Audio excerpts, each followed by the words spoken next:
All right, you and I are about to watch how this spoiled noble Ed Roth Taylor gets kicked out like absolute trash. The students who used to fear him now have no idea if they should even care about poor Ed anymore. They threw him out, but that arrogant jerk everyone despised, that is not who he really is. Turns out Ed is just an annoying video game character, and our main character just woke up inside his body. While everyone celebrates his downfall, Ed discovers something incredible. In this new world, he can actually see his own stats. Too bad his character is as weak as he is annoying. His strength, intelligence, and talent are a total joke. Originally, this trash noble was destined to get beaten half to death by the game's actual hero, cut off from his family, and turned into a pathetic beggar. But our guy is changing that fate. Homeless and expelled from the dorms, Ed has to move into the nearby forest. His family will disown him soon, but if he graduates, his future is set. In this elite academy, even the poorest students succeed after they finish. Ed just needs to attend class and survive, though his immediate goal is simpler. Just survive 10 days until the semester starts. Trust me, he knows this phase is brutal, but you and I know his survival depends on it. To avoid trouble, Ed flees the academy straight into the woods. And day one, a total nightmare. He tries cutting logs using magic, but his mana reserves are so pathetic that a simple spell drains him completely. He tries making soup out of tree bark using an old recipe from his grandfather. The result is just awful. The bark is totally inedible. Giving up on that, he focuses on the only thing he can do: building. Chop, assemble, repeat. Step by step, he actually builds a basic shelter. His stats crawl up and he unlocks a minor achievement. It is not much, but it proves something valuable. Magic might be a bust, but he is a natural craftsman, so he leans into that strength. Crafting a spear, he snags another achievement and heads straight to the river. He cooks them eating for the first time in 2 days. Things are looking up until he hears footsteps behind him. Turning around, he sees Princess Phinia, third heir of the Empire, and the very person who exposed his cheating. She is the reason he lost everything. And looking at her cold glare, she is not happy to see him alive. Phinia does not hold back. Ed is shameless and needs to get out. But this is not just a lecture. She has the ability to detect any lie, meaning if she decides to report him, Ed is completely defenseless. One word from her is his execution. But as she yells at him, Ed notices his fish is burning. Talk about terrible timing. What would you do? Pay close attention, because his next move is shocking. He bows and thanks her with genuine sincerity. Phinia pauses, scanning him for lies, but finds absolutely nothing. She knows exactly what kind of monsters the Roth Taylor family are. A hated clan with a dark history of human experimentation. But Ed's situation is entirely different now. They have already disowned him, and ironically, that family rejection is the only reason he can stay at school. If he still had the backing of his powerful family name, this tense meeting would have ended horribly. Calming down, Ed notices a strange detail. Phinia is completely alone, without guards or her uniform. Quickly putting the clues together, he realizes she is currently taking her placement exam. Students are hunting magic gems, and she wants Class A. But since Ed knows the game, he knows she fails alone, so he proposes a deal. She suspects a trap. Ed remains calm and offers a simple guarantee. If he lies, she can expel him instantly. He reveals the exact location of the third gem hidden right under Marilda's guardian tree at the island's center. She goes to investigate and finds the item exactly where he said it would be. It confuses her. Just 3 days ago, Ed was nothing but a publicly exposed fraud. Now he hands over valuable info for absolutely nothing in return. She is bewildered. The next day, the results are in. Professor Glast gathers the spheres, ruthlessly rejecting anyone who brought useless items like magic eggs or random trash. Class F, no arguments. He explains that real gems emit no magic, making them undetectable. 2 were found by Ziggs and Lortel, the story's main characters. Then Glast points to the student who brought the third gem from the sacred tree and names her the group leader. Meanwhile, Ed crafts another fishing rod by the river. Achievement unlocked. As he works, he analyzes his play. Trust me, you and I are not done discovering her secrets. Come along with me as we watch how growing up surrounded by lies turned her into an incredibly sharp player. But that sharp mind left her deeply isolated. In the original game timeline, she actually fails the entrance exam. She fights through the aftermath and earns her title as the Princess of Love through hard work, skipping shortcuts. Ed knew all this. He knew telling her where the orb was would secure her pass, but it would ruin the plot he relied on. If the timeline shifts too much, his game knowledge becomes useless and his edge is gone. But there is a catch. That intel was never a gift, it was a play. Fenya hides her true identity, hating special treatment. She wants to earn her spot herself, meaning she would absolutely never accept that glass orb. Taking it would mean her victory was fake, violating her principles, and Ed knew she would reject it. Unable to lie, he found a way to speak the truth and win. He simply pointed out the orb. She proudly rejected it. Lucy grabbed it, and now watch closely because Fina is absolutely furious. She knows Ed did not deceive her, leaving her zero excuses to retaliate. He played completely clean. Technically, that makes it worse. Ed is satisfied his academy spot is safe, the plot remains intact, and he never told a single lie. Not bad for a guy who was almost expelled over breakfast, right? Back at the academy for the ceremony, Ed looks way more relaxed, eating and blending right in. He acts like he truly belongs here, which instantly shocks everyone who remembered the old arrogant Ed. His new vibe completely clashes with his terrible reputation, and he is not even faking this massive change. His goal is simple: graduate, nothing else matters.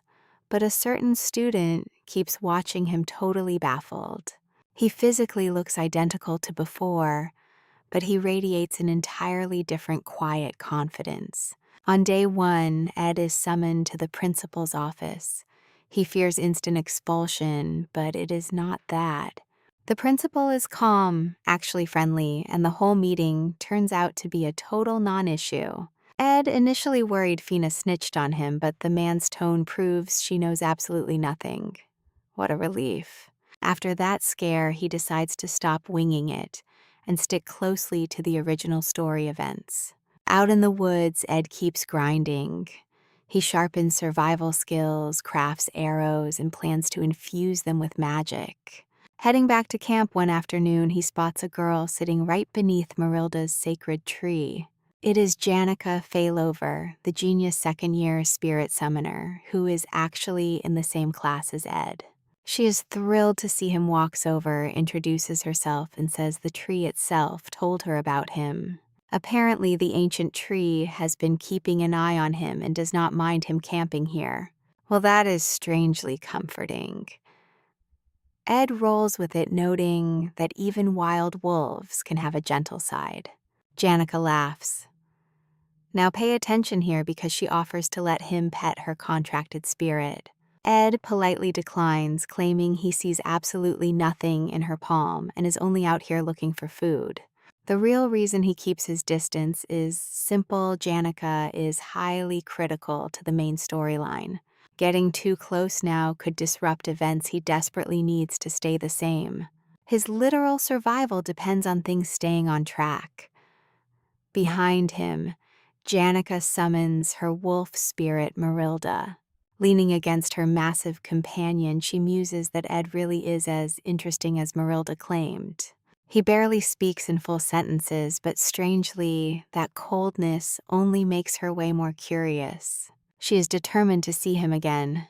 The next morning, Ed is sprinting to class. Living deep in the woods makes every morning a massive hike, but the daily cardio is boosting his stats. He does everything alone: laundry, cooking, rationing, food.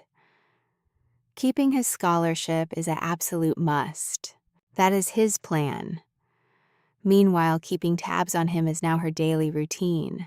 Spotting her, Ed stops and demands to know why she is following him, dropping a serious warning.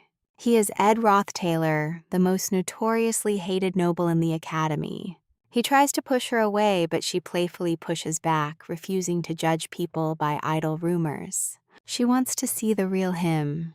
Simple logic, but Ed cannot relax, knowing what she does not. Trust me, she is not just a friendly face. Come along with me as this guy tries his best to avoid the first act's final boss, no matter how sweet she looks. But desperation gets the best of him, and Ed breaks his own rule to ask a favor. Janica gets excited, expecting something truly important. Yet the moment he asks her for money, all the warmth vanishes from her face. That was her biggest weakness, and Ed knew it. Janica grew up poor, and her scholarship is the only thing keeping her in this academy. Asking for money was not just awkward. It was demanding she give up something she barely has enough of herself. She quietly apologizes and walks away, leaving Ed with that terrible feeling of being logically right, but completely racked with guilt. 3 days later, while out hunting, he is still obsessing over the awkward interaction. He regrets asking, but his logic is sound. The further he stays from the main cast, the safer the original storyline will remain. He has to keep reminding himself of that. But back at camp, he opens his tent to find Lucy Marcel fast asleep. Lucy Marcel, an absolute genius, and the strongest mage in the academy, somehow decided his camp is her personal nap zone. She wakes up and immediately complains about him being too noisy. When Ed demands an explanation, she calmly points behind him and warns that a spirit is trying to make contact, a spirit begging him to save Janica. Ed spins around, but there is absolutely nothing there. So now he is locked out of his own tent by an intruder babbling about unseen spirits. Talk about frustrating. And trust me, this is where everything gets worse. It turns out Lucy uses his camp to skip classes, eat his food, and sleep without any annoying interruptions. She completely ignores his warnings, even stealing meat straight from his hunting traps and gobbling it down without hesitation. There is no reasoning with her. As a former gamer, he knows there are not even any combat guides to defeat her. So Ed is forced to come up with a completely different plan. He digs through his memories for those hidden lore details most players completely ignore until he finds the perfect solution. He casually mentions seeing the maids from Aphelos Hall looking for her.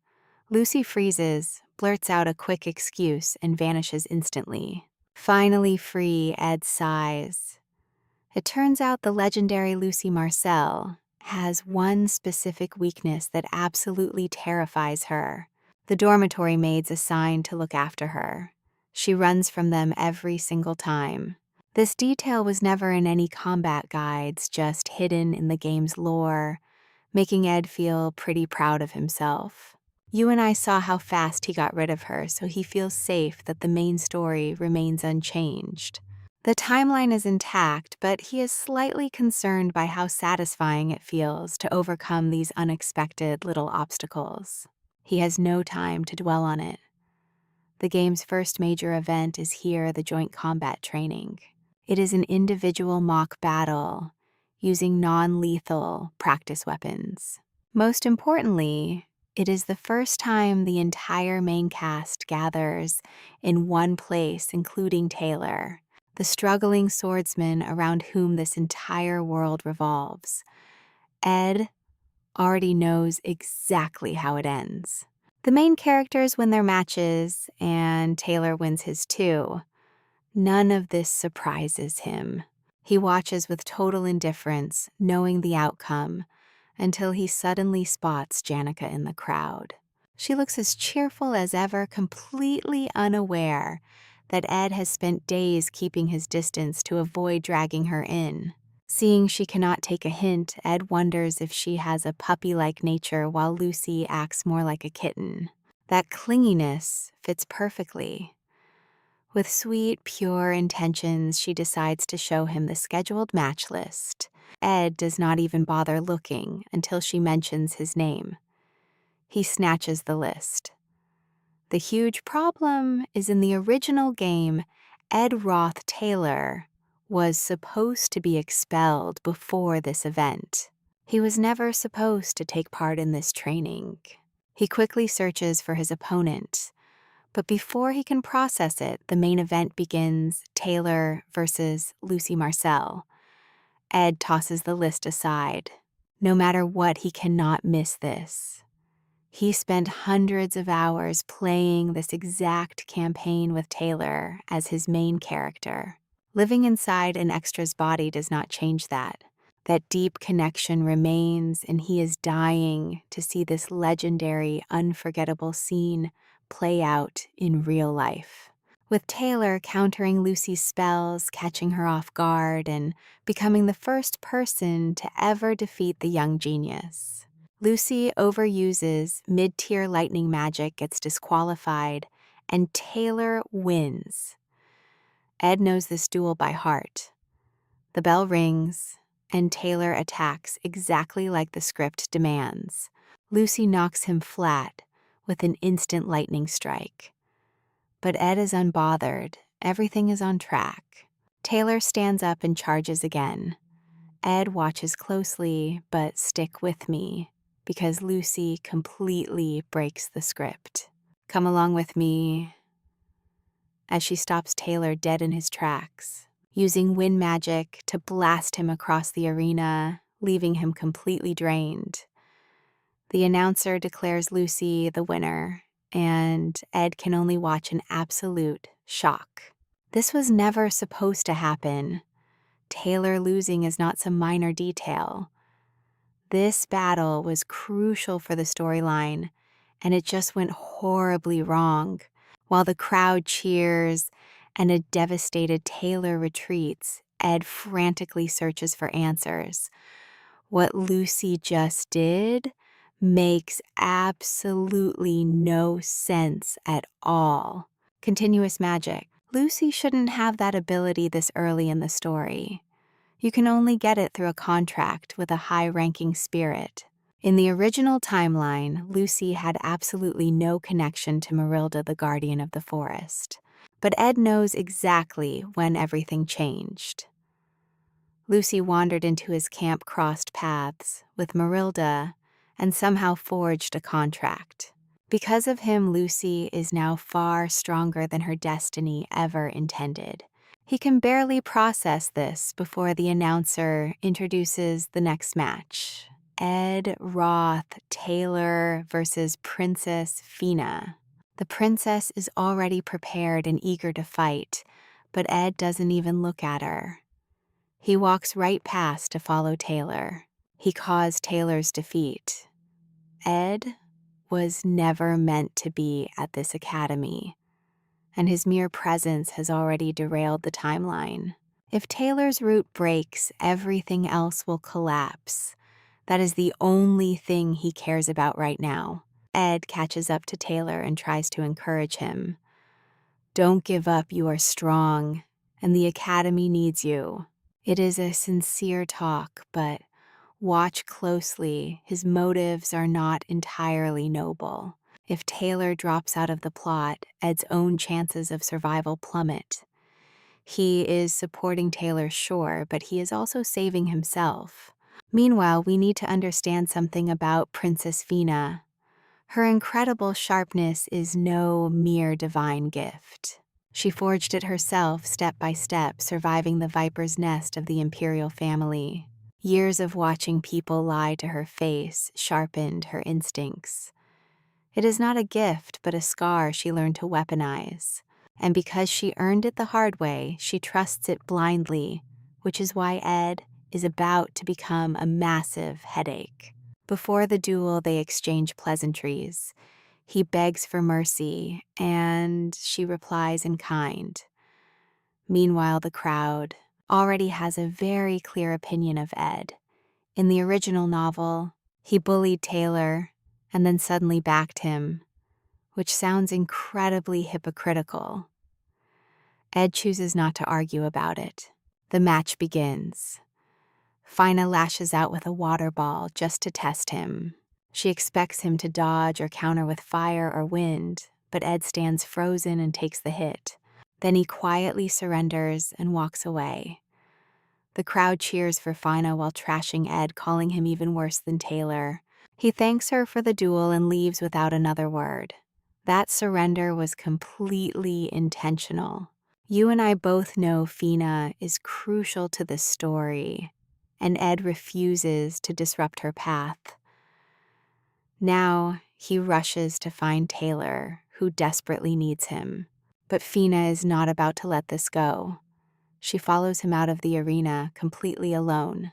With no guard, slightly out of breath, she confronts him directly to demand what he is actually plotting. She saw he had no intention of winning, only wanting to leave the stage immediately, and that just does not add up. Her frustration quickly turns highly personal. She is sick of her classmates, teachers, servants, and this entire academy. Ed's behavior is the final straw. She cannot figure him out, and it is driving her absolutely insane. Ed steps forward, places his hands on her shoulders, and tells her to breathe. The calming exercise actually works. Fina's anger melts away, and realizing how she was behaving, she ends up offering him an apology. Ed notices she has calmed down and tries to slip away to find Taylor, but Fina is not finished yet.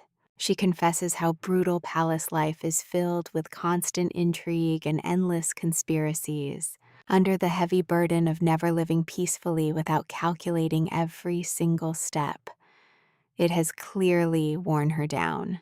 After venting, she focuses back on Ed to ask why he targeted Taylor with a theory far more accurate than he would like. She wonders if Taylor's troubled past made him the perfect target, someone Ed would exploit so his own family would disown him.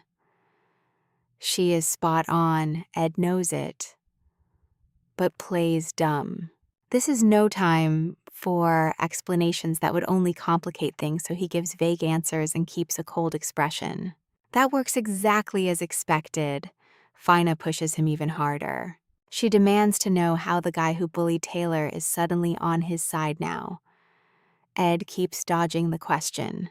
Furious but lacking proof, she lets him go with heavy suspicions, and that is where we leave it, excited to see what happens next. All right, let us get straight into the drama. Ed stops at the door, turns around, and tells her that yes, she has to play politics, but she also needs some rest. The academy is not the palace. She does not have to be on guard every single second. Princess Penia just has no idea how to react. Nobody in this academy or anywhere else has ever looked her in the eyes and said something so genuinely sincere. This completely catches her off guard, lingering in her mind as he walks away. Ed knows his words left a deep mark, but he does not dwell on it. He keeps moving, hoping he has not lost track of Taylor. Luckily, he has not. He finds Taylor sitting alone, clutching his broken sword, looking like the absolute picture of someone completely lost and helpless. But before Ed can even take a step closer, someone firmly blocks his path. Latrice. The main heroine of the game stands between them to make it clear that Taylor wants nothing from Ed. Yet against all odds, Taylor stands up. Despite his defeat, the shattered blade, and the public humiliation, he stands and stares Ed straight in the eyes, demanding to know why Ed is still at the academy. Honestly, Ed is not surprised at all. Now pay attention here because Ed knows Taylor's story too well and knows he never backs down no matter how brutal the beating. And standing right beside him is Ayla, his childhood friend, and the ultimate reason why he always finds the strength to rise. So instead of dodging the question, Ed keeps it simple, genuinely praising Taylor's fighting style. After all, he fought alongside him all game. He knows exactly how talented the guy is, and truly means it. Then he tells them he only came to check on him. No hidden tricks, no dark motives. He simply turns and walks away, leaving Taylor and Ayla deeply annoyed by his relaxed attitude. From where they stand, it probably looks like he is just trying to act cool. Ed does not bother to deny it. But as soon as he steps outside, a massive explosion rocks the hallway. He knows it instantly. In the game, this marks the peak moment of the legendary duel between Lortel, the Golden Daughter, and Yanika Palerover. This is a crucial plot event where originally Taylor and the main cast were supposed to be inside, witnessing the entire spectacle. But they are not there anymore. Ed derailed that destiny, though the duel is still happening and they are close enough to watch. The scene split from the original script, but the plot marches on. For now, that is enough. The duel is fierce. Yenika's fire spirit completely tears through Lortel's freezing ice defense, and so the sophomore takes the win. The crowd absolutely loves it, but Yenika does not feel the same. Seeing an injured Lortel carried off by medics fills her with heavy guilt. She used a forbidden mid-tier spell, and nobody even noticed. Come on, you and I would feel the exact same guilt. But the fallout from this goes way beyond a single match. Unlike the original story, Lucy defeats Taylor, leaving Yenika as the sole champion of the upper class. Ed watches all of this in silence, realizing that Yenika's life is about to get a lot more complicated. Honestly, it is perfect for him. A busy Yenika means one less person lingering around his camp. That was his plan: stay on the sidelines and avoid the main characters. 2 weeks after combat training, Ed focuses 100% on building himself up. His stats climb and his body grows stronger. He wants something simple, the ability to study and survive alone. But even so, Yanika still manages to find his campsite. He is bathing in the river when she sneaks up on him, and, well, you can easily guess how that ends. Once the screaming stops, they sit together by the fire, and Yanika tells him she loves the place, calling it a perfect secret base. Then she asks for his honest opinion on a matter. Ed asks why him, since she has so many friends. That is exactly the problem, she replies. Ever since the duel, she cannot stop thinking about what she did to Lortel. The forbidden spell, the injury, and that lingering guilt keeping her awake. Her friends would say she did right, but she does not want comfort. She wants the truth, so Ed gives it to her straight. If she feels she should apologize, she should just do it. Feeling bad changes nothing, and neither does having people support you. The mistake is made and cannot be erased. Yenika genuinely smiles at that. She confesses it is a massive relief to hear someone speak to her so frankly. Then, turning thoughtful, she mentions how different Ed seems compared to his old self last year. She remembers when he begged her for money. Anyone else would have shown clear desperation, but Ed stood strong. The way he carried himself warned her to keep her distance, and ever since, that mystery has kept her completely hooked. She says she likes him wishing more people were like that. It is weird for Ed to hear, but he does not mind.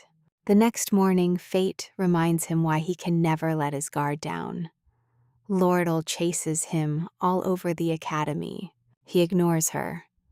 She insists. And trust me, the best is yet to come.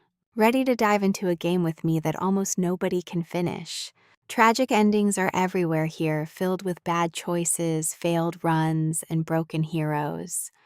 And Lortel is bound to that same cruel fate. At first, everyone treats her like a total villain, but her actual role is revealed way too late when there is already no turning back. But Ed is no ordinary player. He knows exactly what she wants and the high price of playing along.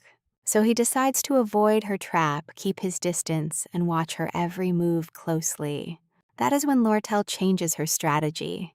She approaches with an angelic smile, asking for exactly 2 hours of his precious time. Ed just stares at her, wondering how long she plans to keep up this ridiculous little act. She plays dumb, acting surprised that he has resisted her this long. But there is a real reason for her persistence. Lortel is no ordinary annoying student. She is the sole heiress of the powerful Ketchen Company, fighting a fierce political war against Princess Fina for school control. She has plenty of money and reasons to buy allies, but Ed refuses to be her pawn, so he walks right past her. Lortel keeps following, showering him with flattery and claiming she admires him despite all the dark rumors. Suddenly, she pulls out 3 gold coins, offering a small fortune as a down payment. Her only condition is to get close to Janica. Now watch this part very closely. She slips the gold coins directly into his pocket with a triumphant smile. Ed watches her quietly before dryly asking if the famous golden heiress usually buys all of her friendships. He does not mean to offend her. There is actually genuine respect in his words. For a mere freshman, Lortel dreams big, weaving complex alliances and ruthlessly hoarding power. And that is honestly fascinating. Ed reaches out, shakes her hand, and offers something totally unexpected. It is not money, but a harsh lesson.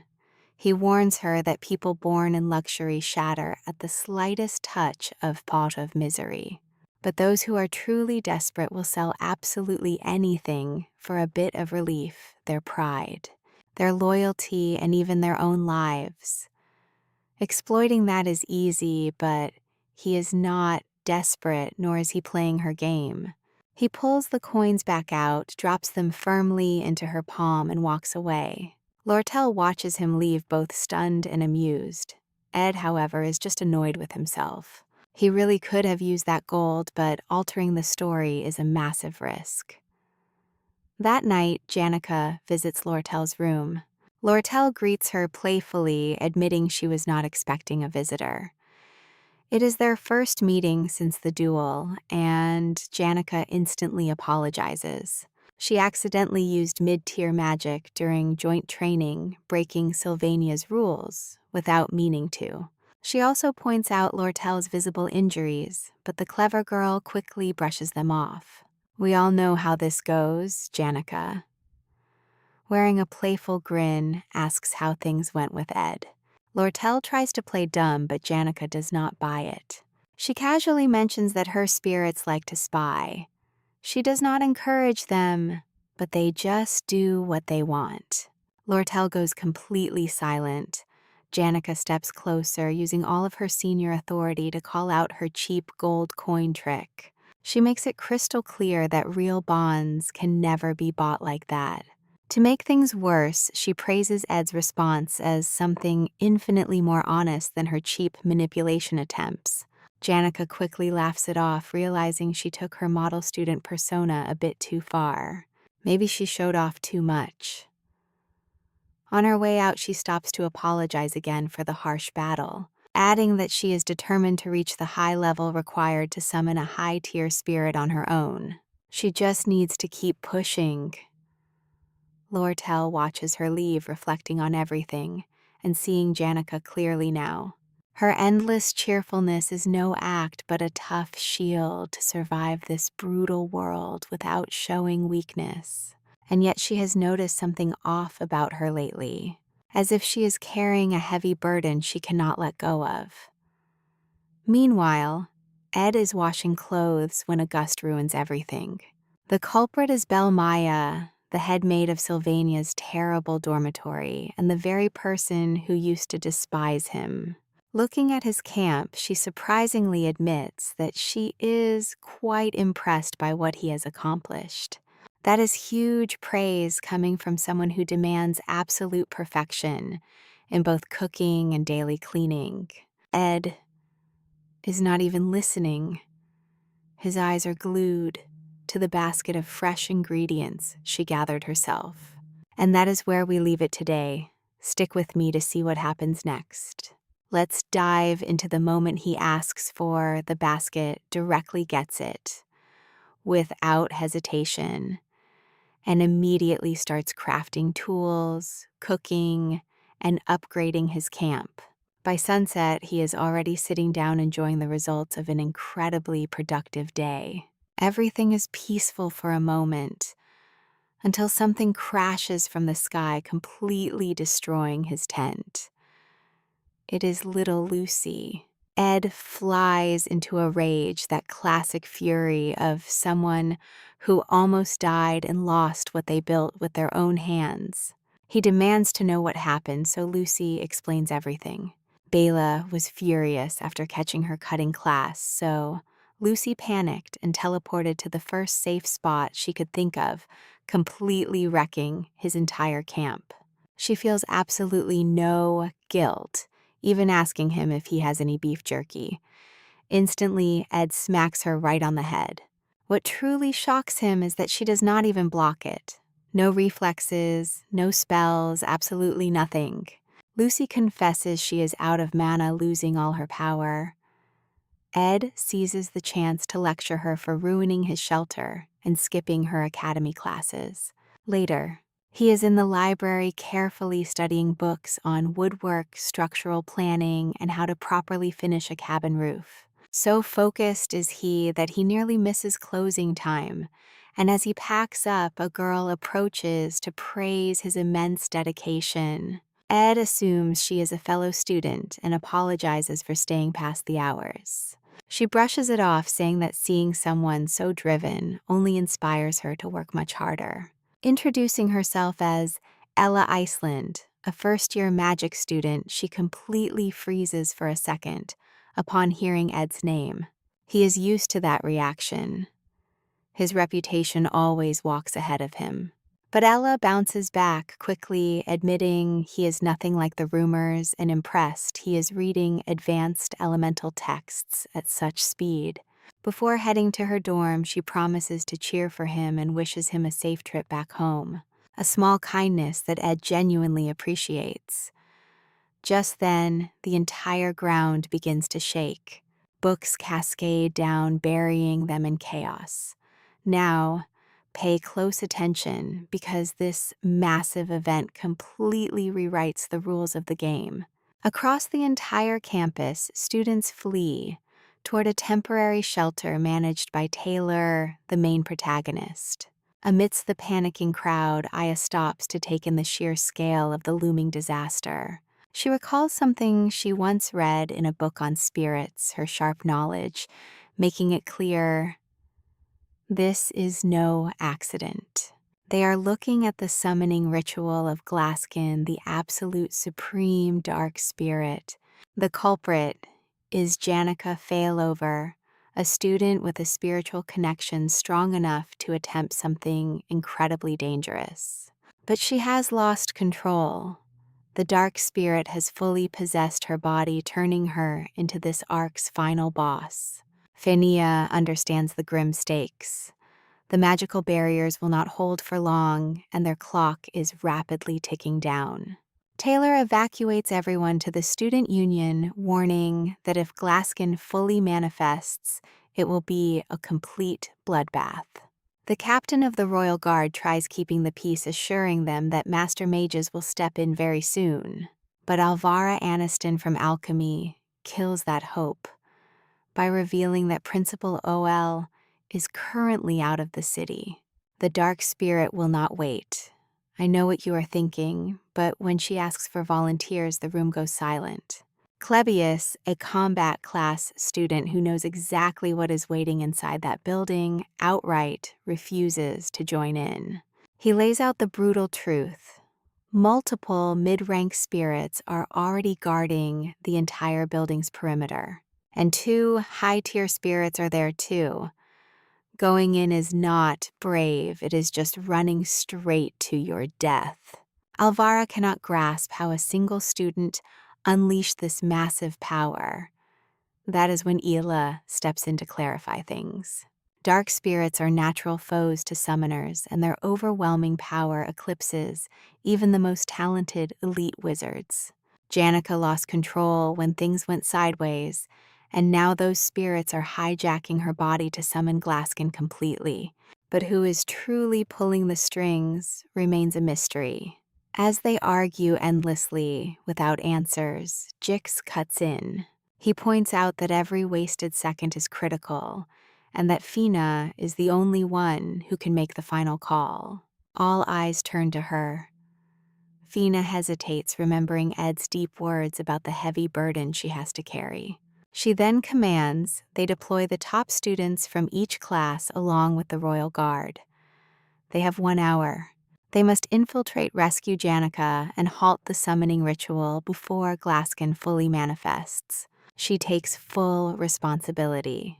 Just at that moment, another student arrives, completely out of breath from running. The professors cannot assist because they are protecting the potion archives at Audrey Hall. Fina asks if anyone else is left. Before they answer, another student arrives, shaking in terror. Trust me, what is about to go down in the library will be brutal. Get ready, because you and I are about to see how a trapped apprentice pushes our hot-headed hero to the edge. He grabs the girl's shoulders, desperate to know if Elka is still inside. The second she nods, his mind is made up. Elka can't survive on her own, and he's going in, but Princess Pinia instantly cuts him off. Unique and the dark spirits are their main priority. Plus, Elka is with a second-year student, but Ziggs isn't having it. He doesn't know this kid and refuses to trust his best friend's life with a complete stranger. Pinia demands a name. Cowering under his intense glare, the girl freezes up. Finally, shaking like a leaf, she whispers the name Ed Roth-Taylor. Pure silence fills the air. The poor girl breaks down, sobbing hysterically and begging for forgiveness. She admits she ran off early because Ed irritated her, leaving Elka all alone to manage the entire library. Hearing that turns Ziggs's panic into pure rage. In a crisis, Ed's terrible reputation doesn't exactly bring peace of mind. And leaving Elka trapped in a collapsing building with a guy like that, he'll never allow it. So when Penia tells him to relax and trust Ed, it sounds like a sick joke to his ears. Everyone tenses up. Ziggs isn't laughing, and he's already on the move. He tears through the sky, blasting dark spirits while roaring Ed's name. Now pay close attention, because Ziggs's tragic backstory explains it all. He grew up completely abandoned in the wild northern plains with zero memories of ever having a family. Surviving by looting corpses and trading wild meat, he was treated like a monster, and he hated people right back. But Elka changed his entire world. She was his first real friend, and her family pulled him out of that hell. So when Ziggs vows to do absolutely anything to keep her safe, he means every single word. She's his entire world. Smashed doors fly open as he finds Ed. No evil schemes, no attacks, just a bloody guy slumped against the wall, barely breathing. Ziggs grabs his collar, demanding answers. Too exhausted to even speak, Ed just points. Instantly, Ziggs shoves him aside and bolts. There she is, sound asleep and perfectly safe. Pure relief washes over him, but then he notices the strange details. Heavy bookshelves barricading the entrance, a bloody coat draped over her, and a chalkboard filled with survival notes. That blood isn't Elka's. Someone built this fortress, fought off waves of monsters, and stayed behind just to protect her. That someone was Ed. Let's see how he did it. Ed dragged heavy furniture to block the door, left detailed instructions for rescuers, and quietly stood guard in the dark. Catching a glimpse of the giant summoning rune outside, he simply pulls the curtains shut and sighs. Whatever the main characters are doing out there is none of his business. He's got enough on his plate. Fighting off those ruthless spirits took a toll, but the payoff is huge. His stats are shooting up. He even unlocks a rare spirit attunement skill, shocking himself more than anyone else. As they carry Elka out, Ziggs asks what happened and Ed just calls it training. Ziggs laughs, knowing it's a cover-up, but respecting his silence. He sincerely thanks the fallen noble, promising to return the massive favor. Ed accepts it gladly. After all, Ziggs is Taylor's strongest ally and an absolutely crucial piece for the future. So right before they part ways, Ed tells Ziggs to seek out Taylor and back him up. It surprises Ziggs to hear Ed speak so highly of a stranger, but Ed has very practical reasons.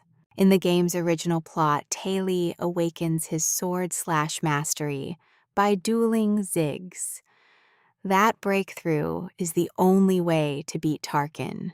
Without that epic clash, the entire storyline shatters. Ziggs nods, taking the advice as he departs. Ed finally takes a breath, but then a terrifying realization hits him. That crucial duel, it was supposed to happen by now. The bond that was supposed to unite them, it doesn't exist. Taylor can't use the slash yet. The timeline isn't just changing, it's completely breaking. Before Ed can process this nightmare, we cut back to camp. Ziggs arrives, carrying Elka, apologizing for being so late. The survivors cut him off. It's too late. They tried to launch a counterattack and were utterly crushed. The captain, knights, and students are all battered and retreating. Nobody has the strength left to face Tarkin again. Time is running out, and the one breakthrough that could save their lives is nowhere in sight. Ed limps into camp and reads the room instantly. The Glaskin summoning ritual is almost complete, and everyone is doomed.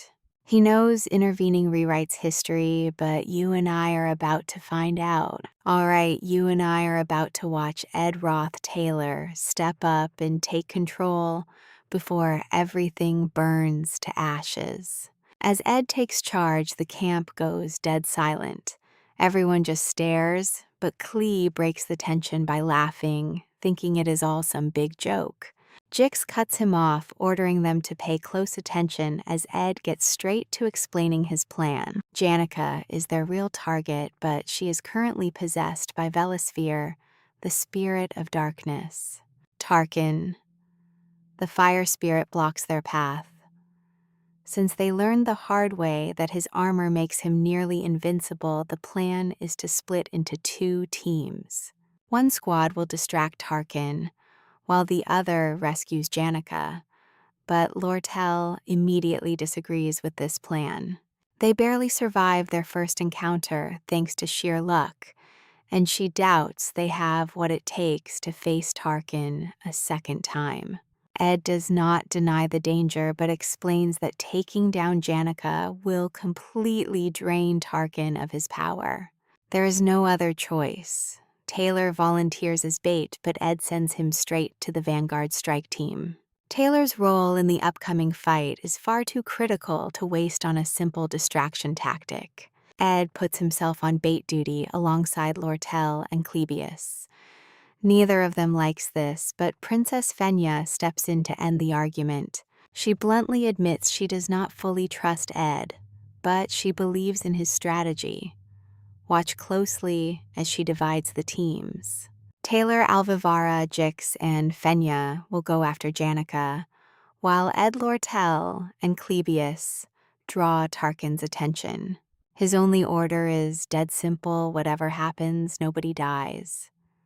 Ed's team reaches the Nail Hall corridor and finds Tarkin waiting for them. He looks every bit as lethal as rumored. Ed quickly reminds them of their objective.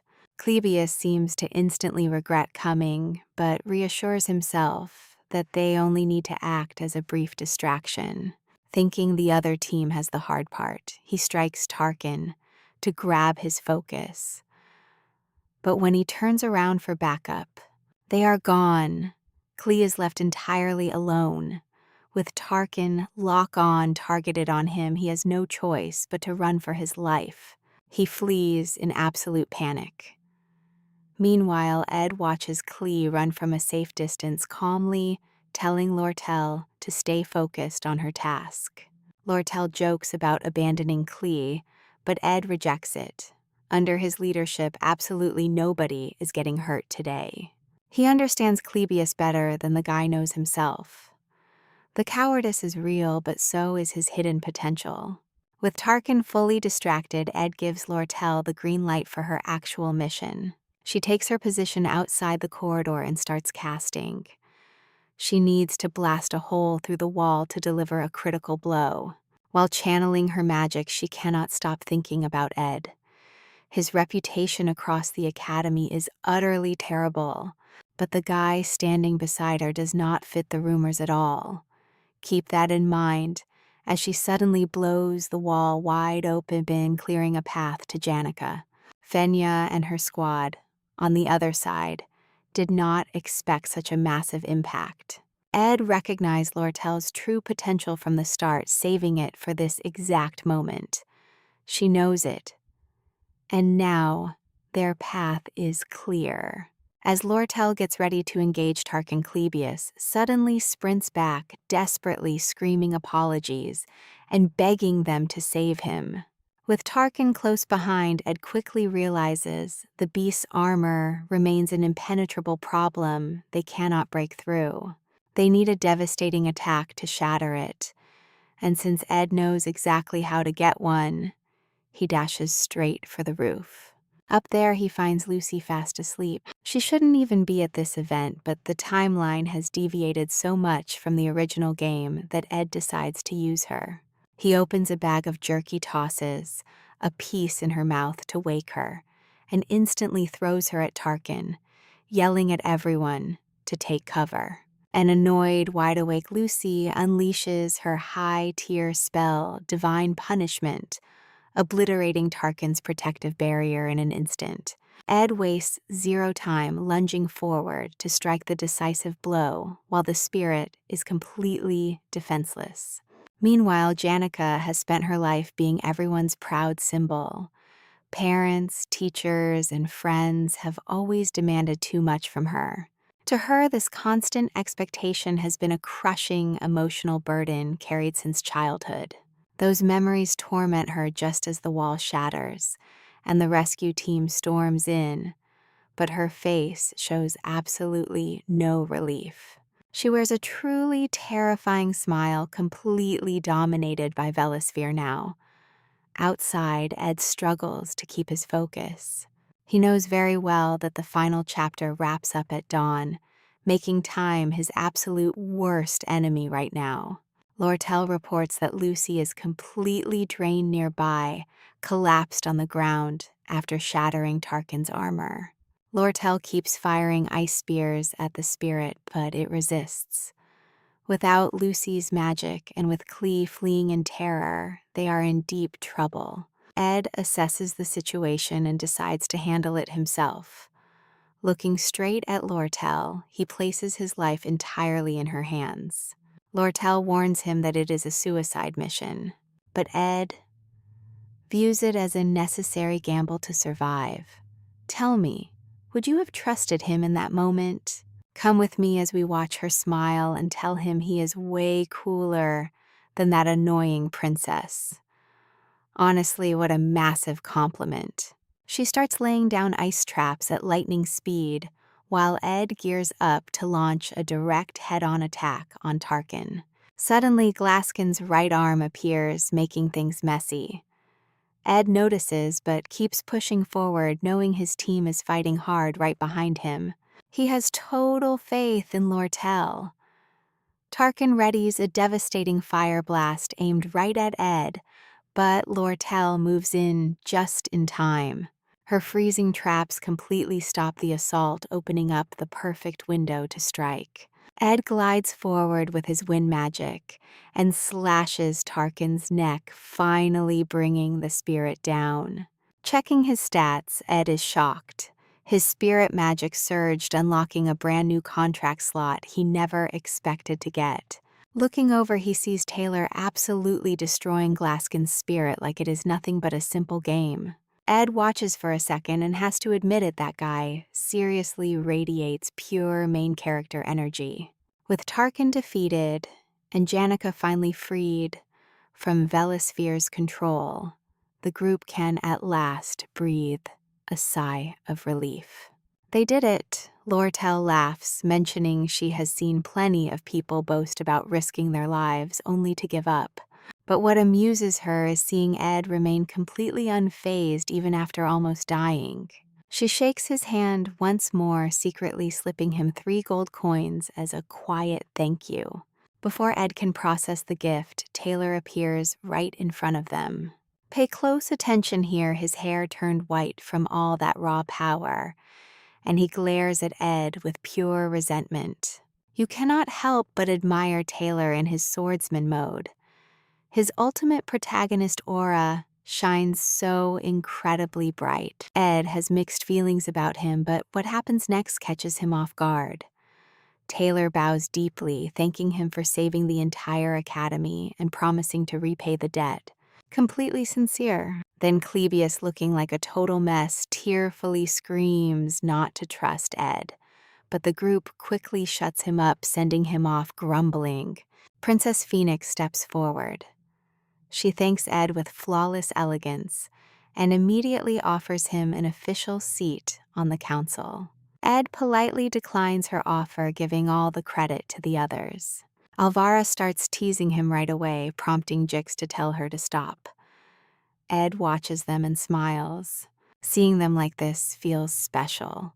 After all, he worked so hard to keep his distance from the main cast. Yet there they are, slowly becoming exactly who they were always meant to be.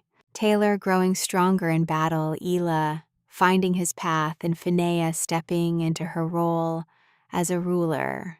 Each one moves forward in their own tale. Ed quietly slips away from the crowd to search for Janica among the ruins. Even if destiny shifted slightly, his mission remains the same. Just stay out of the spotlight. Let them shine. Finally, he finds Janica terrified and bruised, hiding inside a broken old wooden chest.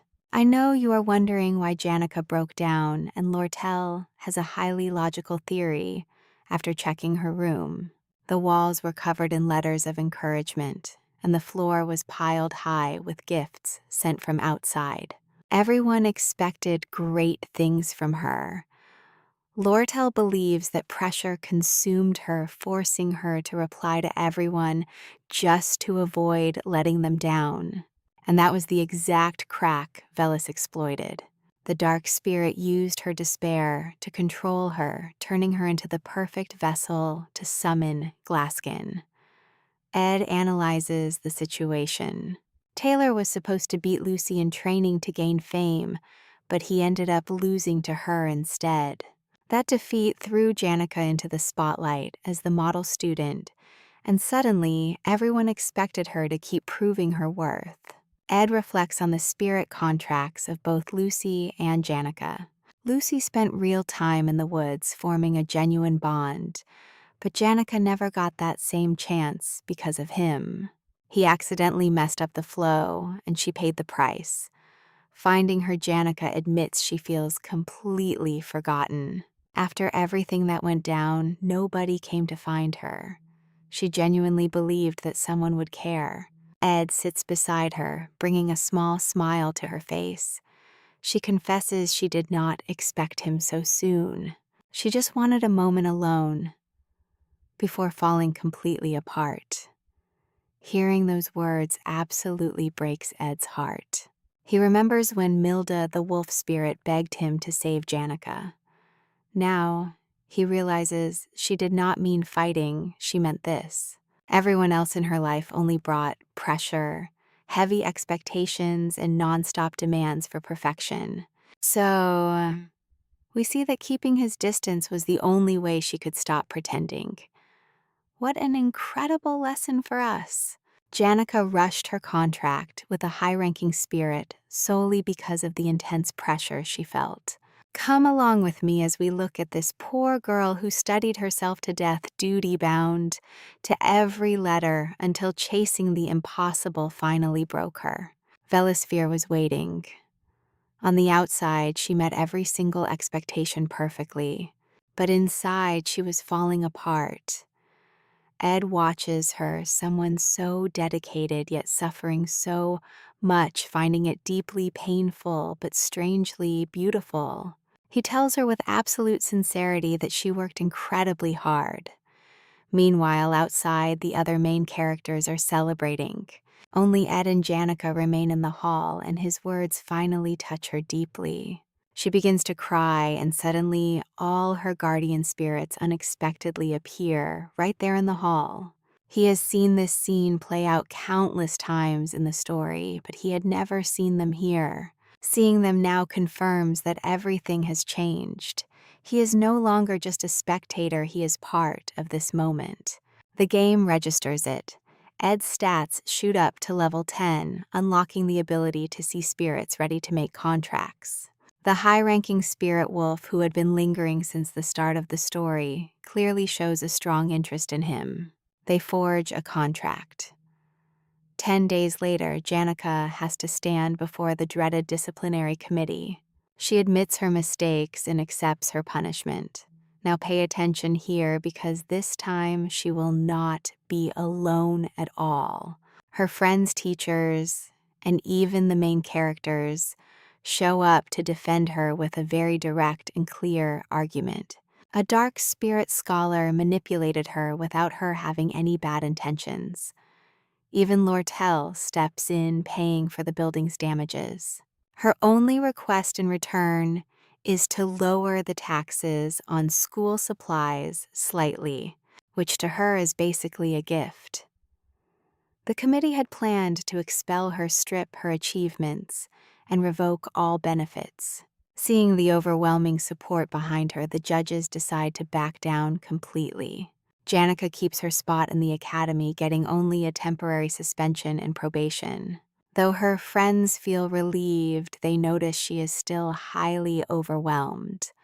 So they plan a picnic and secretly promise not to touch that delicate topic. Suddenly, in the middle of their hangout, Janica asks them out of nowhere what the difference is between loving and liking.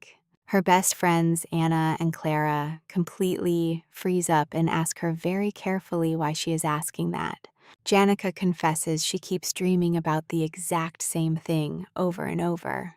A blooming garden her, wearing a fairy tale dress with a crown made for a friend who suddenly arrives on horseback. She places the crown on his head, and they spend the afternoon together, always in that exact same way. She smiles while describing it, and you feel that too, right? Her friends instantly sense the imminent danger. Janica is right on the edge of admitting her feelings, and one wrong move would expose the entire truth. Anna panics, invents an urgent errand with a professor, and quickly flees, leaving Clara all alone with Janica to handle this tense situation. She knows what is at stake. If this goes wrong, Janica's love life will be the entire academy's gossip tomorrow. Clara keeps her cool. Gently, she tells her that feelings do not always need labels, and it is best to experience them rather than forcing a quick answer. She also advises her to be careful about who she shares this with, both for her own safety and for her friend's sake. Janica reflects, thanks her sincerely, and admits that such wise advice is just typical of her great friend. Then she says goodbye, mentioning she must submit a report. Clara smiles and waves, but the second Janica disappears, Clara slams her head onto the table. Crisis avoided for now. Meanwhile, Ed has been quietly saving up every single coin with help from a royal request and finally builds his very own cabin. Arriving at the site, he spots Janica nearby and figures it is fine since Act 1 is over. Their meeting won't mess up the story's direction. When he tries to walk over, Janica spots him coming and instantly ducks behind a tree. Ed stops deeply confused. In her mind, Clara's advice about being honest keeps echoing over and over, but it is just not strong enough. Janica invents an excuse about having errands in Awis Hall and quickly walks away, trying her best not to run. For her, confessing her true feelings is a dilemma with no solution. Ed decides not to lose sleep over her bizarre behavior. He has a home to build. On day 1, he picks the perfect spot. By day 2, he starts raising the wooden logs. He also receives outstanding grades, which makes sense given all his secret hard work. But back at the academy, the issue with Janica remains completely unresolved. She still hides whenever she sees him walk by. Her friends, Clara and Annis, blame Ed, glaring with pure rage. He remains totally confused, so what do you and I make of this mess? Get ready, because you and I are about to watch a cabin take shape after 45 days of cutting wood, falling walls, and Lucy stealing meat, along with Bella's questionable help and slow upgrades to the walls and furniture. By day 45, it is finished. Ed pulls off the impossible, building everything from scratch. Best of all, he finally has his own roof. While he rests inside, Janica quietly appears in the forest, watching him from the trees. She does not enter, yet only watches. Meanwhile, Ed finishes the final touches on the floor fireplace and firewood. He takes a step back to admire his entire creation. Then he notices Lucy sleeping on the roof, totally normal for her. Suddenly, Janica steps out and greets him as if she had not been hiding for weeks. He logically asks her how she managed to find such a remote camp deep in the woods. She explains that a maid described the cabin as an absolute masterpiece, and she just had to see it. She walks around repeating how beautiful it is. Ed asks if the spirits helped her find it, and Janica blushes completely red. She admits they did talk about it, but apparently they focused more on how handsome Ed looked while working. She giggles nervously to cover it up, saying she just wanted to see him. Ed smiles and invites her inside. She follows him, still embarrassed, but forgets her shyness once she sees the cozy interior. Sitting by the warm fireplace, we can feel her pain as she opens her heart, grateful to Lortel and friends, but anxious about repaying them. Ed tells her not to carry that heavy burden if she cannot afford it. He already knows that bitter road. The dark spirit's attack was no accident. It happened because she took on heavy responsibilities that were never hers to bear. Moving into the office hall with 8 other students will not break that toxic cycle of jealousy and pressure. He speaks softly but with deep sincerity. Before she leaves, he reminds her that his cabin will always be open to her, whenever she feels lonely or needs to breathe. She smiles warmly and promises her door is always open for him too. He smiles back. Now pay attention, because this marks the start of Semester 2, Act 2, and Ed knows what is coming. The Sage's sealed grimoire, a record of incredibly dangerous magic, is about to be unearthed. And when it does, it threatens to consume the entire academy. He thanks Janica and keeps his plans completely to himself. He will stay out of it. He will let the protagonists do their job without getting dragged into the chaos. Just like that, Act 2 begins on a dark, stormy night. The students of Alis Hall return to campus in complete comfort. Carriages, boats, extended deadlines, and no penalties for being late. To them, the massive storm is barely a minor inconvenience. But for those in Dex's Hall, the storm is a ruthless obstacle. We both see how unfair this is. Traveling in rain, losing points for delays, this blatant injustice sparks massive fury. The students gather to protest angrily, demanding to know why they are being treated like second-class citizens. Behind all this anger, however, two masterminds are pulling the strings. Lortel already has her own scheme in motion, and she brought along an instigator named Willin. I bet you can guess his knack for turning frustration into absolute chaos. The students demand justice. Willin wants a full riot, and Lortel offers a surprisingly reasonable solution. Extend the deadline for late arrivals and formally acknowledge that the other hall receives preferential treatment. The student leaders support this, but the administration remains silent. That silence is the spark that unleashes total rage. The tone of the protest shifts, and students begin planning massive property damage. They target the expensive furniture and art in Office Hall. Unignorable damage. Willin gets the exact chaos he wanted. A perfect catastrophe to drag the prestigious Academy's elite reputation right through the mud.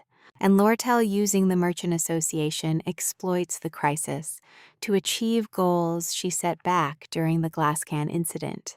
Amidst the uncontrolled chaos, the association spots an even bigger prize. They are targeting the Sage's sealed grimoire, a mystical book widely considered to be the true heart of Sylvania, a relic so valuable that many would sacrifice everything to touch it. Lortel watches the rain, remembering her harsh past.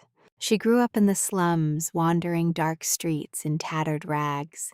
That memory brings a deeply bitter smile to her face. For a moment, she feels a slight relief, but instantly scolds herself for growing soft. You and I know her life has been pure survival, dodging betrayal and keeping everyone away, leaving deep scars. She knows how others see her, yet secretly yearns for someone to see past her cold facade, someone who truly understands her past. Come with me to meet the one Ed calls the Black Veil, the girl hiding the darkest truths. That is what players called her too. Outside, the protests are only growing louder. In the game's original storyline, this entire takeover of Ophel Hall was Taylor's arc. He was supposed to climb floor by floor, fighting mid-bosses, helping the rebels from inside. 5 floors, 5 brutal battles. The first boss is Tote, nicknamed the Decoy, a resentful loudmouth student whom Taylor's group humiliated right from the start. And that humiliation is exactly what Lortel uses to buy his loyalty. His task in this incident is actually pretty simple. Kidnap the first floor maid and unlock the main doors of Ophel Hall so Willin can lead the rebels inside. After that, Tote's only job is to delay Taylor at the entrance, buying enough time for the rebels to reach the 4th floor and seize total control of the building. Except when Willin gets upstairs looking for his accomplice, he does not find Tote, but Ed Roth Taylor himself. The original script completely changed, and nobody warned the rebels. Pay close attention to how Ed ended up in this mess. 2 days before the chaos, he was out in the forest practicing archery. No combat skills, just pure effort and pain. Now that everyone knows where he lives, his camp has turned into a pretty popular spot to visit. He has 3 frequent guests.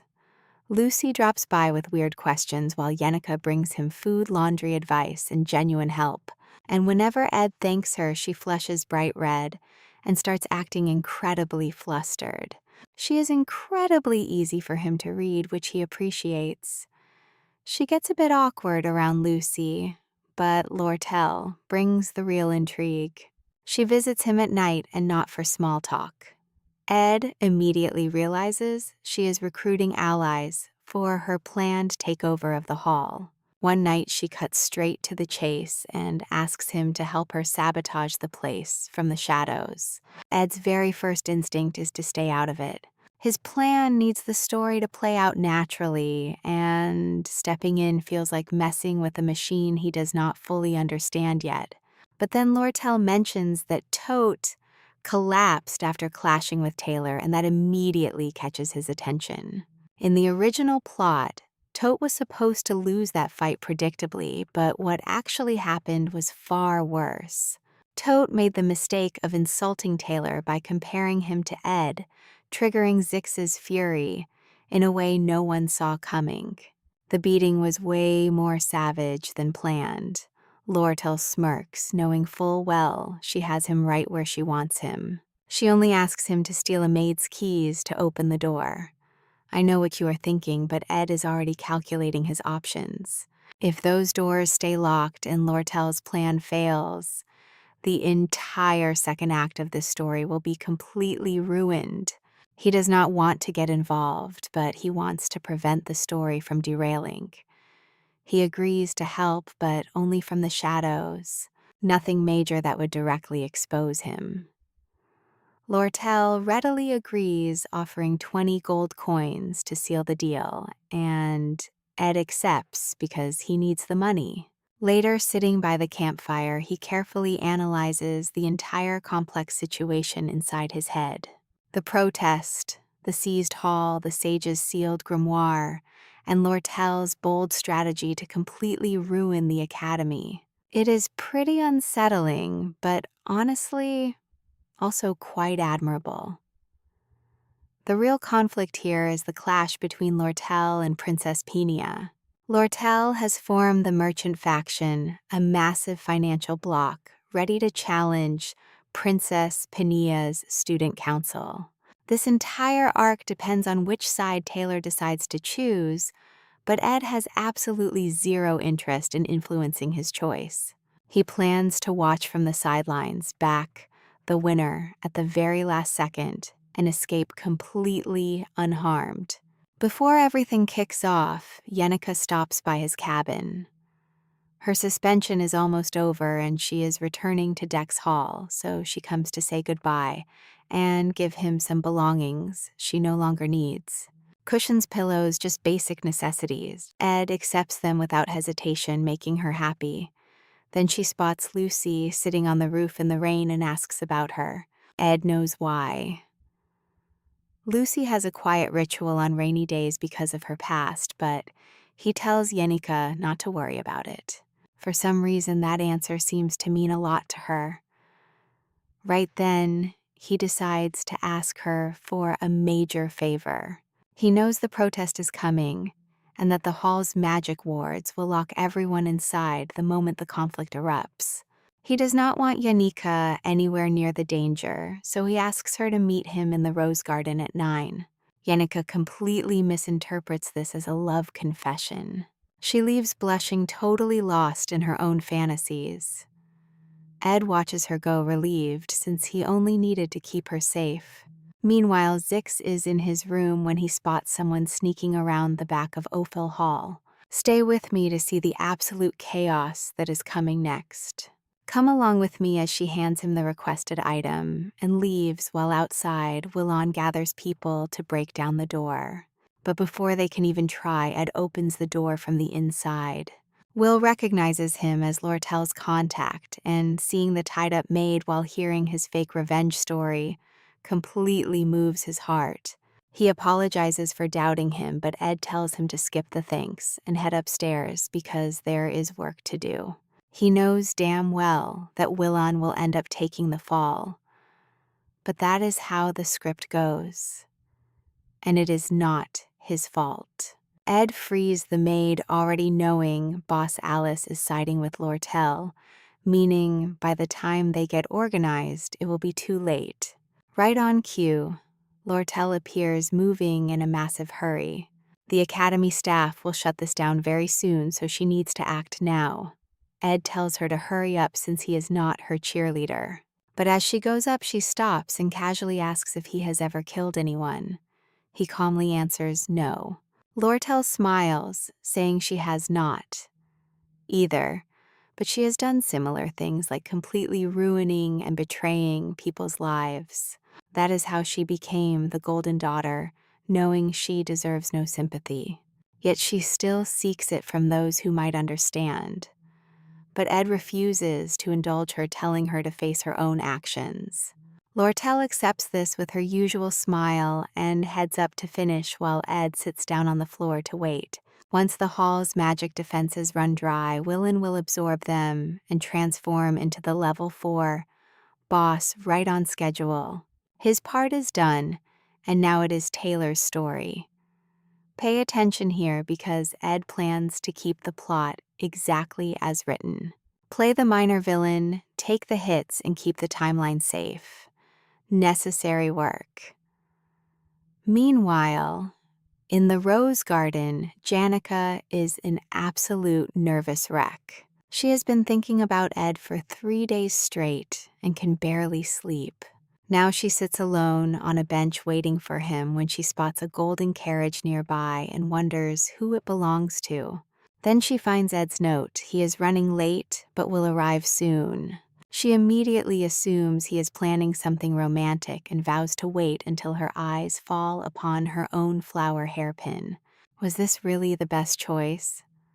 Would the Cosmos hairpin look better?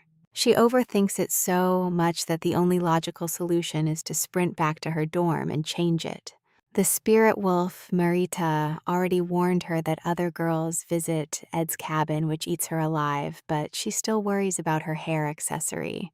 Taylor arrives alongside Alvara and Ela.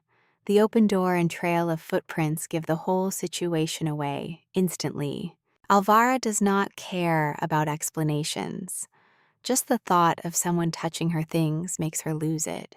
She charges right in with Taylor and Isla following close behind, mostly fearing who she might incinerate rather than out of loyalty. They cross the threshold to find Ed, sitting peacefully right in the middle of the hall, prompting Taylor's obvious question. But looking at the ruined state of the place, the answer is clear before Ed can even open his mouth. Ed is here to block their path and admits it bluntly. Alvara steps forward, confident her magic will end this quickly. Ed calls her a rookie, completely infuriating her. You and I did not see this coming, but Taylor strikes first. Ed deflects it using wind magic, hurling debris, before slicing through the ropes holding up the massive ceiling chandelier. It crashes down with immense force, smashing into the wall and sending Taylor flying straight into the floor. Deep inside, Clea cowers in his room with every loud crash, absolutely certain that the chaos outside will reach his door next. Outside, the trio struggles to close the distance, but Ed's wind magic completely shuts down every single angle of attack. And when Alvara tries to push forward, a sharp gust passes so close it freezes her in terror, costing her dearly.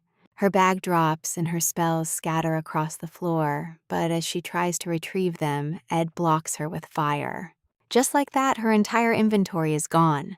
Ed is not just fighting, he is dictating the battle, forcing every single move. Ed dominates the entire clash, as if he already knows exactly how it ends. Completely outmatched, Alvara vents her frustration because they were promised that Ed would be an easy target to control. But they were dead wrong, and looking closer, she realizes Ed has exposed the fundamental weakness of the entire academy. Students who rely heavily on tools and elixirs, but utterly lack real combat instinct, a flaw Alvara now sees in herself. She ignored magical rings and accessories, relying solely on spells. But the falling chandelier firewall and lost bag ruined everything. Ed dismantled her pride step by step, leaving the top first-year alchemy student completely defenseless out in the hallway. Furious, she hurls a spirit bead onto the ground to summon a powerful spirit rabbit. She coats it in a fireproof formula, turning the beast into a weapon. Trust me, things are about to get really ugly. Stick with me, Aya and Taylor just got trapped behind Ed's deadly flames. Isla tries water magic, but the flames carry a sharp wind. Getting close is suicide. Taylor has to pull her back, shielding her from those invisible blades with his own body. She knows the theory and how to cast, but Ed's sheer precision pins them exactly where he wants. Alviv screams to Taylor, asking if he can take Ed up close without waiting for an answer. She sends the rabbit straight in. Its charge distracts Ed enough for Taylor to seize the opening and rush forward without hesitation. With Ed distracted, Alvara sprints right through the blazing walls to retrieve her scattered gear. She takes hits, barely dodging spells, but she makes it, dropping to her knees to gather everything with pure relief. Ready to rejoin the fight, or so she thinks. Ed fires a wind blade while dodging the rabbit. But a confident Alviv shuts her eyes, unleashing a total release counterspell. She dismantles Ed's magic, completely neutralizing his reagents and leaving him entirely defenseless. Watch this, the rabbit vanishes, the flames die down, and Ed runs away, empty-handed. Taylor chases him upstairs, but Ed kicks over a pre-prepared bucket of flammable oil. Flames erupt instantly, forcing the group to halt for a second. A small fire is manageable, but this could burn the whole building down. Taylor doesn't care. He unleashes an elemental slash to clear the path and pushes forward. Behind him, Alviv stops cold. She notices the bare hallway cleared of rugs with windows wide open. Ed wasn't trying to trap them, but to protect the building. He preserved the structure. She tries to scream a warning to Taylor, but it's already too late. Taylor catches up to Ed, who raises his bow and fires a stray shot toward Aya. But it wasn't meant to kill. It was a pure distraction. Alviv catches the arrow midair and immediately senses something off. What is this? The tip is wrapped in cloth. Not an attack, but a signal. She screams to Taylor, but he's already lunged. He reaches Ed and strikes hard. Ed blocks with his bow, buying just a few precious seconds. Exactly what he needed. A massive crash from above confirms it. Cleus has successfully broken out of his room. The next phase of the plan is underway, and Ed did his part. Exhaling, he steps back and takes Taylor's slash head on. The blast slams him against the wall. And now you and I are watching them try to process what just happened. Taylor drags Ed up by force, demanding real answers. Alvara stands back analyzing a bizarre battle that makes zero sense. After all, Ed is a second-year student. He could have crushed them after the chandelier crashed. Instead, he stood his ground in the hallway just to stall them. He didn't want to win, he wanted time. Taylor shoves him in sheer frustration. Bleeding and weak, Ed calmly tells them not to waste time on him, but to get upstairs before everything falls apart. The words hit like ice water. Alvara confronts him furious, demanding to know why. He stalled them just to send them up now. Either way, Taylor and the group press him. No one is moving until they get a real answer. Before he can speak, the door swings open. A hooded girl walks in from the rain and freezes completely at the sight. Taylor, Alvara, and Isla surrounding a bloody Ed in a wrecked hallway. It's Janica, and she can't believe her eyes. She was waiting in the rose garden, expecting him near the pavilion, never imagining she'd walk into such a disaster. Her trembling voice breaks the heavy silence, demanding to know what happened to the hall and to Ed. Because to Janica, Ed isn't just an acquaintance. He's the one who made her feel worthy, whose pure honesty deeply moved her after the glass can hunt. He has that rare, comforting gift of settling any storm just by standing near. And seeing him broken like this, all the puzzle pieces suddenly fall into place. He intentionally kept her away from Office Hall, knowing she already bore too much guilt from the glass can incident. He wanted to shield her from all of this. That realization cuts her to the core.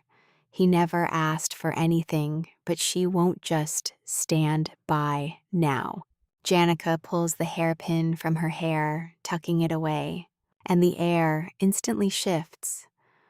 Her voice holds no more doubt, only a fierce, cold demand to know what they plan to do. Her sheer resolve makes it clear that this conflict is no longer just Ed's battle to fight. Taylor, taking it all in, is relieved she's safe, and quickly explains that rebels have seized control of Office Hall. Ed was stalling them from going up, and Taylor suspects he's shielding someone highly important on the upper floors. And trust me, Alviv sees it first. Janica is no longer on their side. Come along with me. Janica's power suddenly explodes, unleashing a gale that shakes the hall while Ed desperately screams her name. With a terrifying calmness, she tells him everything is fine. But it clearly is not. A horde of mid-tier spirit beasts suddenly appears all around them, freezing Taylor's group in their tracks. It is that kind of panic, where your body screams to run before your brain even processes it. Alvara reacts first, demanding an immediate retreat. She insists that Janica is on a completely different level, but Taylor refuses to back down, obviously. Alviv tries to talk some sense into him, but Taylor will not budge. He is the type who views a tactical retreat as a personal challenge. That is when Ed steps in. Despite his injuries, he grabs Taylor and yanks him aside just as a beast strikes. Then he orders them to head upstairs and stick to their original plan. A pretty bizarre demand right now. The very guy who spent all night blocking their path is now telling them to hurry up. Alvara starts to complain, but Ed just taps her on the head, tosses back her potions, and repeats his command. The message is loud and clear, so they leave. As they head up, Ed turns back to Janica, who is still deep in her summoning. With spirits swirling around her, she spots him and begs him to step back and rest. She promises she has everything under control and that he must not overexert himself. Ed whispers her name and places his hands on her shoulders. Don't blink. This unexpected touch stops her dead in her tracks, completely cutting off the flow of her magic. With an utterly exhausted voice, he asks her to dismiss the spirits because the wind is too strong and he can barely stand. And just like that, Janica stares at him, snaps out of it, and finally releases her magic. The spirit beasts dissolve into thin air. A heavy silence fills the hall. From up on the stairs, Taylor's group watches in pure disbelief. Ed diffused all that overwhelming power in about 30 seconds. Then he glares up and tells them to move, because time is running out. Having drained the very last drop of energy keeping him upright, Ed collapses. Later, we see both of them sitting together. Janica tends to his wounds with that cute, pouty frustration of someone who is deeply worried, but masks it with anger, blaming Taylor's group for Ed's state. As for Ed, he suggests getting payback the next time they meet. This only stresses Janica further, making him promise he won't get hurt again. He thanks her from the bottom of his heart. He is satisfied. Things were not perfect, but he achieved his goal. He gets up to return to his camp, but Janica stops him as she remembers a detail she noticed earlier. Pay close attention here. She saw a carriage bearing a golden crown, a symbol that leaves Ed completely frozen in shock. It belongs to the Golden King, leader of the Merchant Association that raised Lortel. But in the game, he is not supposed to appear yet. The Golden King does not make his debut until Act 2 as a minor antagonist whom Lortel herself eventually defeats. It makes absolutely no sense for him to be here. Ed has no explanation, only the unsettling certainty that the story is no longer following the script he memorized. Up on the 5th floor, Lortel stares out the window with an unreadable expression, joined by Alice, the head maid, here. Alice has worked here since she was 15, rising through the ranks to coordinate the entire hall's operations. Lortel, fully aware of how valuable her flawless efficiency is, paid a fortune to secure her absolute loyalty. Now Lortel speaks of Ed, describing him as a cold person who listened to her and then left without a single second of hesitation. She does not say it to complain, but rather to confirm her theory. In her experience, people always disappoint in the end. The gold is handed over without any ceremony. Lortel masks it as gratitude, but what she is truly buying is the certainty that Alice views the world just like her, as a place where value is traded for money, a kindred spirit. Her mind wanders back to where she forged this harsh outlook on life. The slums, daily survival, and constant betrayal. That is the lens through which she judges everyone, turning her into the hidden villain, pulling the strings from the shadows. Her current plan is to send defensive magic to Will's group on the 4th floor and let the hall collapse entirely, students and all. Confident that every piece is in its place, she walks with Alice toward the warehouse. To Lortel, that highly coveted loyalty is now completely guaranteed. Suddenly, Alice draws her sword and presses it straight against Lortel's throat, releasing a suffocating pressure. Alice makes it clear she is nothing like Lortel. Those harsh words cut far deeper than the blade itself. And believe me, for someone so used to calculating the worth of others, this is a mistake that none of us saw coming. The crushing weight of loneliness hits her all at once. She cannot move. Meanwhile, Taylor's team is in for a much wilder afternoon. Let us dive right into this crazy climb as they clear floor after floor, handling Clevius and shutting down every chaotic crisis. The first floor is tough, but after that it is smooth sailing all the way to floor 4. By the time they arrive, Willin is already far gone. The defensive magic runes have completely consumed him, and his body is overflowing with unstable energy he cannot control. He is holding a crystal sphere that has become extremely dangerous, and he knows it. He begs for help, but magic has no mercy. Hearing the chaos, terrified students think the entire building is going to collapse and rush out into the hallways. The protest spirals completely out of control, but Taylor's group does not hesitate for a single second.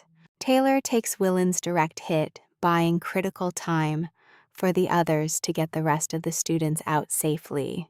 With the halls cleared, they focus entirely on Willon, whose condition is only worsening as his attacks become more destructive. Elvira quickly analyzes the situation and realizes that magic alone is not going to cut it this time. She pulls out a spell-weakening herb reagent to suppress his magic and shares the plan they must knock Willon out the old-fashioned way. Taylor charges forward to lead the attack, while Elvira creates a perfect opening by literally throwing Clevius. But look closely here as they dodge.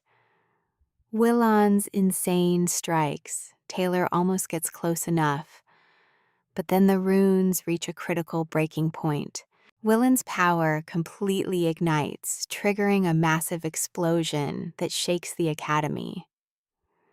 Out in the garden, Ed and Janica watch the smoke rise. Janica worries about Ed's injuries, but he assures her the blood is not his.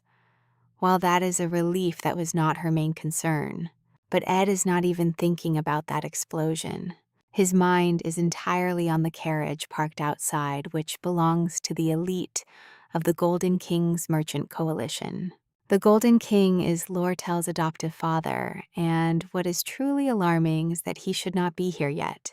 In the original game, he is a fake antagonist who does not even make an appearance until Act 2. Even then, Lortel is the one who ultimately takes him down. His sudden, quiet presence right now spells absolute trouble. Ed stares intently at the carriage, but what catches his eye next is far worse. Shenny, one of the Ophalis Hall maids under Alice, is waiting by the carriage for the Golden King. This should not be happening. Lortel worked incredibly hard to earn Alice's loyalty, and Shenny is supposed to be one of her trusted maids. Seeing her with the merchant elite suggests Alice's loyalty was never solid, and that suspicion quickly becomes a certainty for Ed. I know what you are thinking. Alice betrayed Lortel, and the consequences will be devastating. Lortel is crucial for the future of this world. If they lose her now, the entire game collapses. If the Golden King gets inside and gains access to the Sealed Sage's tome, seizing control of Ophalis Hall, returning to the original storyline, will be completely impossible. Ed decides to step in and play Lortel's part to stop the Golden King from crossing that threshold. Now, let us find out how all of this fell apart. Even before the protest began, Alice had already made her move, secretly sending a letter to the merchant elite's leader exposing that the Golden King is actually Lortel's father, and that he ordered the murder of her real father, revealing how Lortel secretly manipulated their commercial directors to destroy his entire organization from the inside out. She even detailed Lortel's plan to sabotage the sage's sealed tome, a masterstroke designed to completely ruin him and steal his power. At the end of the letter, Alice demanded a much higher sum than what Lortel paid her, in exchange for her total betrayal. Now she holds a blade to Lortel's throat, waiting for the Golden King. Despite her usual composure, Lortel is terrified. She confronts Alice, reminding her that they both wanted the exact same thing, revenge against the Golden King. But Alice refuses to debate that. Sighing, she apologizes and drops a brutal truth, saying Lortel herself and the Golden King are cut from the exact same cloth. Ambition and survival. There is no real difference between them, leaving Lortel completely speechless. Suddenly the door bursts open as Taylor's group drags in a defeated and captured Willon. They are pretty beat up, but they succeeded. Elvira quickly assesses the scene. Alice must be pulling the strings, since only she could have given Willon those runes. Lortel spots her chance. She collapses to the floor in the most dramatic way possible, sending Taylor's worried group rushing to her side. Feigning helplessness, she hides her tears, stands up in silence, and runs back to her room to plan her next move. The Golden King's arrival shakes her completely, and trust me, you cannot miss what happens next. Come along with me as the man pulling all the strings finally steps into Aphelos Hall. But Lortel isn't about to freeze up. Actually, his presence is highly useful. She can pin the massive ledger tampering and all this chaos right on him. If she moves fast, his downfall is guaranteed. Luckily, she already has a carrier pigeon waiting inside her room. The bird carries a crucial message to the association officers exposing the Golden King's crimes. After that, she just needs to find a safe spot in the hall and watch everything crumble on its own. The plan is perfect. Now all that's left is to set it in motion. Alice's betrayal cuts deep, but pain is nothing new to her. She knows how to weaponize her wounds, so she wipes her tears and pushes forward. Meanwhile, the Golden King strolls into the hall, with his guards completely calm and oozing confidence. He spots a student near the entrance and orders him to leave for safety. But the boy stands firm, warning that no one passes. Security protocols. The elite noble stares back at him, utterly amused and confused. Looking closer, he realizes who it is. It's Ed, standing tall at the stairs, no badge, no authority, but absolutely refusing to budge. Keeping his composure, the leader calmly asks if he has any official right to block his path. Ed replies he only acts on his own judgment, which is either incredibly brave or absolute madness. Meanwhile, Ed quickly calculates his options in his head. Watch closely here because only 3 people actually understand what's unfolding. Lortel wants to destroy the leader for what he did in her childhood. The leader himself is obsessed with securing the sage's sealed grimoire, and Alice, the head maid, who just shattered Lortel's trust. But Ed already made sure she was dealt with by someone else. Taylor and his group will handle her. Ed's only duty right now is to hold this staircase. The leader plays nice, claiming he only wants to discuss the chaos with the academy. Ed refuses to yield, and the tension spikes. Unleashing his aura, the leader cuts straight to the chase, asking if he stands with Lortel.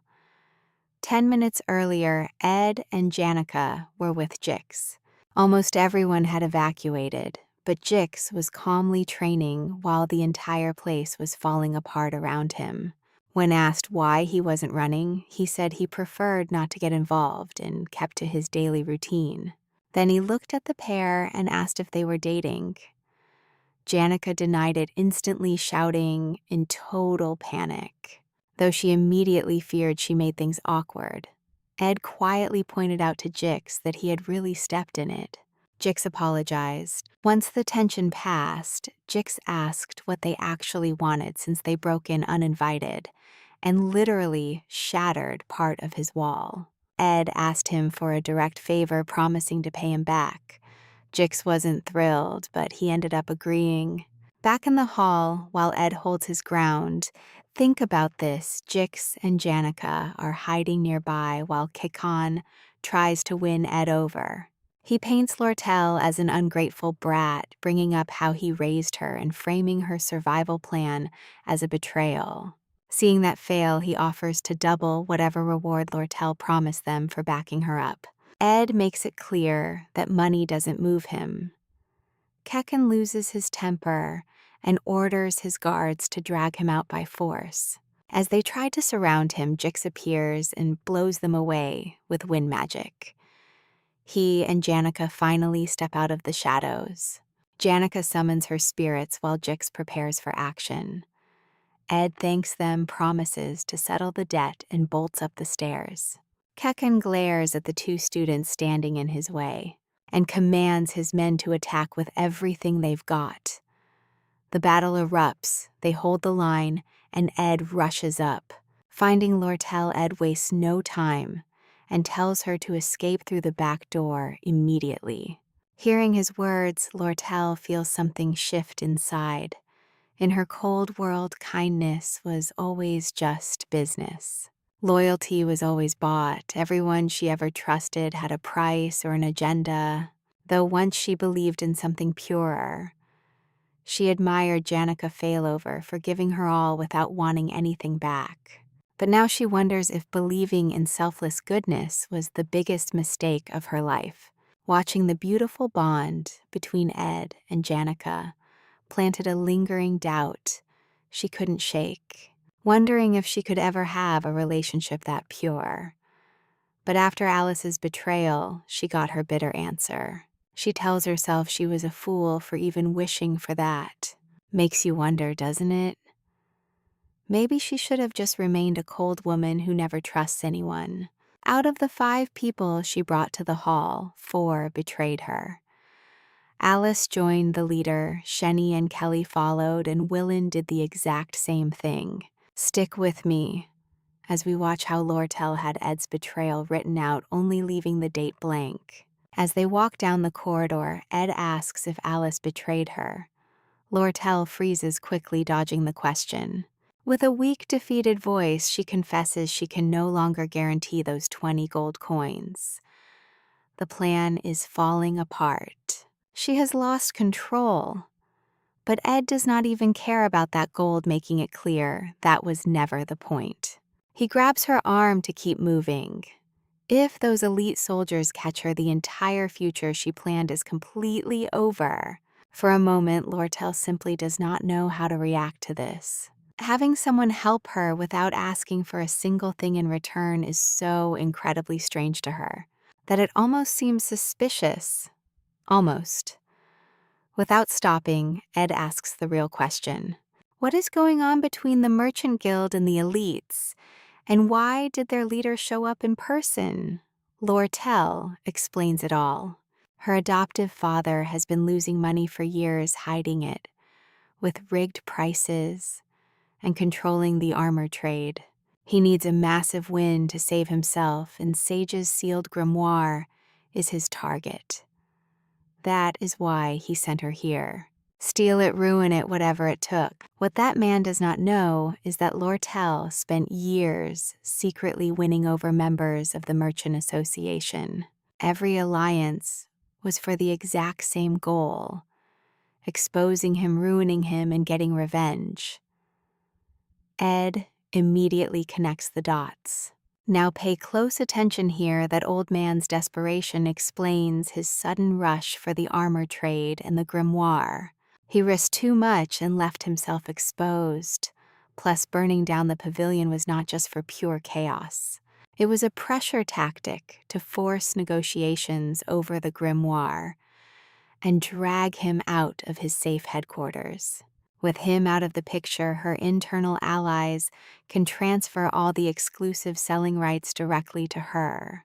It is a beautifully set trap, and he fell right into it early. Lortel confirms this with one more detail. She has a carrier pigeon ready to send the signal, but her clever father already suspects that something is wrong. He is waiting for her to get caught, so he can expose the traitors inside. Time is running out. Once they reach his room, Ed focuses entirely on logistics and maps out her exact escape route. The riders in the area, the path to the Arkan Mountains, where to ditch the carriage to lose the guards, and where to hide in the forest. 3 days of absolutely zero contact. He will send the message to her allies from his own room instead. He spots someone watching the back exit and tells her to wait. Grabbing her shoulders, he forces her to listen closely. Hide, stay out of sight, and wait. Lortel stares deeply at him the entire time. Do you feel that his absolute calmness makes something deep inside her heart begin to shift? Seeing her freeze up, she asks him in a very soft whisper why he is risking so much for her. He answers there is no reason, he just felt he had to. A baffling response for a girl who only knows business. Ed walks away, leaving her completely alone. In the quiet of his room, she notices something unexpected. A heavy, steady drumming echoing in her chest. Her heart is racing 1,000 miles an hour and will not quiet down.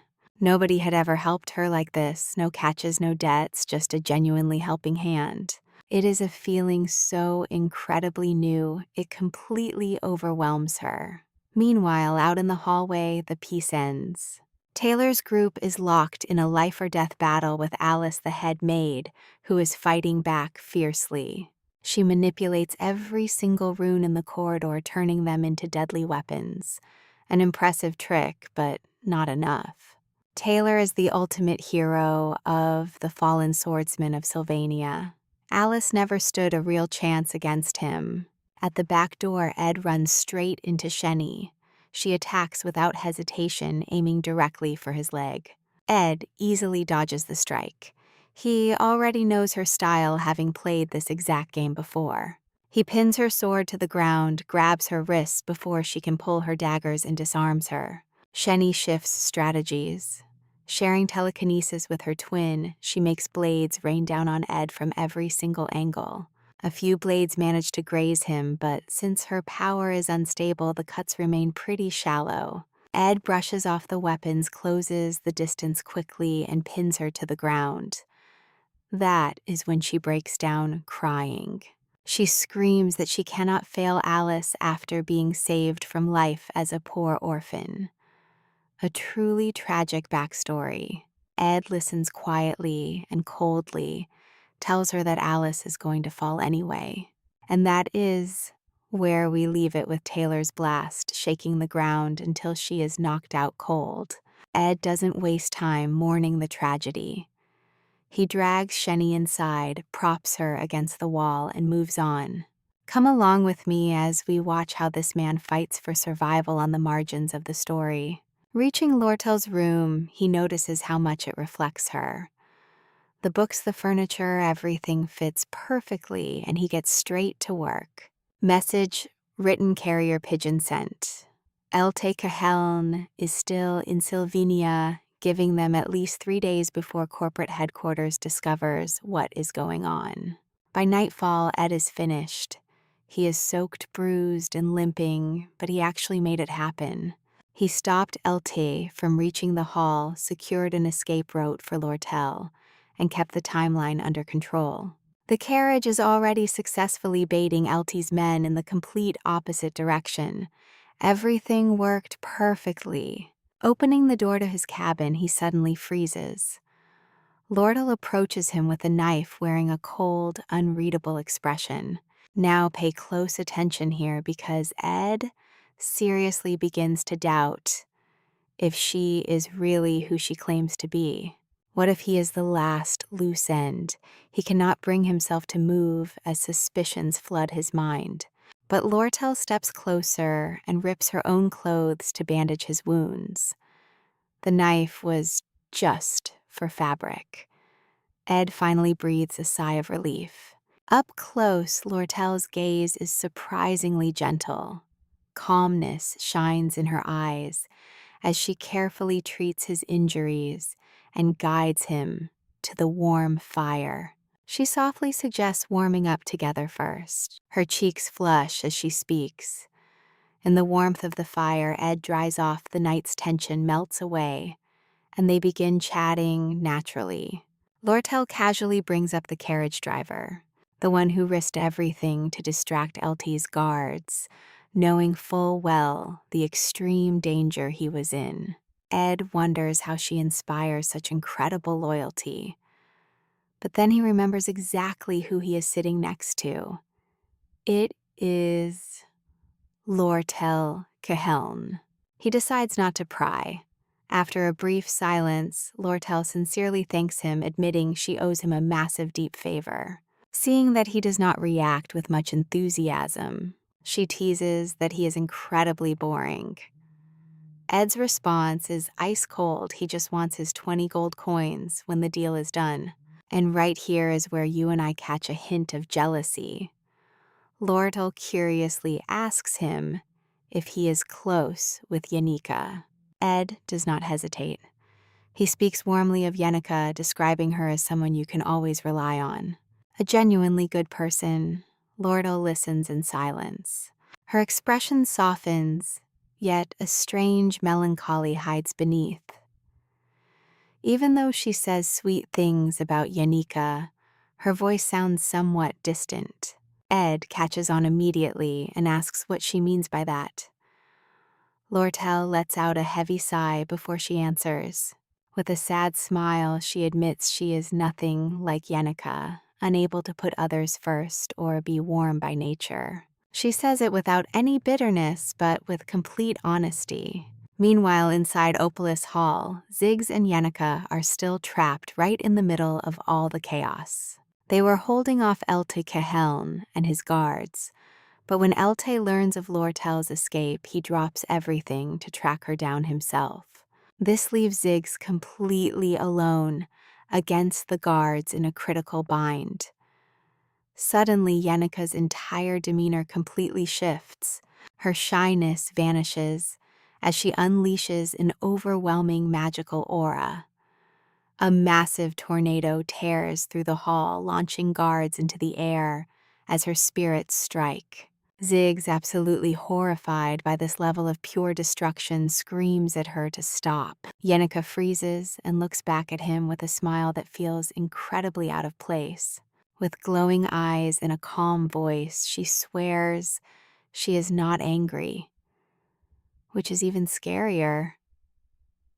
The next morning, Ed washes his ruined uniform. After such a wild night, missing class was a given. Ziggs shows up carrying a clean uniform and a complete situation report. Senior Willen took all the blame for the disaster in Opelus Hall. Elise, the head maid currently in custody, remains completely silent. Lortel is still hiding out in Ed's cabin, and there is still no news regarding LT's current whereabouts. Ed lets out a sigh of relief. The plan worked. Now, they just have to wait for the carrier pigeon to return with good news. His body is still paying the price. He is going to be sore for a while, but what matters is that he succeeded. Checking his stats, he notices his numbers shot up. He has reached intermediate craftsman rank, unlocking a whole new tier of skills. He focuses on spirit formula infusion, a powerful technique that connects spirit sorcery directly with magical engineering, allowing him to seal pacts with spirits and forge weapons, artifacts, or tools of incredible power, providing insane versatility that completely redefines his future. He immediately begins mapping out his next moves. Later, Yenica shows up while Ed is training outside. Seeing her sit beside him, he asks why she isn't in class. And with this mysterious scene, you and I say goodbye. For today, eager to see what goes down in the forest.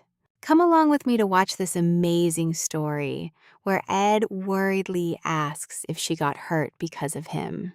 Frowning, she immediately asks about Lortel. Ed clarifies that she is resting inside right now. Janica tries her best to hide her jealousy with a straight face, while inside the humble cabin, Lortel finally sighs in relief. The Opal Hall incident is finally behind them.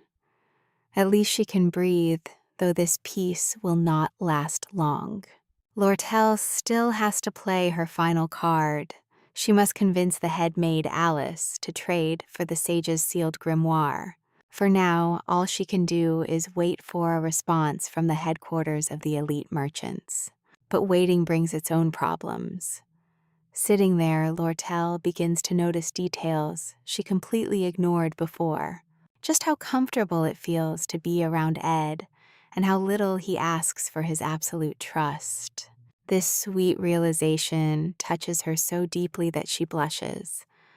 For someone who always measured life in pure gold, this is huge. So she makes a firm decision.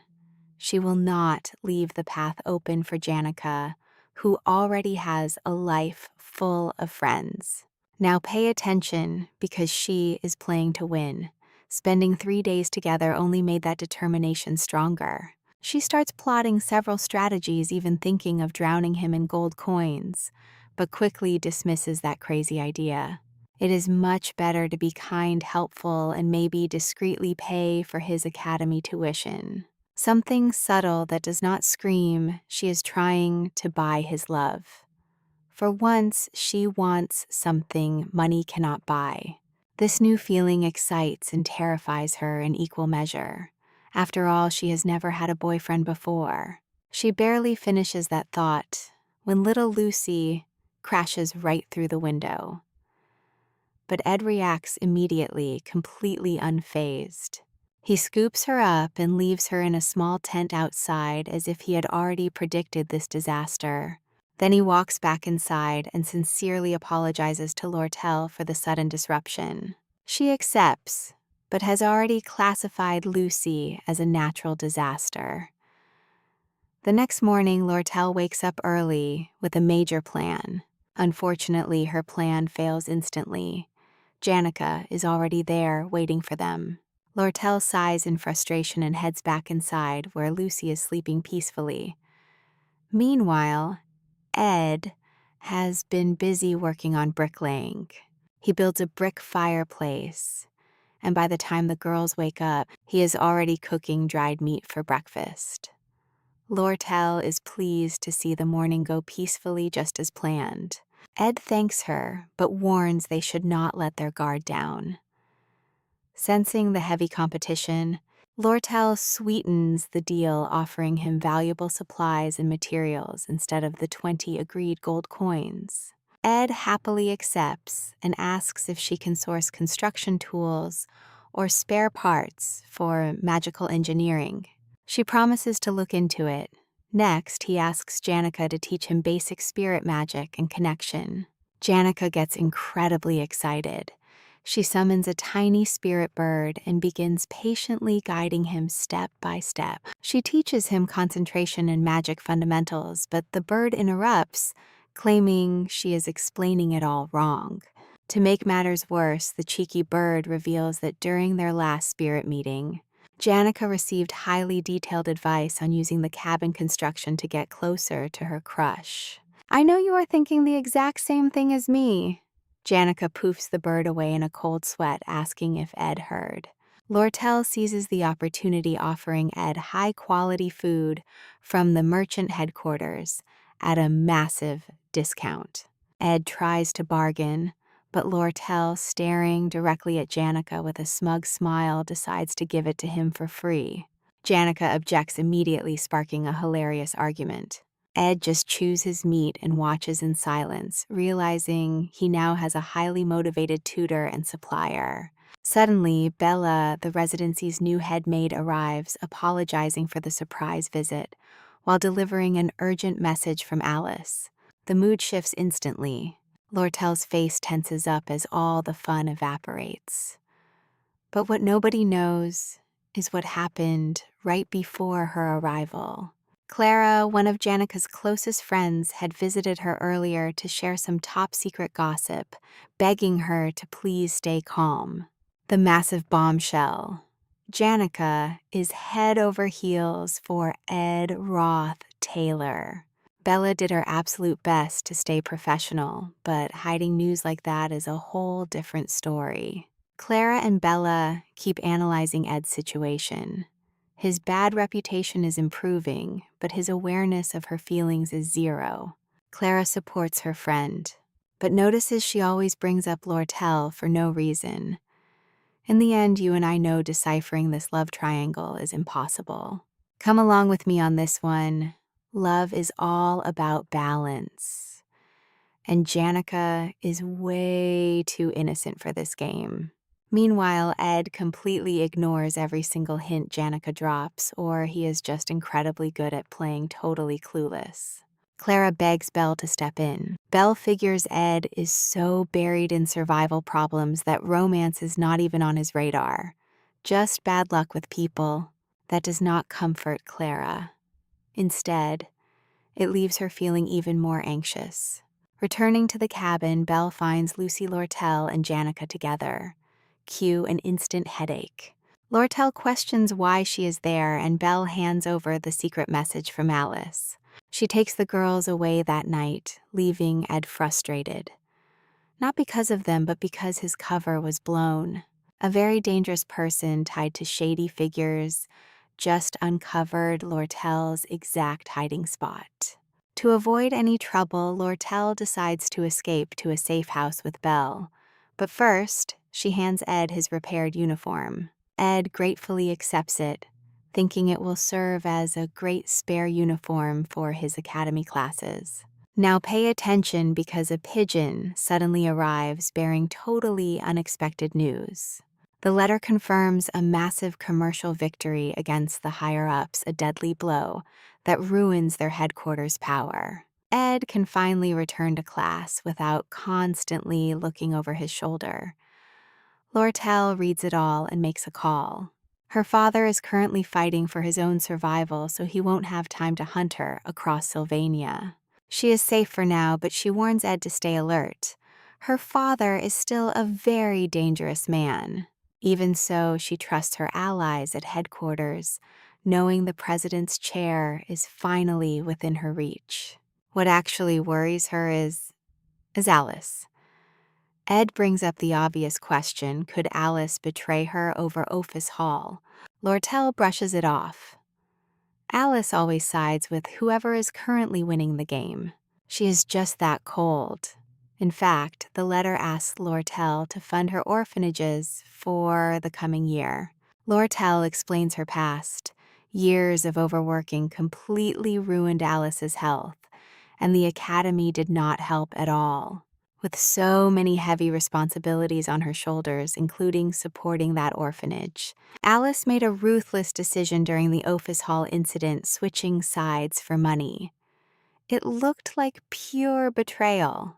Lortel understands her motives, but reading between the lines, her ultimate conclusion is incredibly simple. Alice only backs her because she is winning. In business, that is not loyalty, it is just basic math. You and I both know how this goes. Lortel will watch her closely, but trust is dead. Saying goodbye, Lortel reminds Ed to sign the supply contract. He hands her a torch for the journey. She takes it, pauses, and looks right at him. When Ed asks what she is waiting for, she just remarks on how tall he is. She casually mentions that she tends to make highly risky moves when she truly wants to win. Stepping closer, she gently adjusts his tie and tells him that the new uniform looks absolutely excellent on him. And before he can even react, she pulls him in by his tie and plants a sudden kiss. Then she teases him about still tasting the raspberries from earlier, laughing, completely delighted with her little prank. With a totally deadpan face, Ed tells her not to push it. Lortel just laughs, calling his reaction incredibly boring. And she leaves him with one last tip. Next time he should hold her tighter so she can practice resisting him. She grabs the torch, walks away calmly, but the very second she gets deep enough into the forest, she bolts at full speed and completely disappears. Ed is left standing there entirely bewildered by her sudden escape. No matter how hard he tries to stay out of the main storyline, it always finds a way to drag him right into the center. Later, sitting by the campfire under the starry sky, he cannot settle down. He feels like something is off and the silence does not help. His unease actually makes complete sense. His original plan was totally simple. He wanted to watch the game events from a safe distance, only stepping in to survive, graduate, and boost his stats. Easy enough in theory, but in reality things are getting completely messed up. As autumn rolls in, Ed wonders what new madness destiny has in store and if he can even control it. The next day, Janica meets up with her spirits by the lake to discuss her massive issue with Lortel. They spill the beans about what went down between Lortel and Ed, and she does not take it well at all. And that is where we leave. It is Spirit warns of Lortel's massive threat. What do you think happens next? All right, get ready, because Janica immediately asks how Ed reacted. Hearing that he was cold and distant actually brings her some relief. The spirit Tarkin completely ruins her peace, warning her that Lortel won't give up easily. She decides to try even harder. If Janica doesn't make a move fast, she will lose Ed's attention before even getting a real chance with him. Tarkin suggests such ridiculous ideas that the other spirits literally drag him away. Luckily, the spirit Marita offers some actually useful advice. Marita's advice is incredibly straightforward. She needs to create an unforgettable moment that Ed simply won't be able to ignore. Janica weighs her options and decides that sharing a simple, quiet meal is the absolute perfect way to start. That night, Ed tests out a new recipe on Lucy. She takes just one bite and shows her pure disgust, but Ed doesn't even argue. He simply takes note of the flaws, deciding his cooking goals can wait until he secures much better ingredients to work with. Still, this cooking failure actually grants him something useful, a stat boost. that upgrades his crafting skill to intermediate rank. It's a solid reminder of how his basic stats dictate his survival. He decides he needs to train them much more evenly. His biggest obstacle is time. Between classes' survival training and keeping an eye on the game's storyline, he has zero free time. Next, he checks on the main characters. Taylor's combat skills are progressing nicely, and Issa continues to support him from the sidelines. Princess Fina is doing her own thing. The inevitable clash between her faction and Lortel is drawing closer, and Ed knows it. Plus, he knows Clarice won't show up until next year, so he doesn't need to worry about her just yet. Even though Elite's early exit adds some uncertainty around Lortel, Ed is confident she'll still go after the Sage's sealed grimoire. Listen closely here. Right after classes end, Ed stops to stare up at the main academy building. The final boss of Act 2 is about to emerge, meaning the faculty building needs to be firmly under his radar. Elsewhere in the academy, someone else is tying up loose ends. A letter revealing the culprit behind the Aphelis Hall incident lands right in Professor Glast's hands. Glast is in his office when his assistant Claire Elfin tries to butter him up by praising his sharp instincts in suspecting foul play from the very start.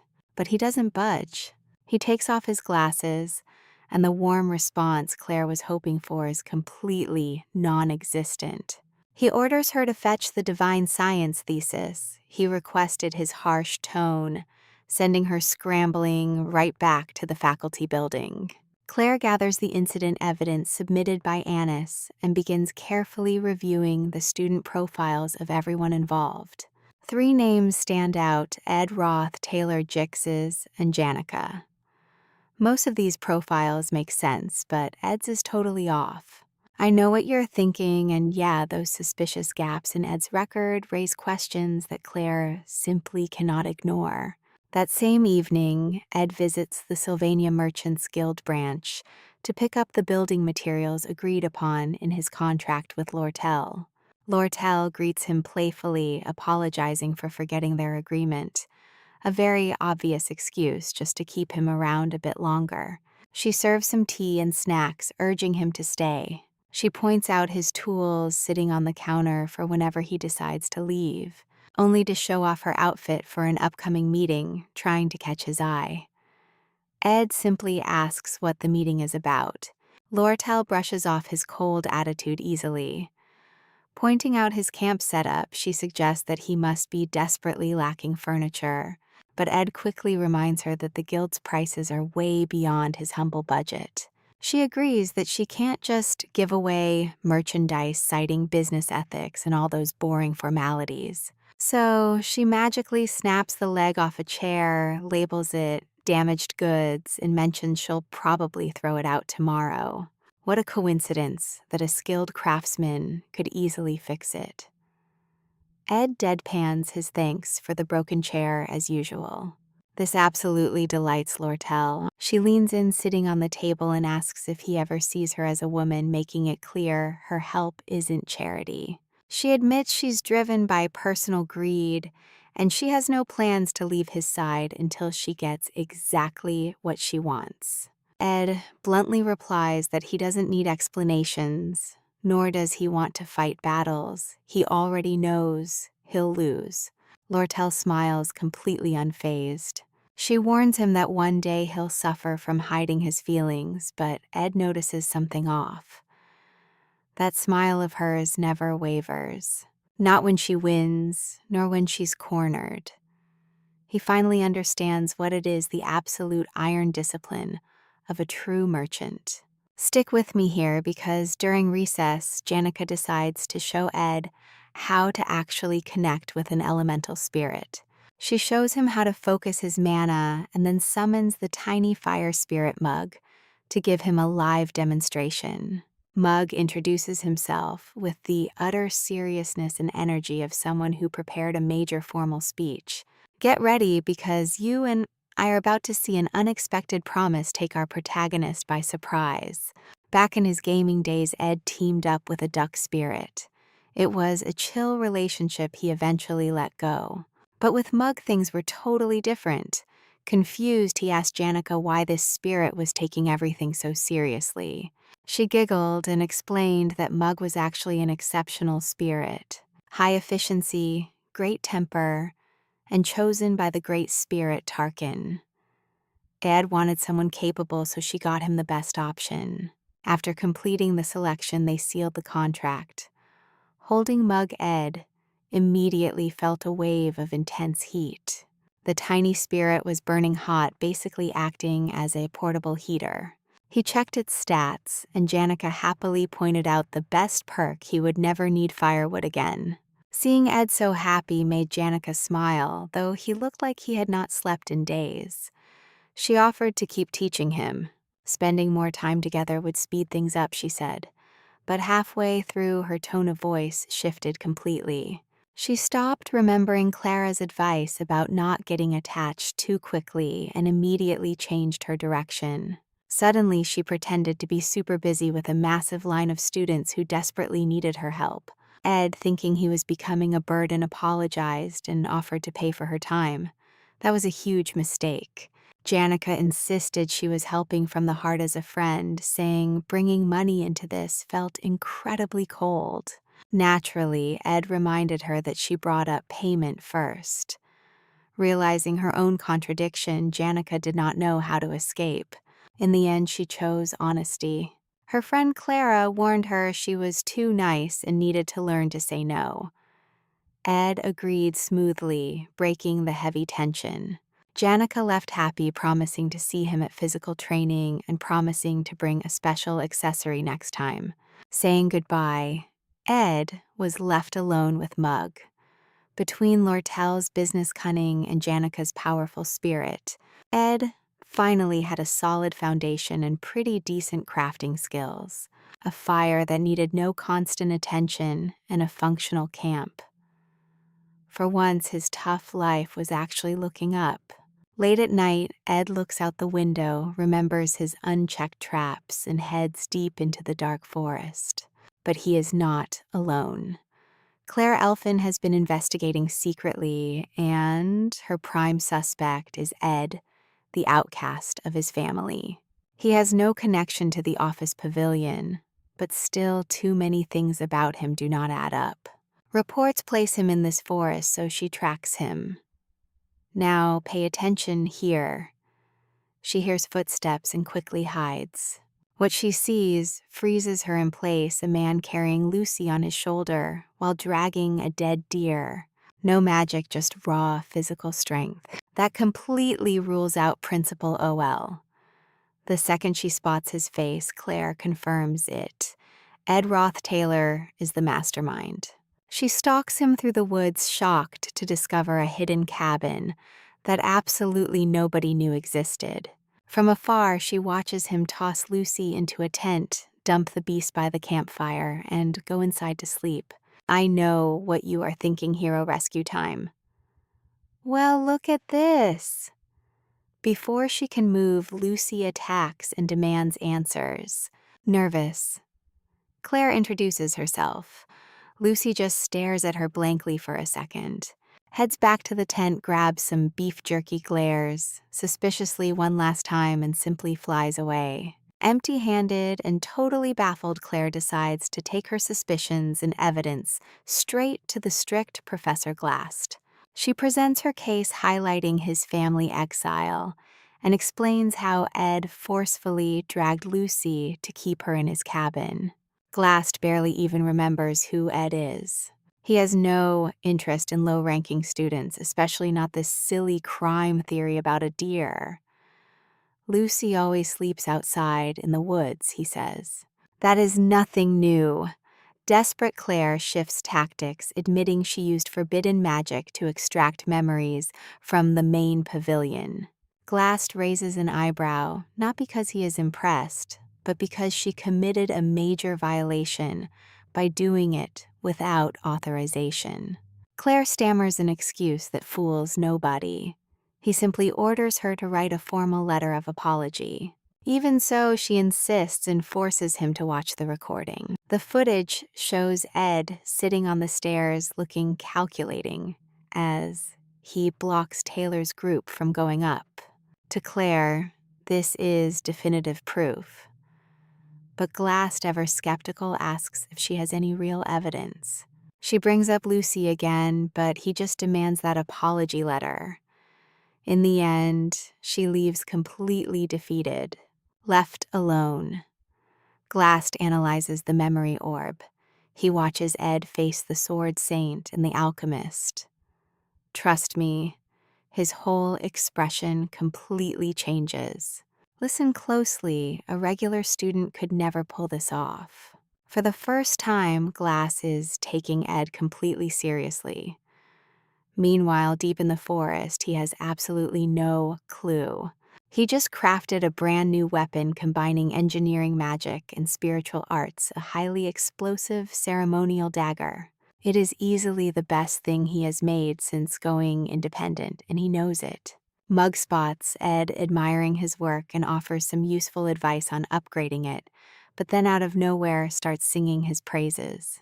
Ed has been putting up with this flattering, overly formal attitude since Mug arrived, and honestly, he is completely over it.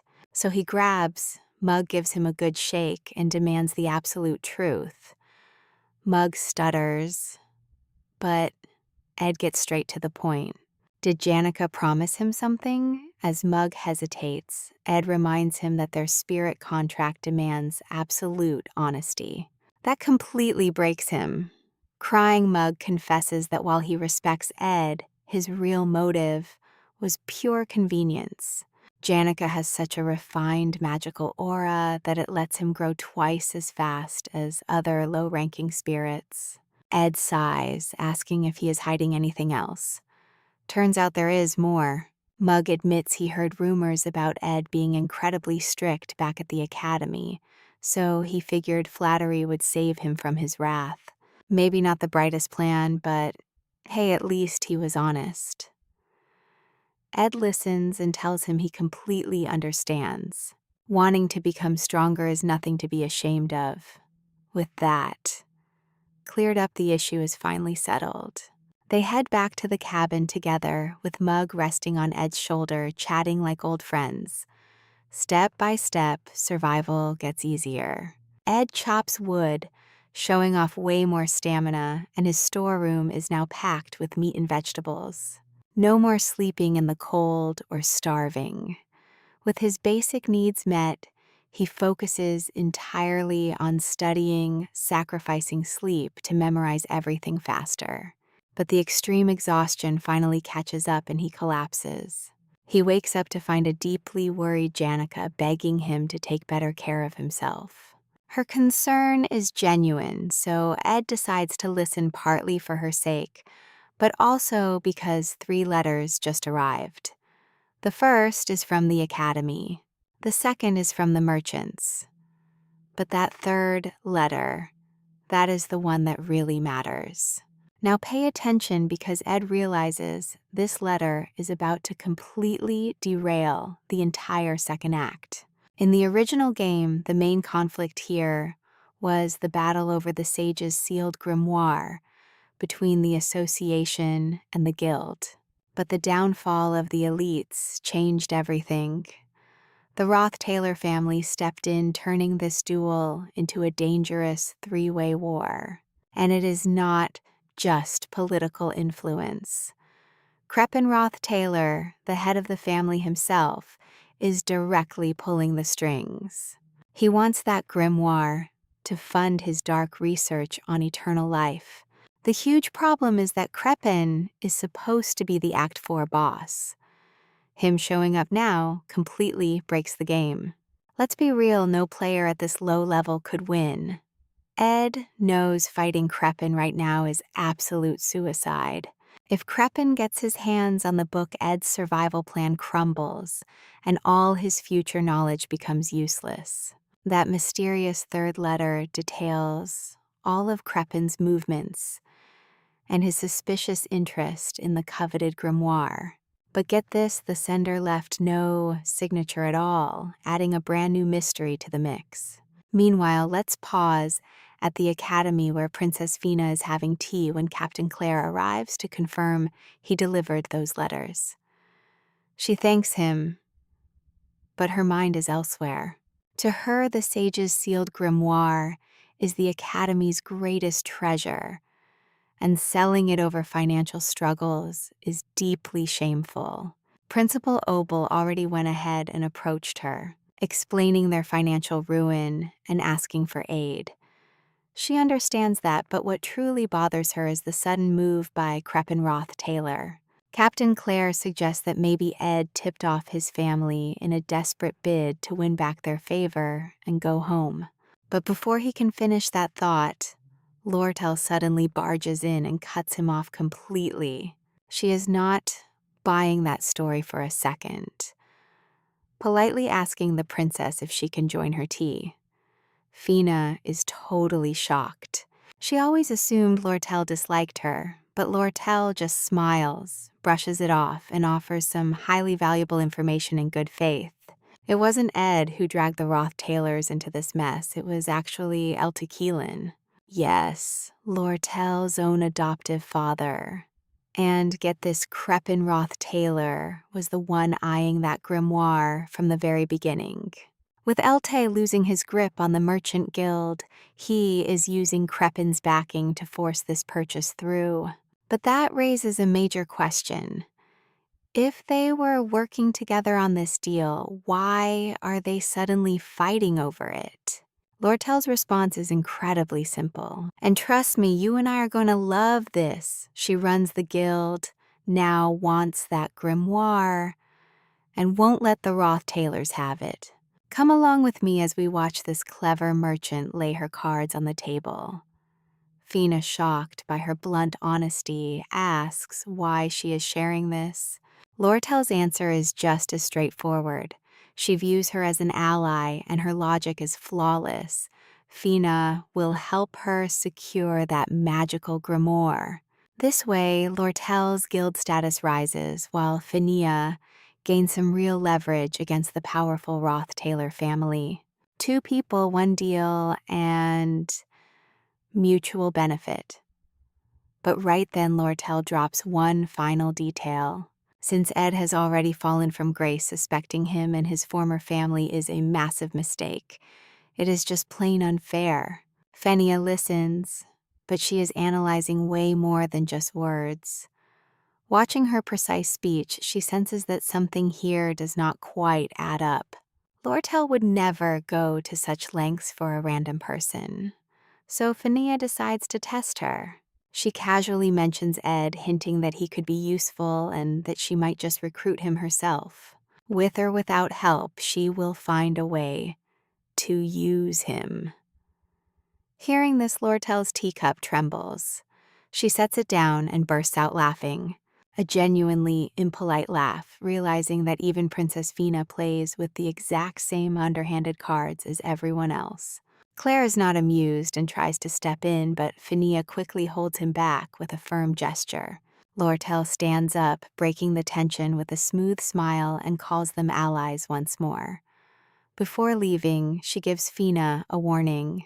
Do not underestimate Ed Roth Taylor, or you will regret it. After she leaves, Fina is left pondering a massive question. Was it actually Ed who dragged Kreppenroth Taylor to the auction, or was Lortel pulling the strings from the shadows? Pay close attention here, because absolutely nothing is what it seems. As she watches her leave, Fenia realizes she is completely out of answers, which is rare. Meanwhile, Lortel finds Ed hanging out with Janica. She brought rosemary tea for 2, but serves Janica a glass of ice water, making it clear that it was no accident. She is a merchant, not a hostess, which Janica finds absolutely hilarious. An exhausted Ed swaps his tea for the water and hands his cup to Janica, making her day while totally annoying Lortel. Lortel pulls out the magical engineering gear she promised Ed, triggering an immediate and intense reaction from Janica. She calls giving away brand new gear a total ethical violation. Lortel claims it has defects, but Janica is not buying it. The bickering goes back and forth with Lortel staying cool, while Janica loses her patience by the second. Ed stops the chaos. He tells Lortel he cannot keep accepting free gifts, especially since this is already the 4th time. Lortel does not care. He is her client, contracts get renewed, and everything is perfectly fine. Janica warns him to pay off his debt and run before Lortel traps him in a lifetime contract. Lortel demands she stay out of it. I know what you are thinking, and yes, they are both desperately fighting for Ed's attention. Meanwhile, Ed completely tunes them out. He feels a strange, profound lightness, the kind that hits when your body simply says, enough. Even with his mind spinning over the grimoire extreme exhaustion and wanting a better mattress, his own body makes the final call. He collapses before he can even react. Lortel and Janica instantly forget their fight and rush over, terrified. Meanwhile, back at Sylvania Academy, Princess Fina cannot stop thinking about Ed. His calmness at camp and bravery against the glass, along with his reputation as a model student, focused purely on his studies. It completely contradicts her prejudices. Lortel's words echo in her mind, prompting her to investigate him once more before making a final judgment. So she sends him that 3rd letter herself, a discreet invitation to the royal residence. Checking her schedule for the next day, she asks Captain Claire when the young man will arrive. The captain's response leaves her completely stunned. Ed has collapsed due to extreme overwork. Princess Fina processes the news. In the game, the exhaustion status effect demands mandatory days of rest. It is an unbreakable rule. And right as the Kreppenroth-Taylor event draws near, Ed is forced to stop. Everything pauses. Waking up in his cabin, his entire body feels as heavy as solid stone. Plus, there is a warm weight on his stomach, Lucy, sleeping peacefully on him and mumbling in her dreams. Ed looks at her and recalls the Glaskin incident, remembering how impossibly light she felt when he had to throw her. The mystery hangs in the air, but he lets it go since he lacks the strength to even push her off. Seeing the fresh sheets and mattress, he deduces the guild must have brought them so he could rest properly. Lucy wakes up demanding food, which is classic Lucy. But noticing Ed is finally awake, her attitude instantly shifts. She was stabilizing his mana flow while he slept. In the end, you and I both know she cares in her own way. Let's dive in and see how she wraps up right now, falling asleep by his side with one final line. Stop getting sick, it is a nuisance, and being weak is dangerous. Ed knows exactly where that attitude comes from. Her grandfather passed away bedridden from sickness. He sincerely thanks her for healing him and caring so much. Suddenly, Jix bursts in without knocking to check the stove. Lucy quickly slips away, completely embarrassed before the door even opens. Fully awake now, Ed quietly analyzes everything around him. For a guy trying to stay independent, he sure attracts a ton of uninvited guests. He asks Jix what he is doing there. Jix explains he kept watch while the others left, hands him some hot soup, and casually mentions that autumn has arrived. Ed asks about Sylvania Academy. Jix explains that Taylor and Claybo took care of the whole exploration problem. The sewer demon threat is finally under control. The main plot is back on track, and Ed breathes a sigh of relief. Then he asks how long he was out. 10 days. The event of the sage's sealed grimoire has already started. Before Ed can even process that Jix drops another bomb, Lortel left for a massive negotiation while he was asleep. Ed bolts out of bed and orders Jix to send a message to Lortel this very second. Over at Sylvania Academy, the auction is officially underway. Everyone is ready with Princess Fenya Clowell representing the student council. Lortel is representing the elite merchants, but a third player appears who was never supposed to be in the original story. Pay close attention right here. In walks Crepin, Roth Taylor, the powerful patriarch of the family, radiating an imposing aura. Over lunch, the leaders size each other up with sharp glares before the real battle of wits even begins. Crepin warmly greets Princess Fenya, politely apologizing for his relative Ed's past behavior, claiming that disgraceful conduct does not represent their family. Fenya acts polite but watches his every move. He looks noble, calm, and even caring, with every single gesture calculated to show absolute respect. But the princess has incredibly sharp instincts, and they tell her one thing: Crepin is not a good man. He then turns to Lortel to confirm her merchant status. She rises, introduces herself, and handles things smoothly. Polite and composed, she keeps her cards close. Meanwhile, Crepin tries to fish for secrets with highly calculated questions. Lortel answers with equal caution, keeping it simple. Her only real focus here is securing a massive profit. With the rules clear, the blind auction begins. One secret bid, each no negotiations and absolutely no second chances. The Academy is drowning in debt, which is why they are handling this delicate sale behind closed doors. Vice Principal Rachel conducts the bidding, while Princess Fenya, the sole royal in the room, watches everything like a hawk. This sealed sage's grimoire is not just expensive. It is the kind of legendary artifact scholars would literally die for. She also knows exactly how these high-stakes blind auctions work. Since there is no maximum price, the real winner is whoever can outsmart and outbid their rival's offer. I know what you are thinking. The tension is heavy as Lortel and Crepin lock eyes. Rachel collects the envelopes. As Rachel prepares to read the bids, Fenya calculates the numbers, knowing Lortel only cares about making money. The highest price ever paid for a book like this is 8,100 gold coins, her absolute limit. Bidding higher means losing all profit. If Crepin bids just a tiny bit more, he will easily steal the grimoire. Rachel announces Crepin's massive offer first: 8,500 Flynn gold coins. Fenya is not surprised. He did not come to resell rare books. Then Rachel reads Lortel's bid: 9,400 gold. Complete silence. Lortel did not just win, she destroyed him. Crepin's polite mask finally shatters. He storms out without a word, guards in tow, with a dark, furious expression on his face. Meanwhile, Lortel calmly heads to a private room to finalize the massive transaction, looking completely unbothered. Fenya is left completely baffled. Lortel spent way more than any logical profit margin would ever allow. It makes no sense for a woman who just spent 10 minutes talking about loving money. Then Fenya remembers their tea. Everything clicks. Lortel did not want the grimoire.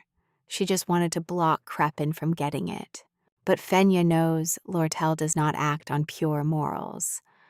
Someone with massive influence had to convince her. Someone who could make a greedy merchant accept a bad deal without blinking. Suddenly, another memory flashes in her mind. Lortel had mentioned Ed's connection to the Roth Taylor family. In an instant, Fenya finally understands the whole picture. That is how you and I find out Ed was secretly ruining his family, pushing himself to total collapse. Get ready, because you and I are about to see how guilt hits our female lead hard. Though for Ed, being disowned might be the best thing ever. The forest forged him in ways the Academy never could. In her chambers, Lortel studies the grimoire while doing the math. Her losses add up to about 900 gold coins in total. A massive sum, but not devastating. She knows she did not do it for money. Ed asked, and she did not hesitate for a second. Now he owes her one, and she fully intends to collect. Lortel relaxes, absolutely loving the mere thought of it. 900 coins to have Ed cornered. A perfect deal for her. Meanwhile, back at camp, Ed gets the news and relaxes. Jix chuckles and tells him that he missed out on a lot. Apparently, Lortel's reaction to Ella's report was legendary. Ed smiles, but keeps a few doubts buried deep down inside. She always gets what she wants, using charm as her main weapon. He just hopes that this time it was enough. Even the cold wind cannot calm Ed's anxiety. Now pay attention, because Ed knows someone like Crepin won't yield so easily. Losing an auction won't stop him from getting what he wants. Suddenly, Janica bursts into his cabin out of breath, relieved he's alive, and apologizes for the rumors spreading across the academy. Apparently, seeing her so worried about him triggered all the gossip. Ed brushes it off, saying he already heard it from Jix, which was a massive mistake. Janica immediately confronts Jix for spilling the secret. The fact that she ran crying through campus is public knowledge now, and gossips turned it into a full-blown heartbreak drama. She's so furious that she unleashes her spirit bear on Jix, who gets dragged away looking completely filled with regret. Jix manages a weak wave goodbye. Then Mug pops out from Janica's hair, where he was hiding looking like an absolute mess. He had no idea how terribly Ed was overworking himself. Knowing Ed collapsed because of that breaks him. Mug wants to hug him, but refrains to protect his mana, clinging to Janica while apologizing repeatedly. Ed finds this whole scene strangely comforting. Jix returns slightly bruised and drops the worst news of all. Ed was unconscious for 2 days. Ed's first thought: his food supply. 10 days is enough for everything to rot, meaning he has to start gathering survival supplies from absolute scratch. Before he can even stress about that, Jix and Janica immediately volunteer to help him out. This triggers memories of his past, when he built his very first shelter completely alone, sleeping in the wild with nobody around. Did you catch that heavy contrast? Janica certainly did, noticing how utterly exhausted and broken he still is. It takes her back to a conversation she had with her spirit friend Marilda under one of the forest's rarest trees. Marilda saw this as the absolute perfect opportunity, with Ed weak and defenseless. Lortel was plotting something and Janica was running out of time. Marilda's solution: dress up like a humble country housewife.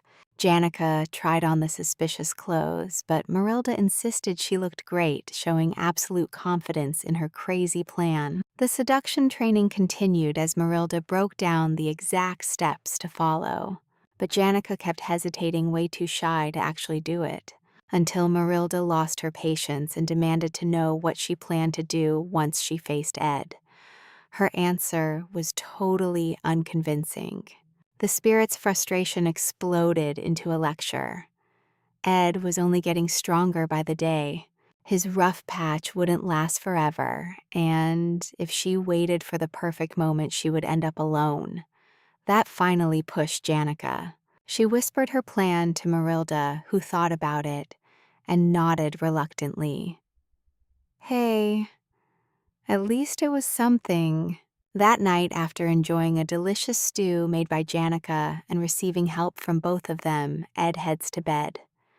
Exhausted, he just wants to sleep. Then the door creaks open.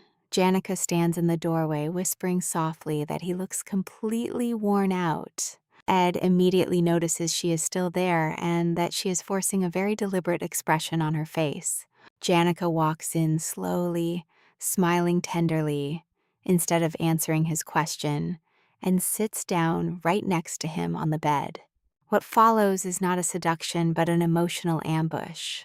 She begs him to stop pretending everything is fine because exhaustion weighs on the soul and she knows the massive burden he carries. Then she speaks words that completely disarm him. She reminds him that when she was struggling, he stayed by her side while everyone else made noise. She just wants him to admit he cannot take it anymore, not to solve it, but so he can let it out and truly rest.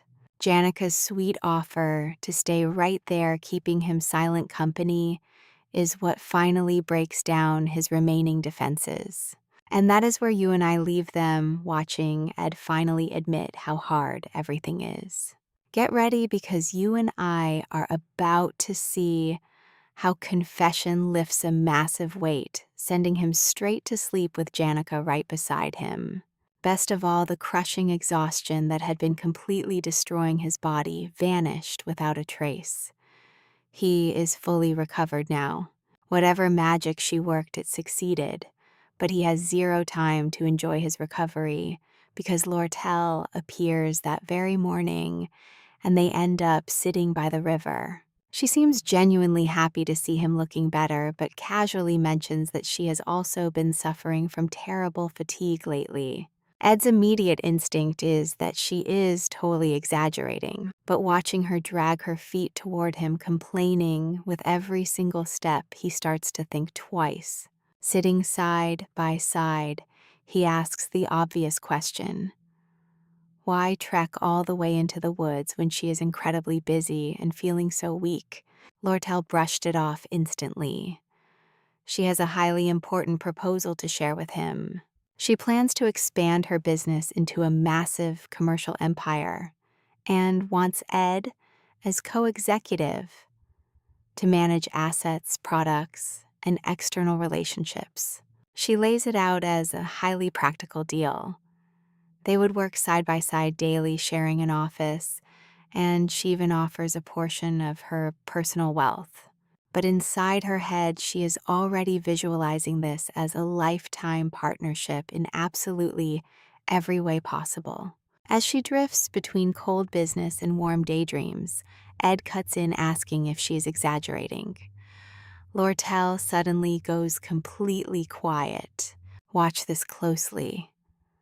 Pulling up her hood, she looks him dead in the eye, saying he simply does not understand. She knows exactly what he is thinking, that there must be something deeply wrong with her, or that making massive life decisions based on the fleeting whims of a young girl is foolish. He wants to keep things professional, but he has no idea what she has endured. She has seen massive fortunes rise and vanish. Betrayal has found her so many times she lost count. But through all that darkness, she learned the single truth that actually matters in this life. Finding someone who will never walk away even when everything else burns. Most normal people have loving friends or family to lean on. But she has witnessed too much ugliness to trust that. Her ultimate fear isn't losing wealth. It is the terrifying thought of collapsing alone with nobody there. She begs Ed to stay by her side no matter what comes, leaving him visibly shaken and deeply moved. But then Lortel suddenly laughs, teasing that he almost fell for her act. Ed gets annoyed while she playfully admits her talent for manipulating hearts. It is practically an instinct for her. They sit quietly for another moment before she sighs, heavily confessing that absolutely none of those words were a lie. Ed reassures her that he won't be going anywhere before graduating from Sylvania Academy, promising to seriously think about her business proposal. Hearing that, Lortel stands up with a bright smile, stating that she knows how to be highly patient. Then she pulls out the Sage's Grimoire contract. She reminds him of his massive debt, fully intending to collect it from him down the line. She flashes it with a grin, says goodbye, and walks away. I know what you are thinking.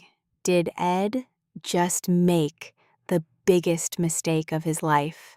The debt from that sealed Sage's Grimoire is very real, giving her the ultimate trump card to play against him whenever she wants. He is completely cornered and he knows it. though on the inside, Lortel is far less calm than she tried to appear. On her walk back, she slides into a total panic. Her actual plan was to be bold and tell him outright that he belonged to her now. His surprisingly intense reaction threw her completely off guard. To make matters worse, she realizes she forgot to give him the change for his magic goods, and returning to face him now feels agonizing. She decides to just drop the cash off at his cabin and slip away. Quick, simple, with zero awkward tension. But as she arrives, she runs right into Janica stepping out looking freshly awake. Both of them freeze instantly on the spot. The heavy silence speaks volumes. Immediately, they demand explanations from each other, neither of them willing to back down from this sudden rivalry. Their rivalry explodes instantly, and meanwhile, Ed is still entirely clueless about the storm brewing. He is already the center of a chaotic mess he never wanted. Meanwhile, he finishes bathing in the river, blissfully unaware of everything. Back at his cabin, he resumes his routine chopping wood and managing his stamina while Mook warns him not to overexert his body. Surprisingly, Ed actually takes the advice a huge step forward for him. With food and firewood to spare thanks to Jix's and Janica, he finally has a moment of peace to focus on business. He sits down to read the 3 letters he missed before passing out. The first is from Lortel, warning him to stay sharp because nobody knows what the Academy's elite will plan next.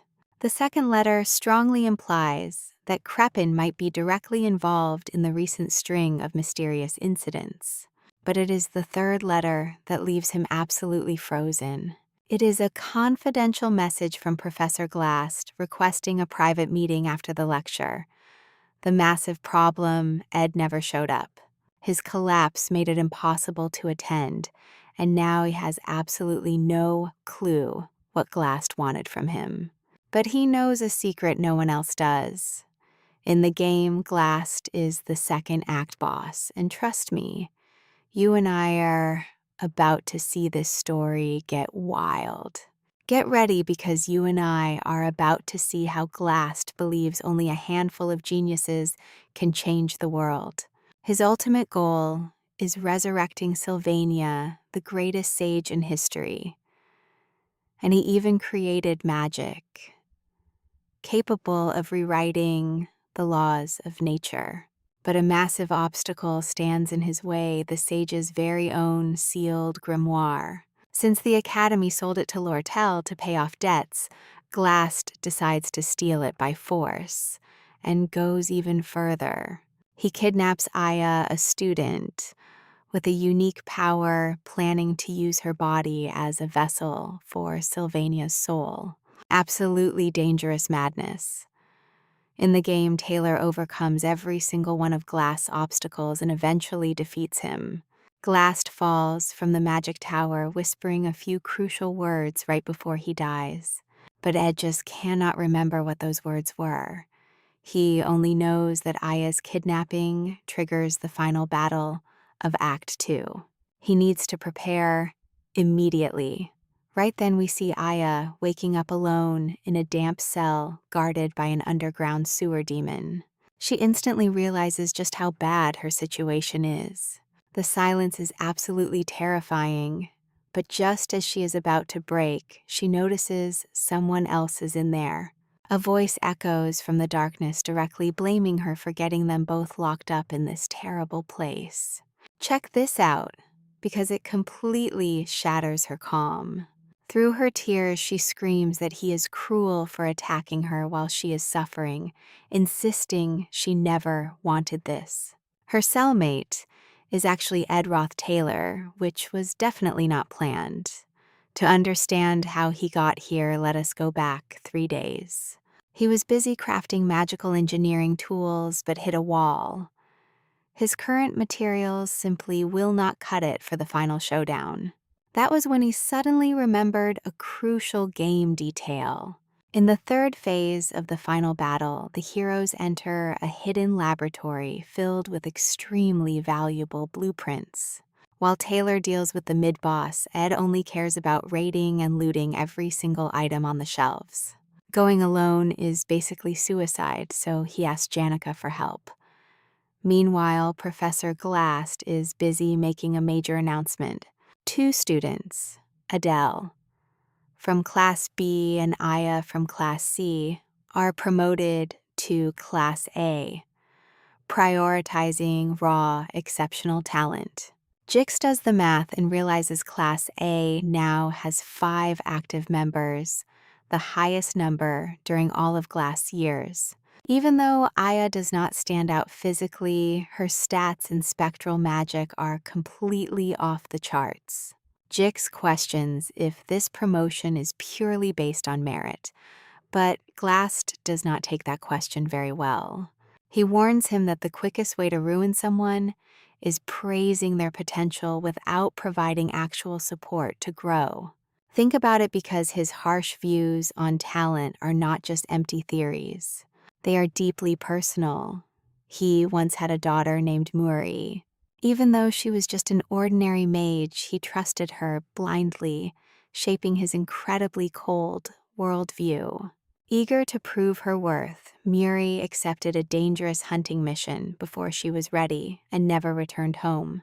That intense grief completely destroyed Glast inside, driving him to bury himself in spectral magic research at the Academy. Not to help society, but to bring back Sylvania, the legendary mage who laid the foundation for everything. Pain easily turns into obsession, and Glast's plan is dangerously ambitious. Once class ends, Glast almost says something to Lortel but decides to stop, choosing to keep quiet and delay it until tomorrow. Lortel knows he is anxious about Sylvania's sealed grimoire, which she already bought, and she knows he views that purchase as a total insult, since the ancient relic is absolutely vital for his magical research. But she is not losing any sleep. With the official handoff ceremony so close, his complaints will not matter. Elsewhere on campus, Ed prepares to act. The delivery of the sealed grimoire is about to begin, kicking off the final battle of Act 2. His plan is simple: follow Taylor through the 5 phases of Aya's rescue and collect the forgotten treasures. He already knows his main goal, securing both the Eye of Glock and the Delheim Hourglass. These high-level relics are incredibly hard to obtain right now, so holding them will grant him a massive future advantage. To convince Janica, he lies and says he dropped an item in the sewers needing her help. He fully expects her to refuse. Dark, creepy places are definitely not her thing, but she agrees immediately, leaving Ed feeling a sharp pang of guilt. Trust me, it is going to hurt seeing him exploit her pure kindness just because he needs her help. Get ready, because you and I are about to watch Professor Claire drag our main character straight to the terrifying Glast. Ed has no clue what is happening. He thinks it might be about that meeting he missed while knocked out cold, so he decides to go. But stepping inside and seeing Ayla standing there puts him on absolute high alert. She immediately gets defensive, still not over the fact that he shot an arrow at her back at the Ulfalos Pavilion. But Ed is distracted by a much bigger problem. She is supposed to be kidnapped tomorrow. She shouldn't be sitting so peacefully in this office. Something is seriously wrong, and Ed starts scanning the room for clues. On the desk, he spots Claire's report containing observations on him and a detailed investigation of the pavilion incident. Suddenly, everything finally makes sense. Glass knows how strong he is, and maybe he already figured out the plan. Before he can process this, the door swings open. Instinctively, Ed reaches for his dagger. Terrified, Ayla screams at the top of her lungs and runs to the professor for safety. Now watch closely, because Glast needs no protection. He is the final boss of Act 2, and he is done playing nice. Without flinching, he instantly locks Ayla inside a temporal prison. Ed throws his dagger and orders Mug to trigger an explosion. A lightning-fast, incredibly smart move. Glass stops the attack effortlessly and praises Ed for analyzing the situation so quickly. Though, of course, he shows absolutely no mercy. Hiding behind a pillar, Ed tries to negotiate. He promises not to interfere if the professor only needs to take Ayla. Glass does not care. He knows what Ed can do and has no intention of leaving loose ends on his path. Ed weighs his options. If he runs now, Glast will hunt him endlessly, totally ruining all of his future plans. But if he gets captured, there is a huge chance he will end up right in the secret lab he wanted. So he surrenders. Glast glares at him and delivers his final verdict. Ed is merely the result of pure effort, not true talent. A capable, clever boy, but with limits he cannot cross. Looking at him, Glast sees a reflection of his late daughter. As they lock Ed inside the temporal prison, Mug slips right out of his pocket and sneaks away from the office. Mug manages to reach the cabin while Janica enjoys her afternoon completely oblivious. But let's pause here to witness something incredibly intimate. We read the written journals of an old man who traveled across the southern continent, searching for the great truths of magic. A massive part of his writings comes down to one single person, his late mentor, Sylvania, the greatest mage of her era, who left too soon. In his memories, she never aged. And for his remaining days, he held on to the impossible wish of seeing her face again, knowing full well that what is lost once can never return. So instead of chasing the unreachable, he did the absolute best thing he could do. He took on a young apprentice, passing down all of his knowledge. On his deathbed, he placed Sylvania's hat over his journals. The final lines written in that journal were completely dedicated to his beloved apprentice, Lucy Marcel. In the lore of the game, that old man is Glocked, who accepts his end like few characters do. No struggle, no regrets, just peace. His apprentice Lucy, who called him grandfather, had no choice but to let him go, a loss that still wounds her soul. Ed wonders if wounds like those ever truly heal, or if they simply become a part of who you are. The only thing keeping Lucy sane is the jerky she steals from Ed's cabin.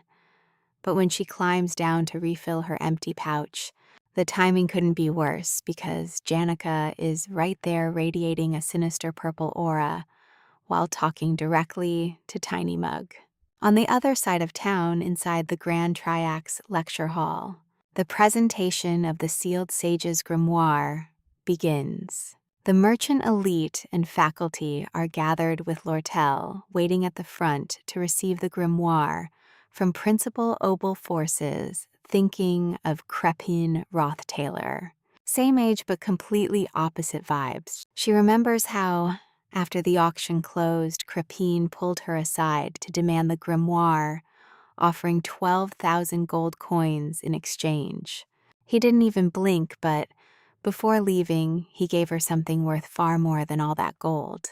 He revealed her own father, Elticaklon, had already hired mercenaries to head toward Sylvania.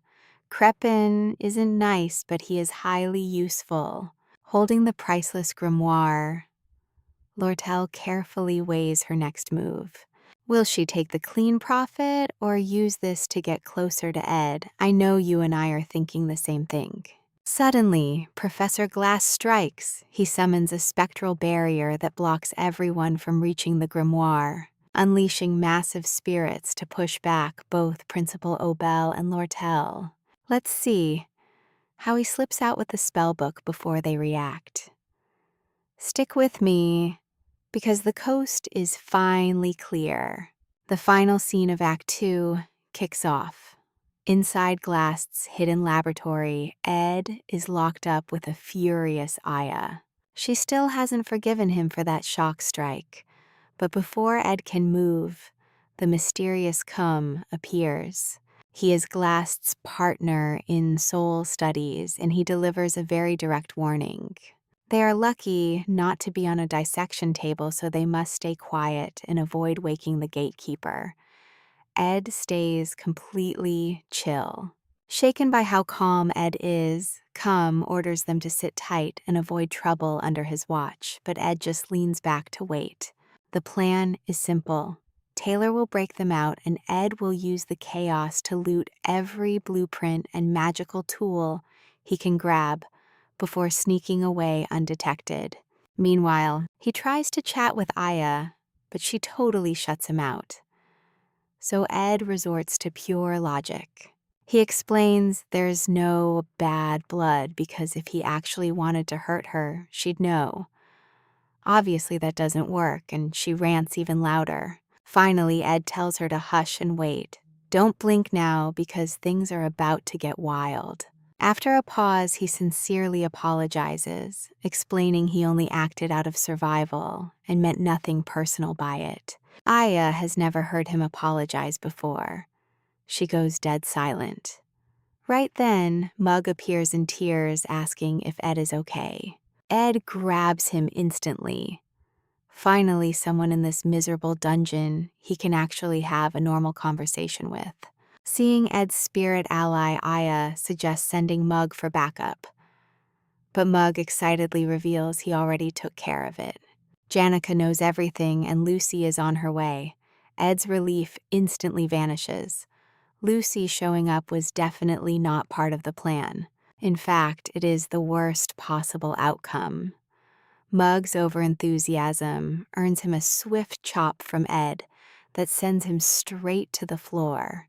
When Cum investigates the noise, Ed gives him a cold warning to let them go before things get ugly. Cum just laughs and turns to walk away. Huge mistake. You should never turn your back on Ed. Mug had already swiped the keys during the distraction, and Ed unlocks the cell. Aya tries to follow, but he tells her to stay. Her leg won't survive the escape, and he needs to move fast. She tries to argue, but ultimately gives in. Ed has one simple goal. He must stop Lucy. You and I both know she is the dangerous wild card who ruins every plan she touches. Wherever she goes, she flips the entire board, putting his future at risk. Ed dashes off. Meanwhile, a battered Taylor reaches Jick's room, begging for help to save Aya. He lost Glass' trail back at the Trix Hall, so Jick and his crew head into the underground canals to search. At the same moment, Ed retraces his steps through the lab. It is almost funny to him. Running the final scenario completely in reverse wasn't in the script, but it works in his favor. The beasts are still locked up, meaning his path is much clearer than it has any right to be. His only real worry is the nightmare scenario of Lucy running straight into Professor Glass. That clash wouldn't end well for anyone. Ed presses on until he reaches the hidden archive, guarded by Reyna, the terrifying boss banshee. He knows her attack patterns perfectly and knows a head-on fight is a terrible idea. That fight belongs to Taylor, who needs the experience of beating Reyna and Cum to prepare for his destiny. So Ed slips through the shadows, looting rare blueprints and magic tools, while staying completely out of Reyna's sight. Mug signals the perfect moment. They move with caution, but the ground suddenly shakes. That single tremor changes everything. Reyna spots them instantly, and once she locks onto her target, there is absolutely no turning back. Ed and Mug know they are in deep trouble. 30 minutes earlier in the Trix Hall, Principal Obel crushed Glast's giant summons, ending the threat. Lortel watches in disbelief, trying to process the madness. Glast snatched the legendary spellbook right under the Academy's nose and just vanished. Obel takes responsibility and vows to bring him back, but his heavy tone reveals deep worry over Glast's ultimate goal. He lays it out clearly. There are 3 taboos magic must never touch. immortality, resurrection, and control of time. All three break natural law, temporal flow, and human fate. Slowly, Lortel starts putting the pieces together. Glast's grief over his daughter and his obsession with Sylvania. If he is attempting to break one of the laws, resurrection is the only answer. Before Obel can question her further, a panicked staff member bursts into the room. Taylor was spotted chasing Glast in the canals, and several students were captured, including Aya and Ed. That last name completely freezes Lortel. She has faith in Obel. Trust me, you and I won't want to miss what the most powerful wizard does next. All right, you and I are jumping right in. It made sense for her to wait. She was almost convinced until she looked out and saw a massive shadow moving. She grabs binoculars to see. It is the underground canal entrance, and Janica is heading straight there on her spirit dragon. That settles it. Lortel immediately orders her team to move out. There they go. Down in the channels, Janica has already cornered Dorothy, a third-year student working directly under Glast. She grabs her, demanding answers, but Tarkin does most of the heavy lifting. One look at that massive, angry fire dragon, and Dorothy completely passes out. Janica sighs, processes the few words Dorothy mumbled before passing out, and decides to cover the girl's face with a piece of clothing. Not out of kindness, but out of pure secondhand embarrassment over the whole situation. Right then, Lortel arrives, greeting her with an overwhelming cheerfulness that completely clashes with the tense atmosphere. Lortel takes one look at Janica's spirits and instantly understands everything. Janica will tear this entire canal apart to rescue Ed, if she has to. But that realization is quickly followed by a much less noble thought. Now check this out. If Janica rescues him, Ed might fall for her. Lortel decides she cannot let that happen no matter what. She approaches Janica with an angelic smile, casually mentioning that Ed has already been rescued and is resting back at his cabin. She tells her she should go see him right now. But Janica does not buy that lie for a single second. She calmly points out that she arrived first and nobody has left. The lie crumbles to pieces before it can even work. As they argue, Janica admits she tried to recruit Lucy as backup. But Lucy just yawned, turned around, and floated away. And that is where they stand. With no other choice, they split up and dash in opposite directions, fiercely racing to find Ed first. Both girls have so much riding on this, and neither plans to hide her true intentions. Meanwhile, in the secret library where Ed and Mug are still cornered by Raina, the ceiling suddenly caves in.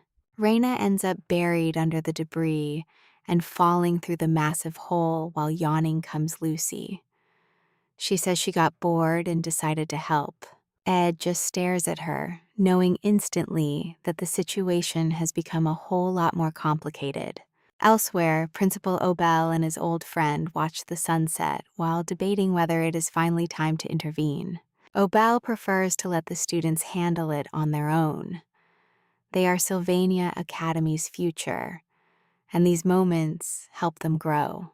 His friend is highly skeptical. He wonders if it is truly fair to keep piling so much pressure onto these young shoulders. He admits this is the Academy's strongest generation in years. Prodigies like Taylor and Jix do not just show up every day.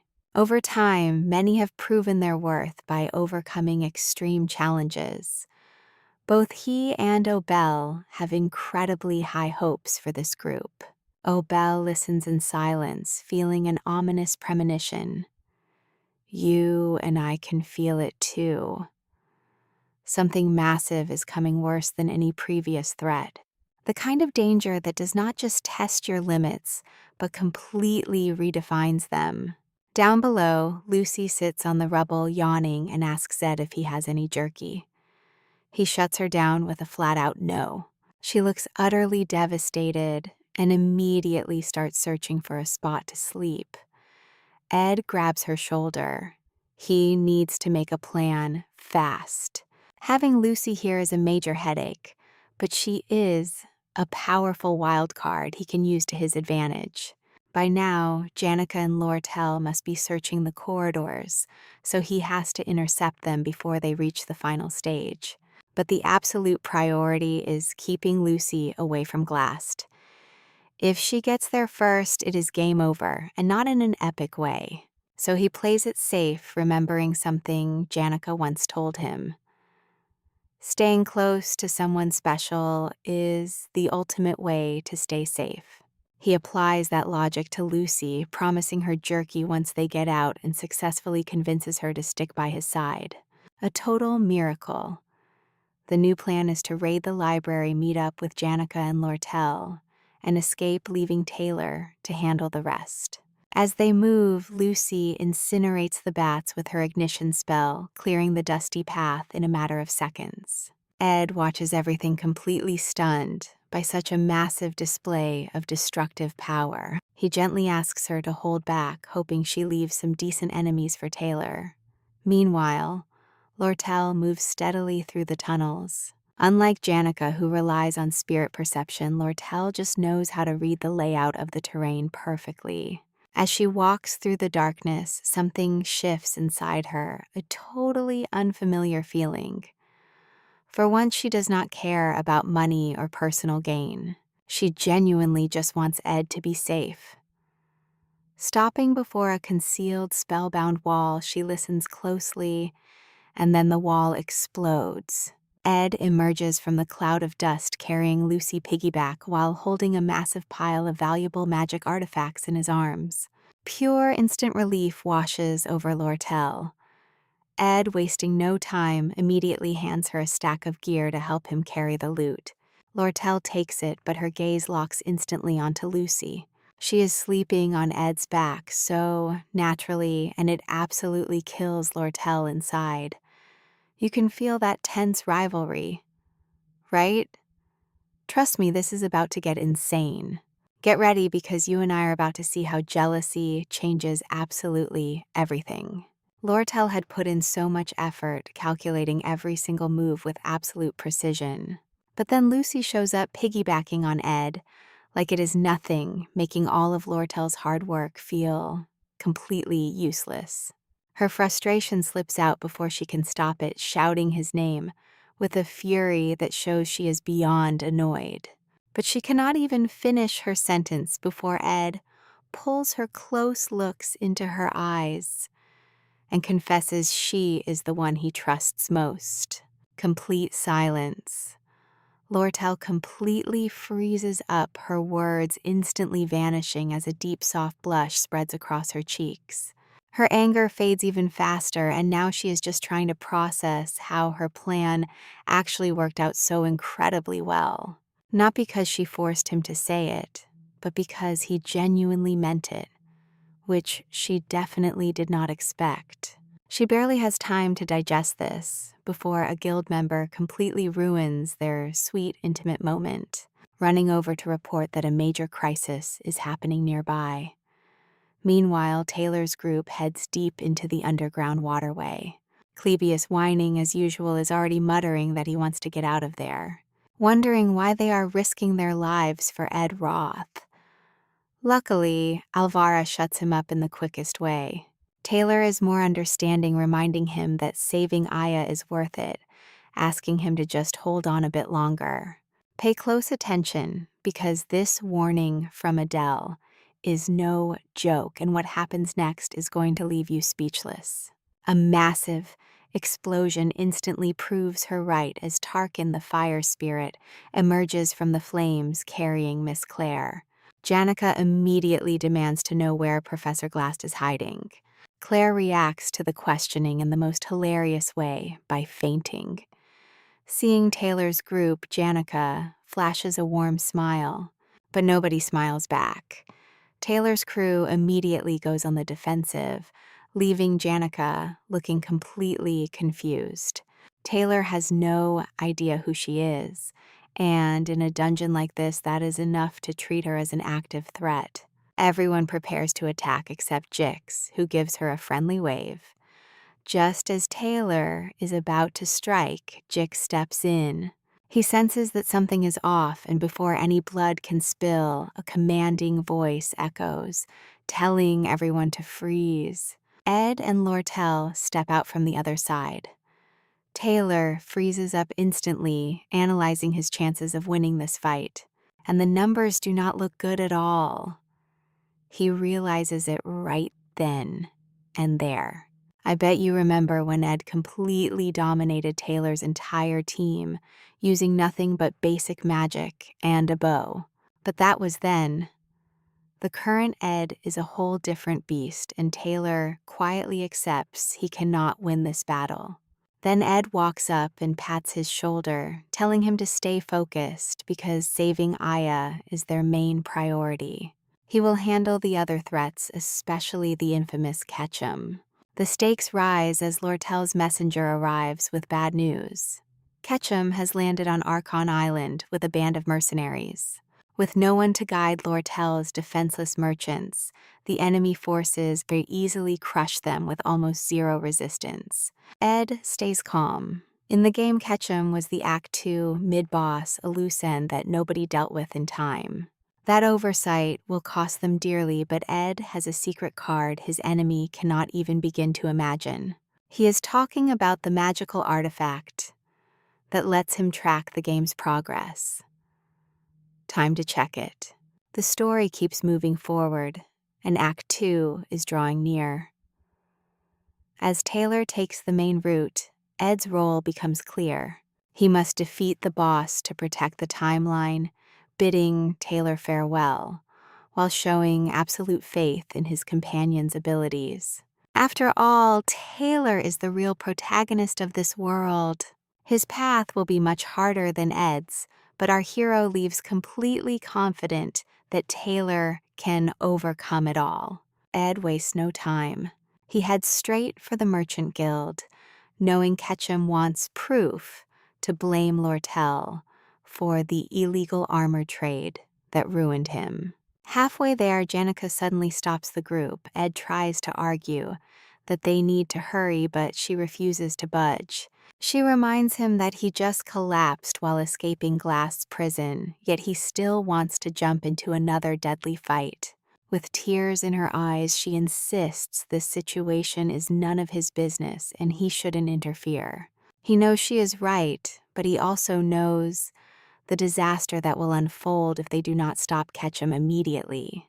His perfect plan is starting to crumble, and trust me, he is going to need both of them to survive this. Lortel agrees with Janica, admitting this mess is actually her fault, and begs Ed to retreat to somewhere safe. Ed is quietly moved by this.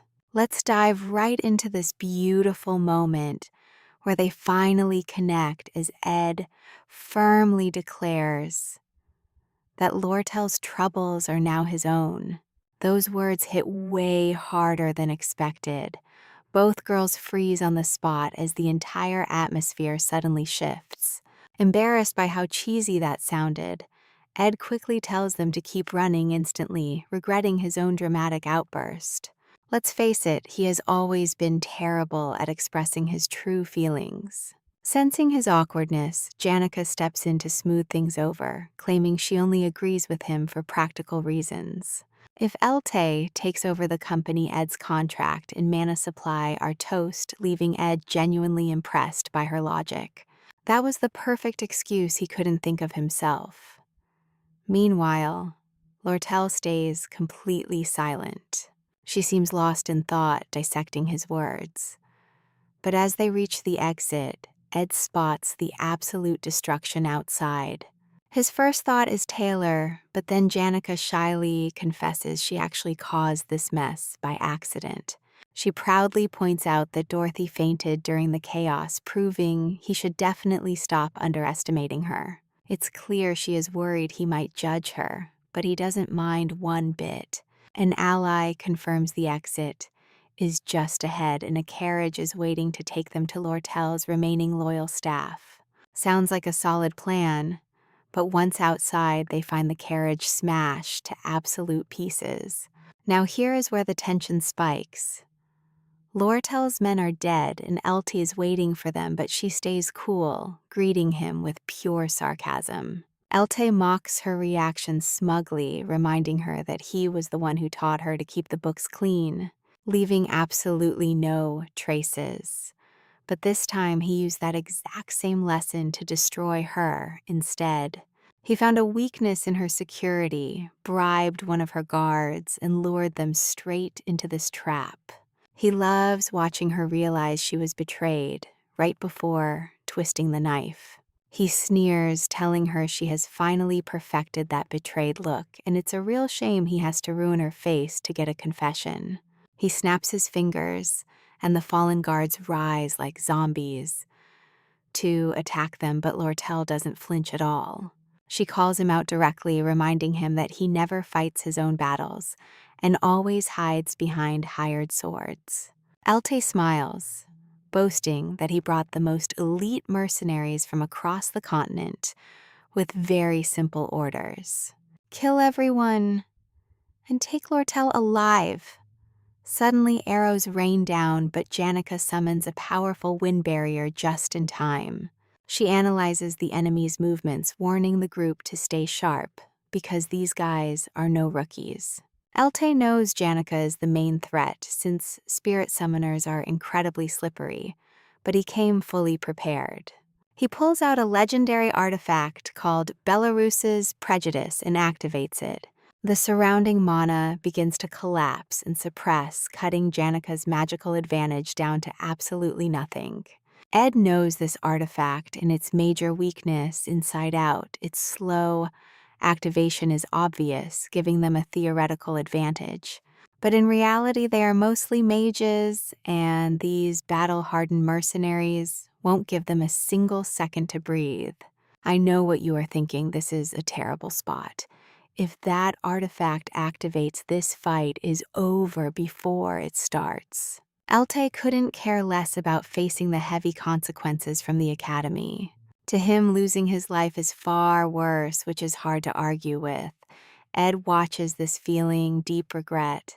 He spared this guy's life before treating it like a minor choice that didn't really matter, and now that mistake has become a massive threat. Elte isn't dangerous because he is incredibly strong. It is because Ed gave him the time to scheme. Even so, Ed has one massive advantage: he knows the ending. Elte is destined to lose. That is not hope, it is the established plot. Ed just has to survive until then. Looking at the enemies surrounding them, an idea hits him, and he bends down to shake the sleeping girl he's carrying. He tells Lucy it's time to act, but she just grumbles, complaining about the annoying noise. Then she opens her eyes, raises her hand, and the entire battlefield shakes as enemies are sent flying. And those left standing won't last much longer. That's Lucy. For you, on paper, a simple student, but actually a walking disaster and the ultimate weapon in this fight. As the dust settles, we cut back to Glock's cabin. His travel journal, written shortly before his death, was something almost nobody ever got to read. Within those pages, he described Lucy with a mix of deep admiration and immense worry. He recognized her massive talent, a stellar blessing other mages would spend their entire lives trying to achieve. He warned her not to isolate herself, and before saying goodbye, left 3 final requests that you and I will discover very soon. Let's dive into an incredible story about a girl who swore to never kill, with her magic avoid blood, and live peacefully at Sylvania Academy. Back in the present, those veteran mercenaries, battle-hardened men who face death daily, are absolutely terrified. Not just scared, they are completely frozen with fear. They have never felt such overwhelming pressure. Even their leader, Elte, once dripping with cold confidence, starts screaming in desperation, ordering his men to attack with everything they have. One brave fool charges forward with his sword. Lucy snaps her fingers, and he vanishes instantly. The others do not need to see another thing. They flee in utter terror, leaving Elte completely abandoned. Losing control of the entire situation, he can only resort to desperate empty threats. He warns Lucy that he will trigger his magical artifact if she takes another step. She coldly asks if he is in charge, and her mere aura slams him to the ground. She is about to finish him off when Ed steps in, pleading with her to stop immediately. Elte is finished. There is nothing left to prove. Suddenly, the very earth begins to tremble.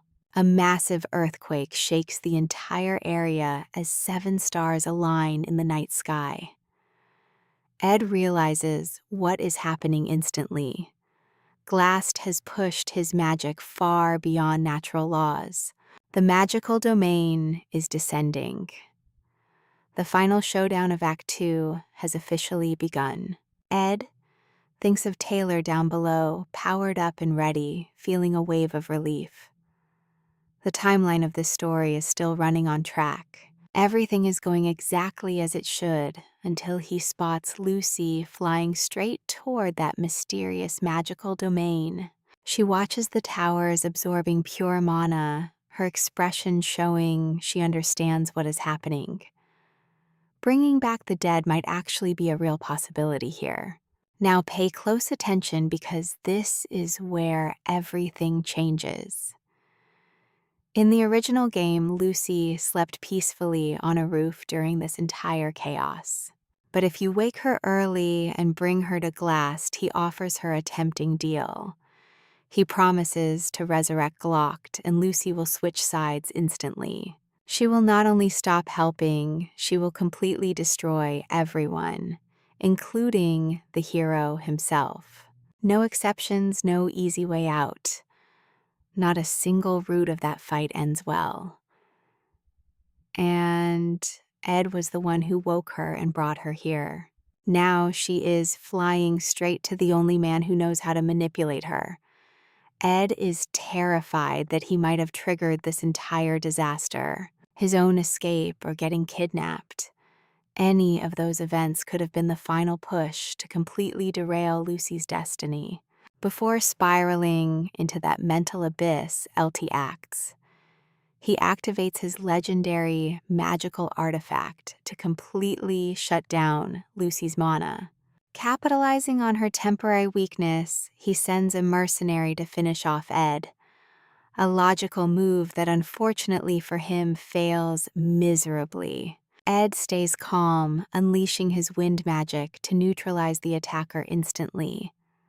Elte is left completely frozen in shock at such sheer skill. He never imagined Ed could be this dangerous. Suddenly, Lucy's power surges back with a vengeance, shattering the expensive artifact into tiny pieces. Elte is completely out of tricks. He falls to his knees begging for mercy, but Lucy is not in the mood and prepares to vaporize him. I know what you are thinking, but Ed steps in despite her obvious rage. He simply asks her to stop reminding her that killing even those who deserve it is never the answer. These words shake her deeply because they are the exact same words Glock used to say. Her mentor's wise advice to keep her hands completely free of sin. It works. Lucy stops, spares Elte, and turns her gaze back to the domain. Seeing her prepare to leave, Ed asks where she plans to go. She gives a vague answer, so he changes tactics, asking if she will regret what she is about to do. Lucy remembers Glock's final message, be strong and accept that what is already gone will never return. He spent his life guiding her, and his last lesson was simply to move forward. She assures Ed she will not regret this flying up into the clouds. Without Lucy around, everything is resolved quickly. Janica takes charge of clearing out the defeated mercenaries.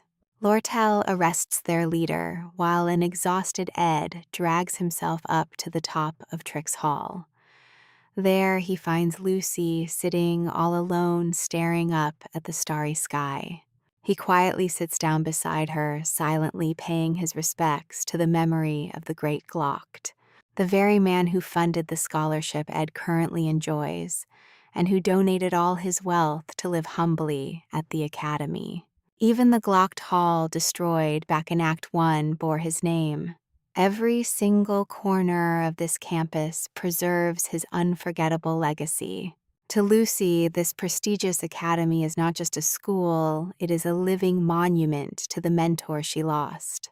Breaking the silence, she asks if he has any jerky left. He shakes his head, and she accepts it with the same quiet melancholy she carried all night. He asks what she is doing up here. She replies that she is just remembering the old days while watching the sky. Slowly, she begins to open up, confessing that she used to cry bitter tears in the past. There were plenty of reasons to cry, but over time, that sadness faded away. Not because the wound healed, but because the years just kept moving forward. Glock has been gone for so long, and even if she used forbidden magic to resurrect him, he would just end up leaving once more. He had already found peace in death. She smiles softly at the thought of him. If she revived him, he would be furious, die out of pride, and scold her from beyond.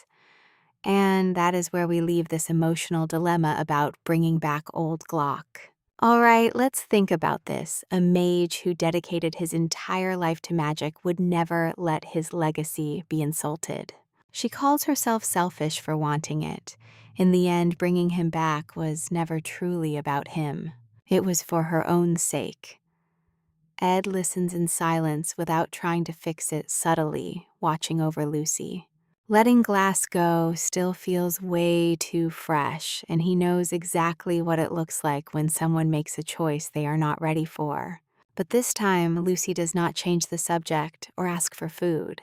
She just leans her head on his shoulder in silence, saying more than words ever could. Ed freezes up completely. He lets her stay like that because after everything, she finally crossed the line she had been so terrified of for so long. The line where you stop fighting for what is already gone. The dead are dead, and what is lost is gone forever. She knows it now, and she is finally healing instead of hurting herself over things she cannot change. They sit together under the starlit sky, completely silent. For once in her life, everything feels peaceful. But peace never lasts. Now pay attention here across the island, Taylor, and his team corner Professor Glast, and they are not there to talk. A massive golem towers over them. This is Glast's spectral magic made real, with an unconscious Aya trapped inside seconds from being sacrificed. The final battle has begun.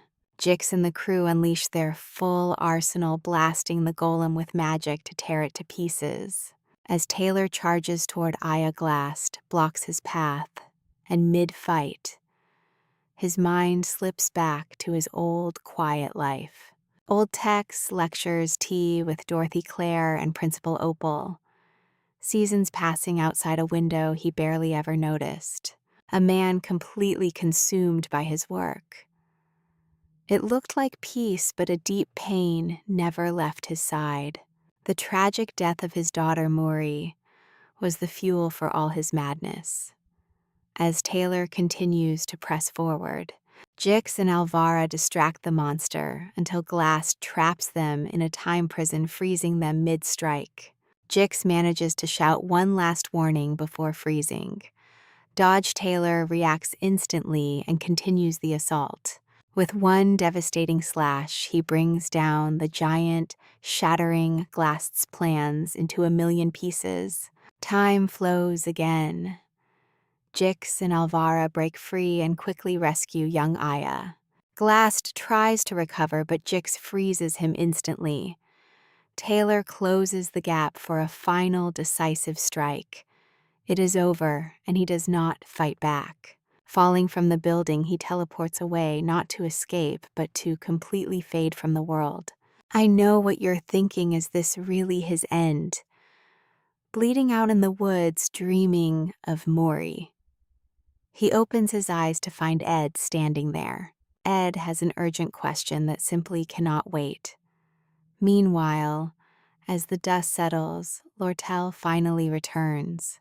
With her adoptive father, Elte, safe, the immediate threat is gone. She searches for Ed in the underground canal, finding Lucy clinging to his sleeve like a leech. Lortel notices immediately, and her expression shifts. But before they can talk, Dorothy and Assistant Professor Claire emerge from the canal screaming in absolute terror when they see Janica standing with Tarkin. Unbothered, Janica checks on Ed while her spirit allies stay busy tracking traces of spectral magic lingering deep within the forest. And when Tarkin traces that strange energy straight back to the magic tower, the group easily connects the dots. Forbidden magic and a disgraced professor, unfinished business. Ed would rather stay out of this, but after dealing with Elte, he knows leaving a threat half alive is too dangerous. If Glast has resurfaced, it is far better to end this right now than regret it later. They find him deep in the woods, a sight that completely freezes Janica and Lortel. Glast is a total wreck, covered in open wounds, bleeding out, and barely holding himself upright against a tree. Whatever he tried to do cost him his life. When asked what he is doing, he says he is admiring the moon. Ed does not laugh. He tells him straight up that forbidden magic always demands a heavy price. The professor openly admits it. He knew, though, he never expected mere academy students to defeat him. He looks at Ed, admitting he was far more brilliant than he realized. The only problem is he realized it too late. Ed seizes the moment. He asks the question that has been burning since the start. Why kidnap him? Glast prepares to explain. He was impressed by Ed's talent and wanted him in his plans, but collapsing from overwork ruined his entire scheme. He captured him out of caution to offer a deal, but when he returned, the young man had already escaped. He says he will pay with his life, and trust me, to him that is not a bad trade. All right, come along with me to see this heartbreaking end, where Glast confesses he misses his daughter Murray after 17 years alone. Ed lets him process that heavy silence, then brings up Claire, someone who admired Glast despite having every reason to hate him. To her, he was far more than just a professor. He was the most brilliant mind she had ever met, and Dorothy saw him as a mentor she genuinely respected. Ed's point here is incredibly simple. Glast may have lost his way and risked lives, but his life still mattered. Sitting there claiming he will die alone is just a mistake. It is a direct insult to those who cared. Glast listens, smiles with a quiet nostalgia, and finally removes his glasses. Summoning his absolute last bit of strength, he hands over a key, the entrance to his own private library. Inside lie legendary creation formulas and years of raw knowledge. Ed hesitates, totally shocked, asking why he is receiving something so valuable. Glast simply tells him to just be grateful. Then, with the dry humor of someone who has nothing left to lose, he tells Ed to clean up his mess before investigators arrive. His final words are for Lucy, advising her to look around once in a while. Then he simply closes his eyes. Watch closely here, because under the moonlit Zolkova tree, Ed, Lucy, Janica, and Lortel all stand in complete silence, each of them processing incredibly complex feelings about the man who used to be their worst enemy, but ended up being something completely different. The next morning, the dean summons Ed, demanding some real answers. Why did Glast attack him? How did he escape without Ayla? And what was his tie to Taylor's group? Ed explains everything in detail, Janica Lortel, his split-second decisions, and the dean just sits there and listens closely. He pauses, giving him a sharp look, noting that Ed always seems to know way too much for a clueless guy. But after reviewing Ed's record, the Ophelius Hall incident, and now Glast, he decides to drop all of his suspicions. He apologizes for the Academy's massive blunders and announces that Ed has actually earned himself a pretty huge reward. The dean isn't just looking at the incident, though. He pulls out Ed's entire academic file. Whatever he's planning goes way beyond this week. When Ed walks out, Janica is already waiting for him, super anxious. With a huge smile, she asks if he's okay. Ed asks her the same, but she brushes off her own scratches. But then her spirit bird whispers in her ear, and suddenly she starts pressuring him, getting super intense about it, demanding to know if he's actually fine or just faking. Ed stops, deciding to tell her what's on his mind. He realized that Janica is always sacrificing herself for others, and in the end, she's always the one getting hurt. He apologizes for not noticing sooner. Janica tries to laugh it off, but stops and decides to be honest for once. You and I both know she's not actually hurt. It was just an act to get Ed's attention. Ed processes this and responds with a casual remark that completely throws her off her game. Starting next semester, he will be living in Dex Hall, right in her very same building. The dean's reward includes a real room, finally ending his wild camping days. Hearing this, Janica explodes with pure joy.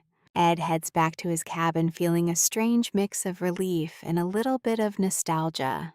He'd actually grown fond of the place, but right before he steps inside, Lucy literally falls from the sky. Now here's the reason why. In her dreams, Lucy is back in her snowy northern homeland, not this warm island. She wanders through her old home holding onto a small hope of seeing her father's face again. But all she finds is a man in a dusty, web-covered rocking chair. When he turns around, it's horrifying. He screams, asking why she didn't save him. Realizing it's a nightmare, Lucy bolts upright as her maid wakes her. Without a word, Lucy casts a high-tier teleportation spell and zips straight to the northern edge of the woods. Driven by some strange, unexplainable urge, she lands on the roof of Ed's cabin, watching him walk back home. Seeing him completely safe and sound instantly brings a wave of peace to her heart. But hearing that his camp life is over shocks her, making her lose her balance and slip right off. Elsewhere, Professor Flurban explains that feline familiars are totally unpredictable. Show them too much attention and they'll instantly run away. But the second you ignore them, they will literally stick to your side like glue. His best advice: play hard to get. The students whisper that this sounds way harder than normal dating. As it turns out, this class on felines is actually one of the most popular academy courses. And trust me, almost everyone passes. Join me as we watch how this guy, starting from the very bottom, outshines everyone through pure effort and dedication. Once class ends, Flurban summons Ed to his office to offer him a work-study scholarship in exchange for tuition discounts. He brings it up casually while holding his pet snake, but when Ed asks for details, the professor gives highly suspicious, evasive answers. Various academic duties, including assisting Professor Claire, even though Claire already has Annis. The sheer volume of final exams this semester and the busy school schedules have far exceeded what a single person can handle. Flurban casually mentions to be mindful of the new students, making Ed suspect someone very familiar is joining that incoming class. Meanwhile, Lortel closely examines the sage's sealed grimoire. Its immense magical resonance is so staggering that she hesitates to sell it even to Kreppenroth Taylor himself, the dreaded head of the family, especially since Ed desperately begged her not to hand it over. She is a ruthless businesswoman at heart and knows she should be much more merciless. But rereading Ed's message, where he promises to do whatever she wants for the grimoire's certificate, shifts her perspective. That changes things completely. Plus, she plans to sign up for a special winter vacation course. Since Janica, Ed, and Lucy will be busy, she prefers staying active. She grabs the documents but suddenly pauses. You and I can probably sense it too. Something about this situation feels seriously off to her. Back at the cabin, Lucy notices they are out of firewood and complains to Ed about not hunting, catching him off guard. That kind of practical complaining is totally unlike her, even though she is absolutely right. He has been distracted thinking about moving to Dex Hall. If he goes, he will barely run into Lucy anymore. He is still turning it over in his head when Janica suddenly arrives, having the afternoon free due to a canceled class. She sits beside him, gently nudging Lucy aside, and gets straight to the point. Winter vacation is just around the corner. They will not be able to use the camp much longer, so she wants to enjoy it, confessing she loves this place and hates leaving. Then she looks at Ed, begging him to call her without fail if he decides to move into Dex Hall. She can help him move, show him around, and make sure they still eat lunch together. She has everything planned out. While she talks, Ed secretly pulls out the key Professor Glast left him before passing away. He has waited far too long. The library's secret vault is waiting. The time has finally come, even though he still has doubts. Just then, Janica hands him an application warning him that submitting it late means getting locked out. He thanks her, deeply touched by her helpfulness, and she asks him to fill it out right there. But then Lucy steps in. She gestures for Janica to stop and firmly warns Ed not to move away. The rivalry has officially begun. This quickly turns into a daily routine. While Janica helps Ed train his mana resonance, she notices Lucy staring at her intensely and cannot figure out what she did wrong. Those intense glares never stop, and neither does the jealousy. Lucy follows Ed everywhere, showing constant hostility toward Janica, though it seems more like a deep fear of losing him. Pay close attention, Ed's magic has completely stalled. He has been trying all day with zero success. Lucy finds him and asks what he will do once she has to leave. He mentions chores and the fireplace, those minor daily hassles that living in Dex Hall would completely resolve. Then out of nowhere, she kneels down and proposes they go together. And just like that, they do. They discover a hidden entrance in the library ceiling, and Ed uses a rope to lower himself into the dark void. He questions why she tagged along to a place like this, but she evades it. Even though she offers magical help, he turns her down. He must learn to handle it on his own since he cannot carry everything back in one single trip.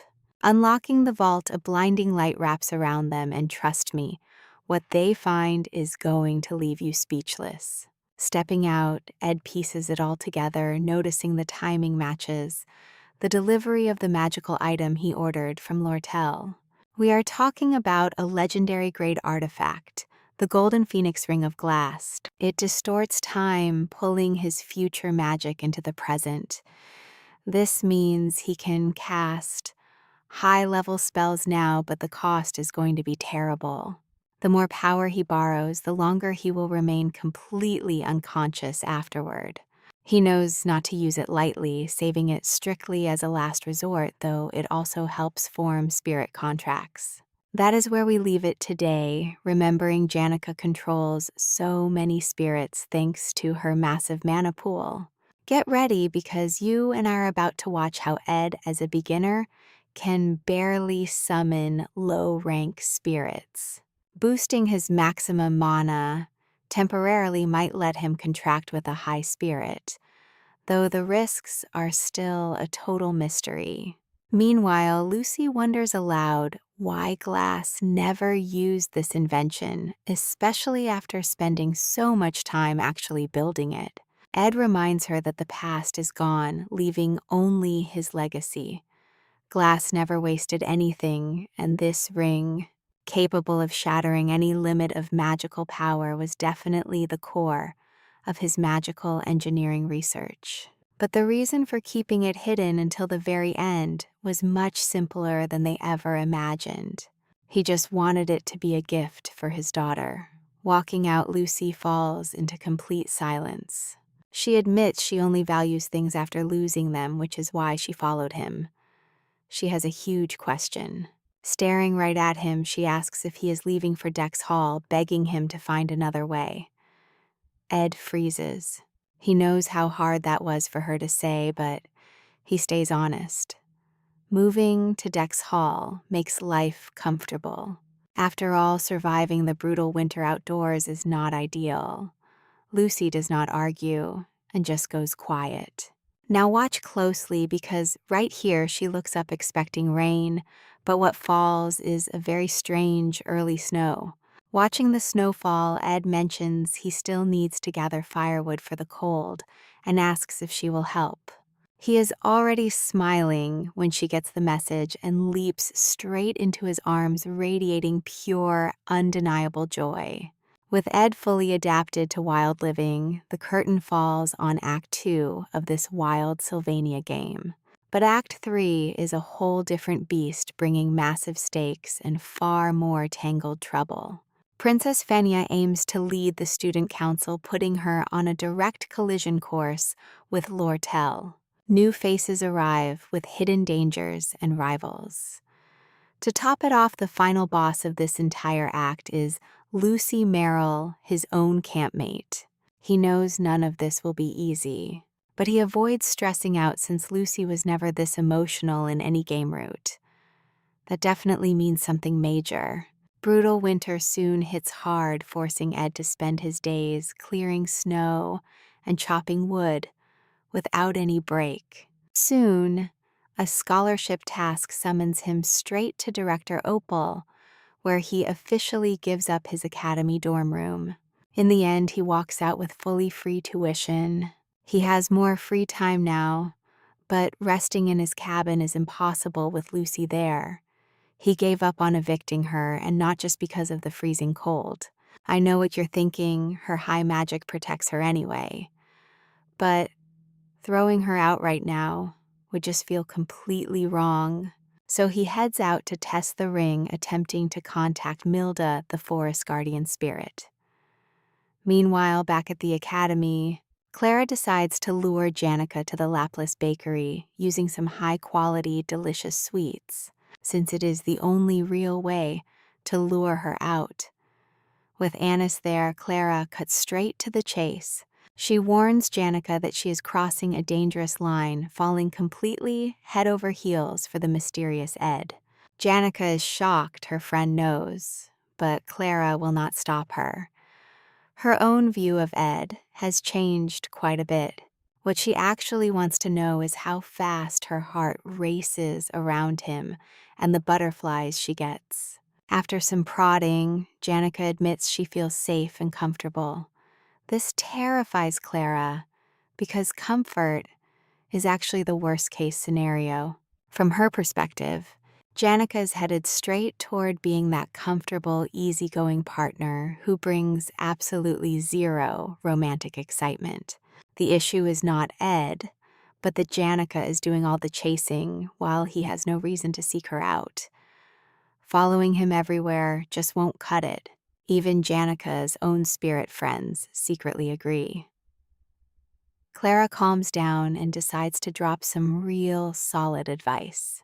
Stop playing around and start triggering Ed's natural protective instincts. Wise words born from watching other people's relationships crash and burn. Meanwhile, Annis sits through this chat in awkward silence.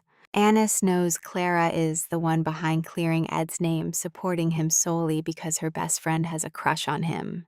Even if everyone else trusts him, Annis definitely doesn't.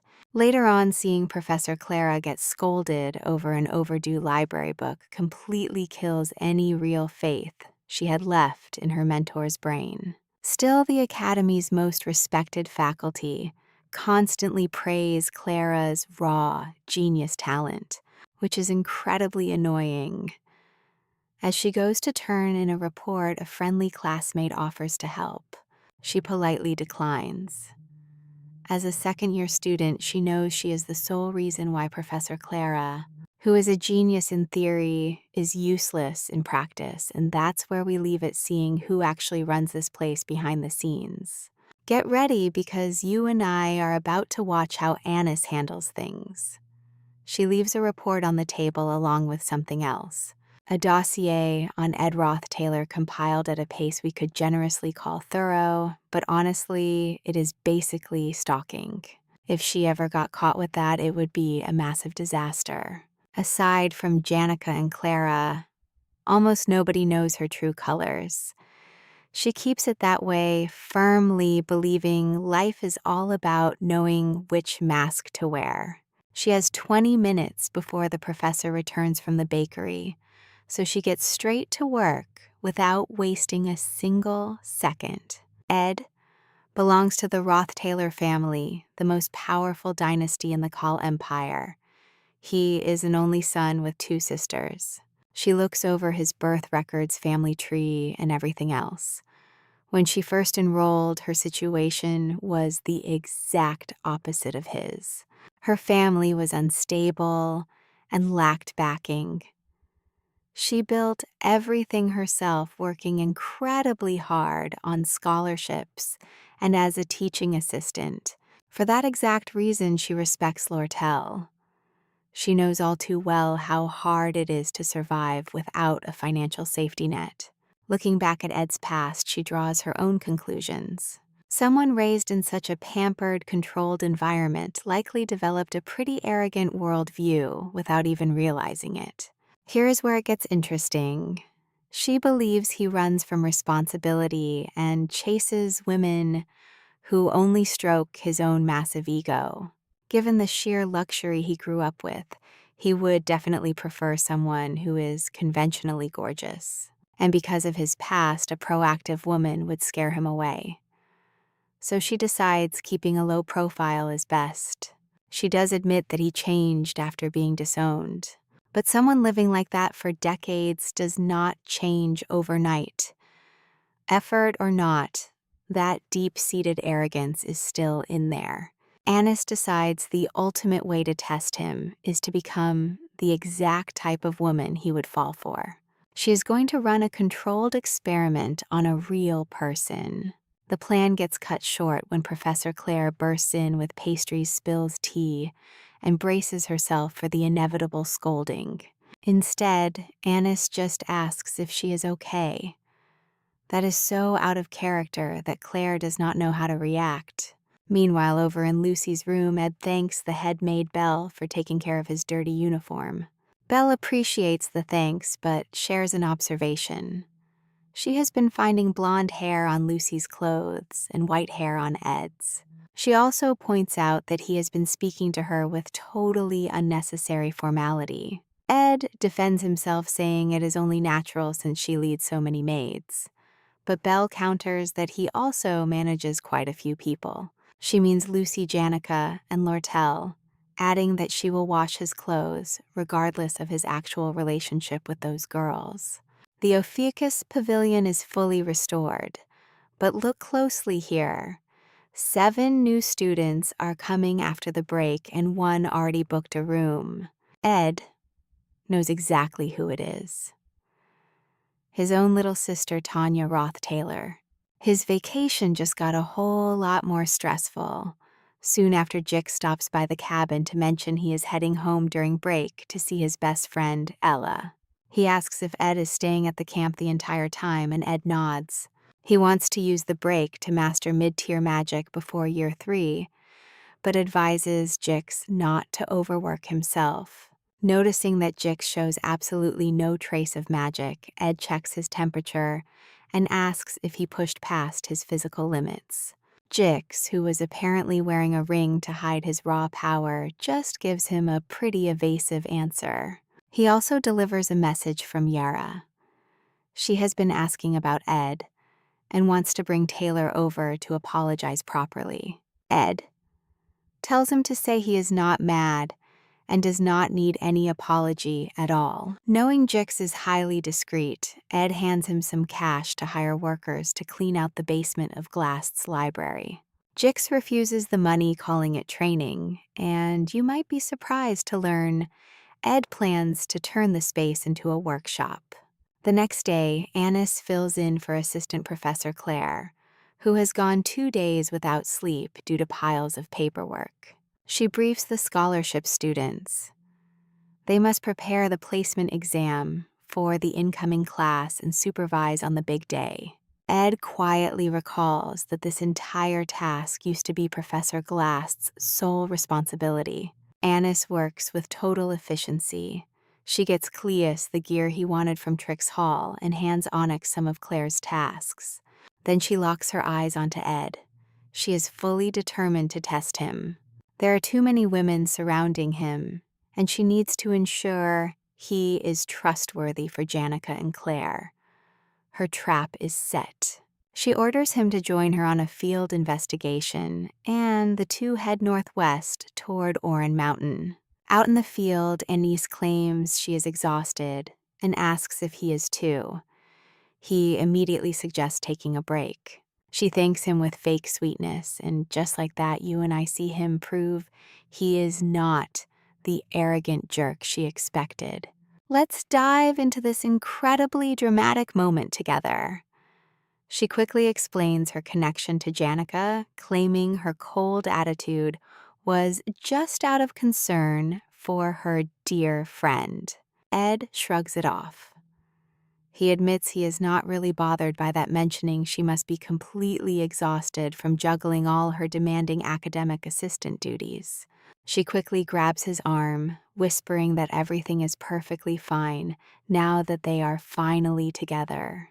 Leaning against him, she sighs about how safe she feels in his presence, sharing that her family also cast her out, forcing her to pay for school alone. Ed gently reassures her that she is doing incredibly well and should not be so hard on herself.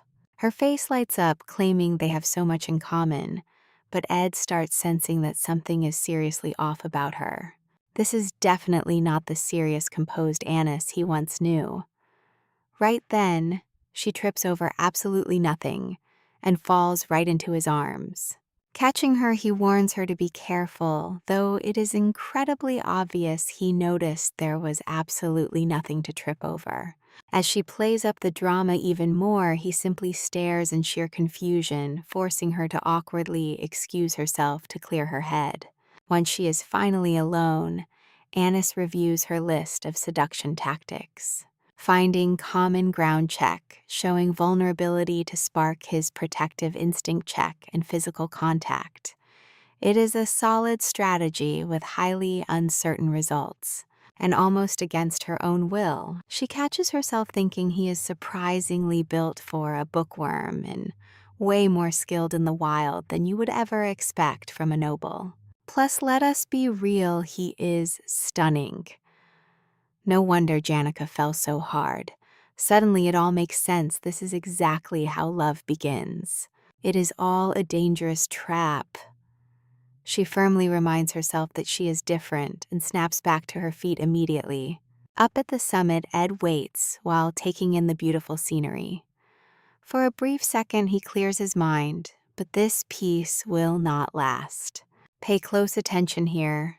His mind drifts back to Tanya Roth Taylor and the impending chaos. Honestly, that girl is the absolute definition of ambition. We are talking about a terrifying level of ambition that already has a 5-step master plan actively in motion.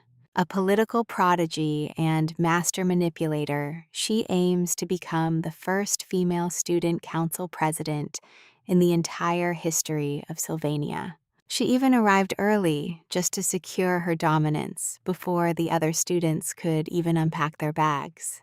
The massive problem for Ed is that he never expected her so soon, believing he would have plenty of time to prepare. Even worse, he has absolutely no clue how she is actually going to treat him. See, in the game Ed Roth, Taylor barely existed, just an introductory villain who vanished before the epilogue. He is walking completely blind. And to Tanya, he is nothing but pure trash. She arrives in her carriage, mentally listing the real powerhouses who run this academy. Princess Phinia of the Clole Empire Lortel of the Merchant Guild, and Janica, the legendary spirit prodigy. Alvara, the master alchemist, Clebius, the terrifying sword demon, and Lucy, the absolute magical genius she admires most of all. This incredible concentration of power and prestige is exactly what she craves. She is desperate to join their ranks. Belle greets her at the entrance to hand over her keys and school paperwork, but Tanya has far more urgent priorities. Her first move at Sylvania is getting rid of Ed, the family disgrace she plans to erase before the semester even starts. Shortly after arriving, she receives a letter from her father, Creepin. He fully supports her ambition but warns her to proceed carefully. She must represent the family name, build connections, gain ground, and do it all with absolute elegance. Sylvania is a holy temple of learning, so she must respect the professors and treat upperclassmen with utmost deference. Tanya takes this advice deeply to heart, applying it immediately by politely thanking a senior student she just met. She then casually brings up Ed, calling him an utter disgrace and a permanent stain on their family name. A useless guy who relied on his noble bloodline to hide his utter incompetence behind an arrogant facade the second he arrived. You and I can see where this is going. The student seems interested. She keeps talking, but suddenly the vibe turns icy. Her father had explicitly warned her about Lortel and the Sage Seal grimoire deal, telling her to keep a watchful eye out. Tanya instantly senses the heavy hostility and shuts up. Lortel just smiles maliciously, telling her to please go on. Tanya stammers nervously, asking if she is upset, but Lortel simply responds with a cold, "What are you talking about?" which honestly is somehow way worse than a direct yes. Meanwhile, Ed has successfully finished his entire to-do list, organizing the workshop, securing his scholarship, studying magic theory, and sealing a spirit contract. He also mastered 2 mid-tier spells, Particle Explosion and Desire of Roots, using a book from the Gast library. He has all the theory down, but actually casting is a different story since his ring still blocks his magic completely. So that morning, he gets practical and wakes Lucy up to light his campfire. She does it half asleep, begging to stay outside and enjoy the warmth. That is all for today. Tell me if you also felt that crazy jealousy in the air. Get ready because today we are watching how Anise wraps him in her floral scent. Seeing him sick, she begs him not to die. Great advice. Checking his magic, she notices he is completely drained, so she instantly accuses him of doing something reckless. He claims he can handle it, but suddenly she asks for a head pat. Ed calmly agrees while continuing to read his book. That peace is short-lived. Out of nowhere, Lortel appears to greet Ed, mentioning it has been quite a while. He assumes she is here for the favor he asked, wondering why she did not just meet him at the merchant company. But Lortel makes it clear that her visit has a very different purpose. She has several important questions. As for Tanya, she is already fully focused on executing her next big strategic move. She thanks 2 senior students for listening, offering precious Roth-Taylor family heirlooms in exchange for help against Ed. Ellie gets incredibly excited about it. Jix, on the other hand, stares intently at her and asks with absolute seriousness if she really is Ed's younger sister. The massive magic power radiating from him warns Tanya not to underestimate him. Once she confirms it, Jix's entire attitude changes completely. He smiles, talks to Ella, and then leaving young Tanya completely and utterly confused. He hands over a magical engineering tool to train her resonance. Ela also gifts her some notes from Professor Delorf. By the time they finish, she is holding a box full of welcome gifts. She definitely did not expect this outcome. I know you can imagine her complete confusion when they reject her deal, but Jix just says siblings always fight. It is the most normal thing ever. After that, he finally introduces himself formally to her. He is a sophomore who is very close to Ed due to a massive debt. He gives Tanya a supportive pat, promising everything will be fine. After this, he and Ella board the return ship, leaving Tanya frustrated with a box of useless gifts, annoyed that her clever recruitment plan turned into a school care package. In Assistant Professor Claire's office, Anise analyzes the break. If the entrance exam goes well, she believes they can finally catch their breath. Claire returns the compliment. Anise has carried almost the entire heavy burden of the scholarships all on her own. Most students struggled, but Ed did not fail at all. His paperwork was flawless, and he resolved complex practical issues with a skill unbefitting of a high-ranking noble. This detail completely surprises Anise, so Claire decides to reveal a secret she had been keeping. After the Aphelos Hall incident, she followed Ed and saw him build a massive camp using only his basic tools. She is deeply impressed. When she mentions his spirit contract, Anise's opinion flips. His actual skills have nothing to do with his noble upbringing. She reflects in silence. At first, she only looked into Ed because of Yenika's massive interest in him. Her conclusion is that he is decent, hardworking, and humble. Even Claire appreciates him. Then her thoughts drift toward his physical build. Thinking about how good he smells completely distracts her. Admit it, you and I would react the exact same way. Anise throws the windows open. Claire asks what is wrong, but she is not listening. She just connected all the dots.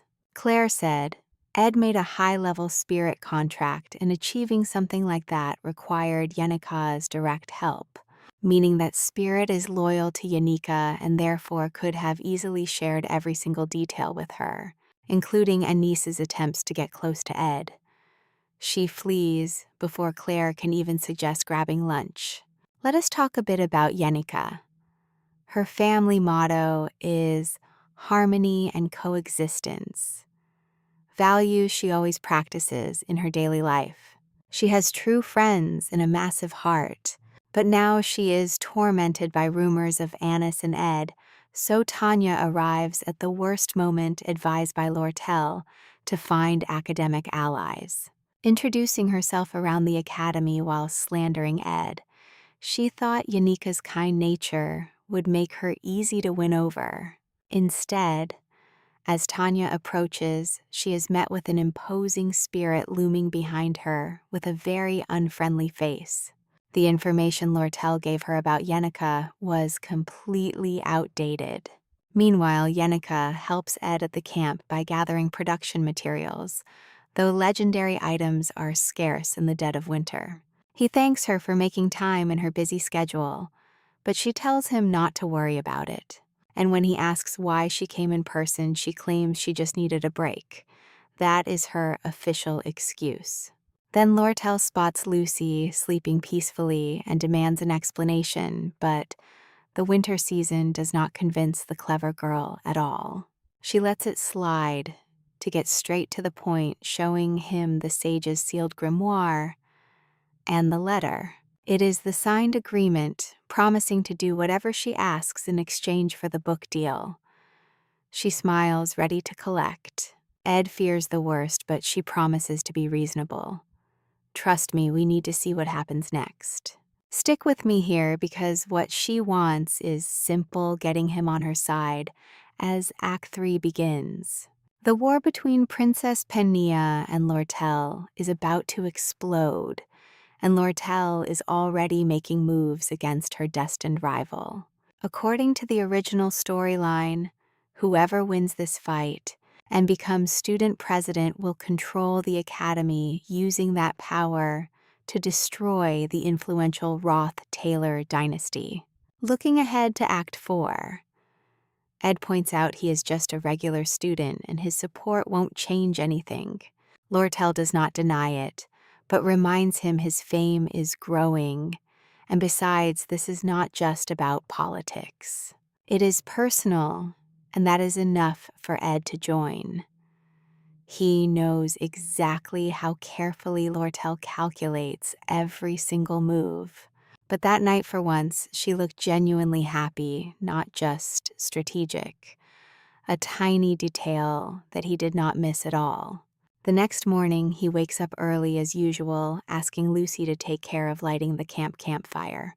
Hours earlier, Lortel revealed something unexpected. His little sister Tanya was already starting to move her own pieces in this game.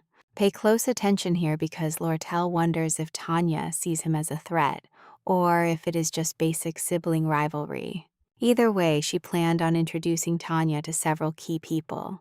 And right that morning, Tanya shows up at his door with her servants and a gift in her hands. She seems incredibly nervous, but holds no malice, surprising Ed, who tries to figure out why she is so terrified of him. Suddenly, it hits him when he remembers how his past behavior must have looked from her perspective back at the mansion. He had misjudged her. As he stands up, she flinches back in fear, triggering a very specific memory from his past. That maid who offered him food in front of Tanya and the cruel punishment he gave her.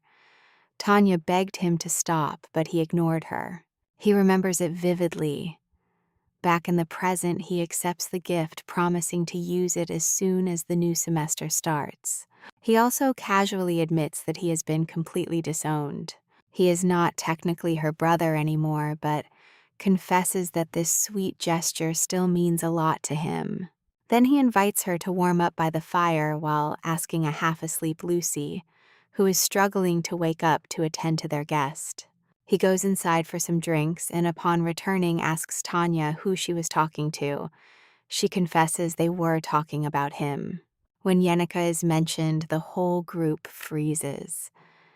Ed calmly remarks that she is the sweetest, kindest person in the entire world.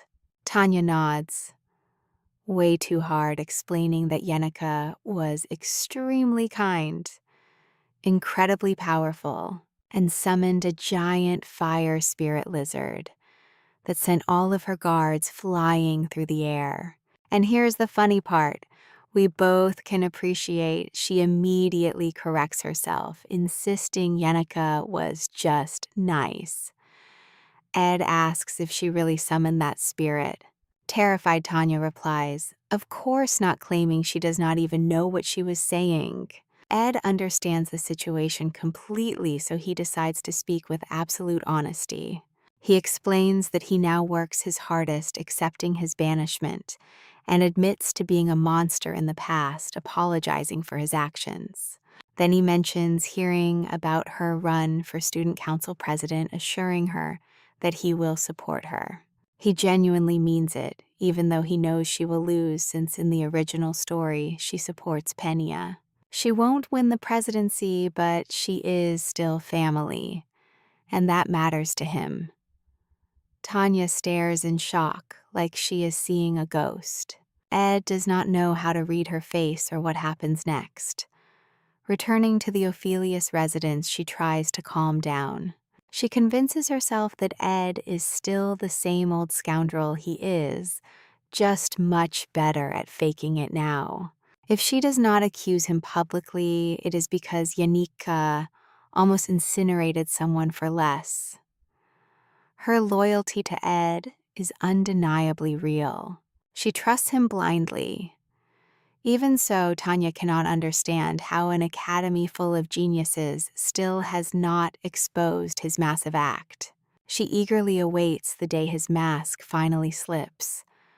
But arriving at her own door, she spots someone standing there. Someone clumsy and a bit rough, whom she instantly recognizes from Ed's forest camp. The girl suddenly asks if she is Ed's little sister, immediately offering her unconditional help for absolutely anything she needs.